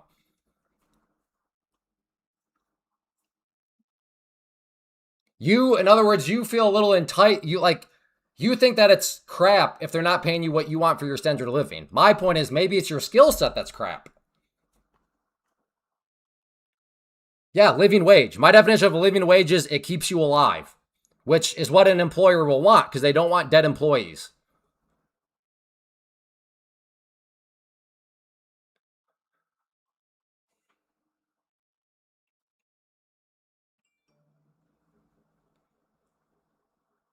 Why is it going higher? Because that's all it does today.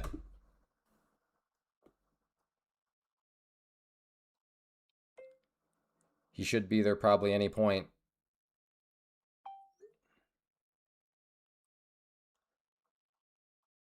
His name is Austin. This conversation is getting old. Well, what was we going to talk about, Dave? There's nothing to agree. It's just a matter of you feel more entitled than you actually are. You want to pay more than what your skill set allows for. That's it. That's what you're upset about.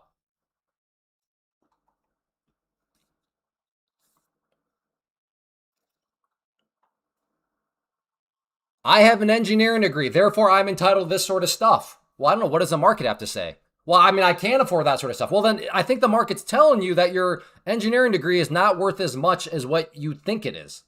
It's just math.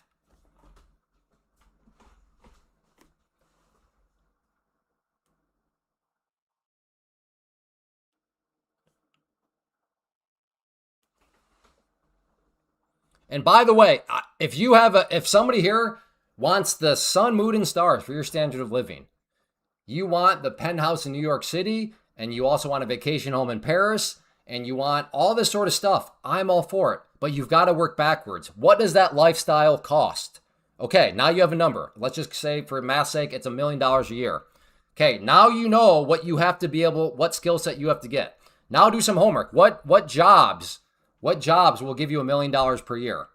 At this point, you're probably going to need to be like a brain surgeon, like I said, a business owner, an actor, or like a professional athlete. But like, yeah, going and getting an engineering degree ain't going to get you that sort of stuff. And just because you have an engineering degree doesn't mean you're entitled to all those things. Because the market says, no, you're not entitled to it. It's very basic math. Figure out what kind of life you want. Do some numbers. What is that type of lifestyle going to cost? And then go and get yourself the skill set that will allow you to be able to get that sort of payment. Again, that's it.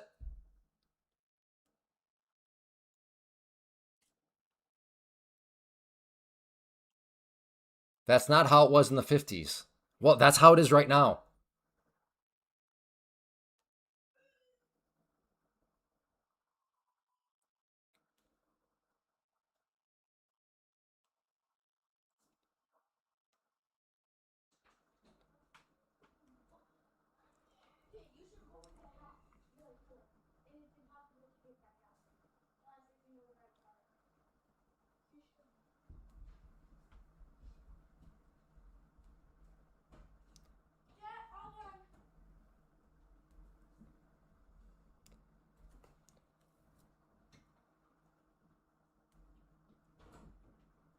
Okay, my whole point was living wage is like an oxymoron.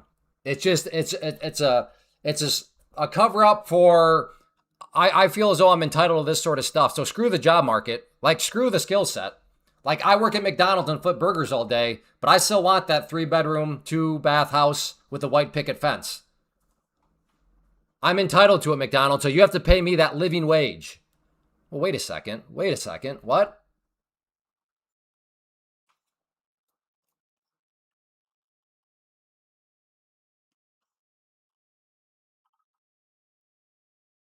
I'd love to have a beachfront property in Maui. That'd be great. That'd be great. How come we don't define that? You know what? I think I'm gonna start that campaign. A living wage is defined as being able to own a mansion on the shores of Hawaii. That's my definition of a living wage now. Well, Clay, that's a little too excessive. Agreed, but like, where's that line at? Where do you draw the line before it's too excessive?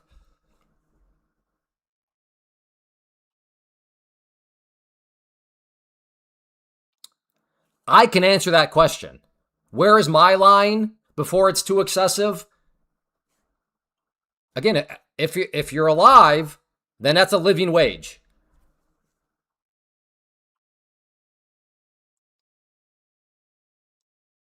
Yeah, there you go, hey yo. And unfortunately, you're such a dent, you don't want to get long. I try to help you, try to make you some money. I mean, I told you so.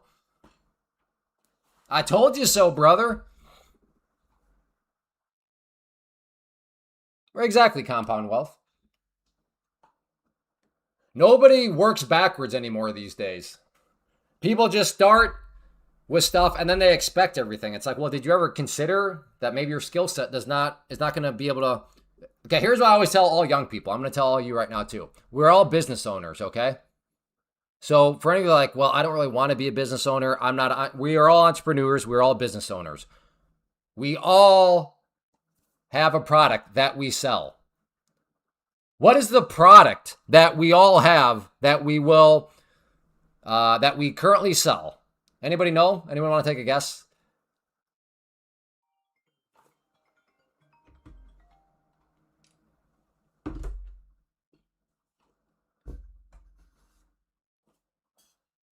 Exactly, our time.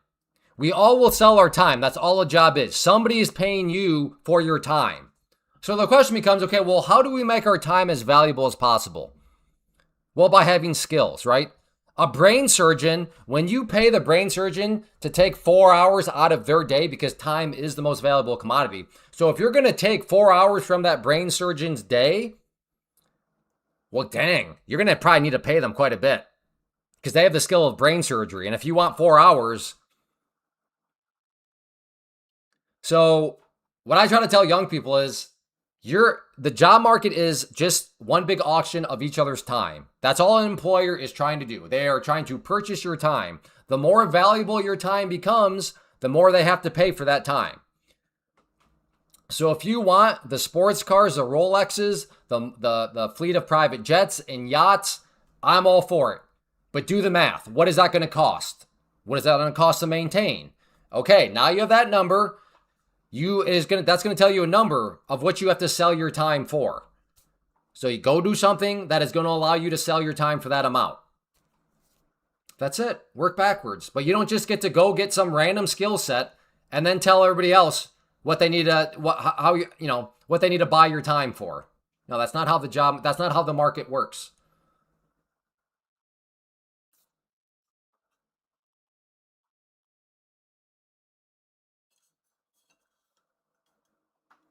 No, that's the thing. It's not flawed. It's very black and white. If you are alive, you are by definition being paid a living wage. That's how straightforward it is. Like, it cannot be any more black and white. And again, if a company wants employees, they need living employees. Therefore, they have to pay them a living wage. But that doesn't allow them to have Netflix and blah, blah, blah. Well, since when is Netflix a necessity? Since when does Netflix keep somebody alive?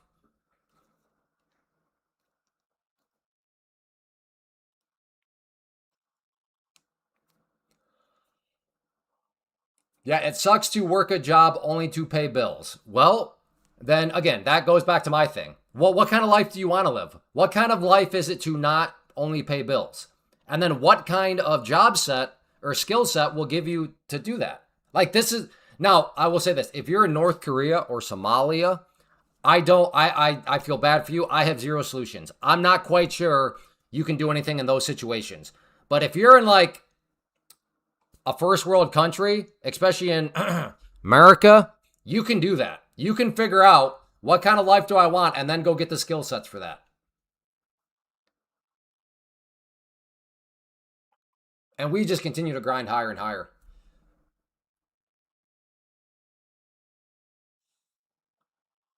Yes, exactly. It's like my brother-in-law who did brother-in-law right here who did tours in Afghanistan and Iraq. He's like, the people from there would come to America, and if they saw the hood, they would look at those houses and be like, these are mansions. Wait, what is going on here?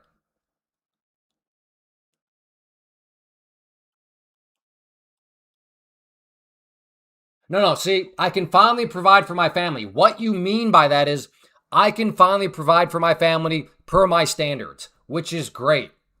Good job. But that's per your standards. And that's what creates the gray area. What if your standards all of a sudden becomes a beachside mansion in Malibu? Is that what we're going to use for standards? I can only provide for my family if we have a beachside mansion in Malibu, Hawaii. Or Maui, Hawaii, excuse me. Is that what it is? Is that how you're going to define providing for your family? Is you got to have a vacation home in Hawaii, Jay Keith?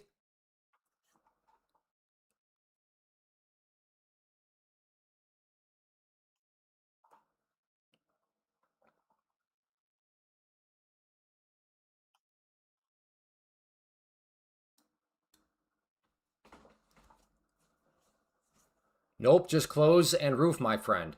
Well, there you go. Then those other places would allow you to do that too. Because an employee, by definition, to have living employees, is going to want to keep them clothed and a roof over their head with food in their stomach. Yeah, there you go. And that is completely possible. Now, maybe that's not in the neighborhood you want. Again, yeah, you want those things. Yeah, in what neighborhood? Let me guess. You want food on the table, heat on, and the lights covered. Yeah, in a really nice neighborhood too, right? You see how the standards changed all of a sudden?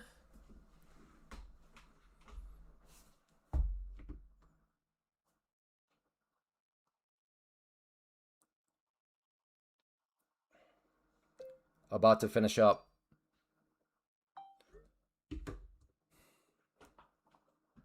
And yeah, again, by definition, that is possible. Because if it were not possible, those companies in New England would not have any employees. Because they'd all freeze every winter. Hey, thanks. Thanks, Total. That total dork.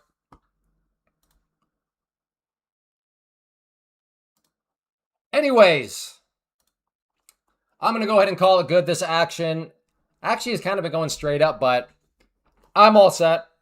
So I'm going to call it good. If you want to help support the stream, code Clay, all caps. That is case sensitive, so it's got to be all caps. With any of these prop firms I use, I love, I recommend Take Profit Trader. But if you're with any of these other prop firms and use the code, would appreciate it. But good to the discussion, Jay Keith. You know I love you. I think you have some holes in your argument. But thank you for keeping it adult-like, my friend. And thank you for not going to ad hominem fallacies and name calling, and I'm going to take my ball and go home. So I appreciate you, brother. Good discussion there. And a good example of him. Oh, you're mean. Nothing like that. So I'm going to go ahead, like I said, call it good on your way out. If you could hit that like button, that is always helpful. I'll be back tomorrow at the very latest, 11 a.m. Eastern. Usually I do show up early.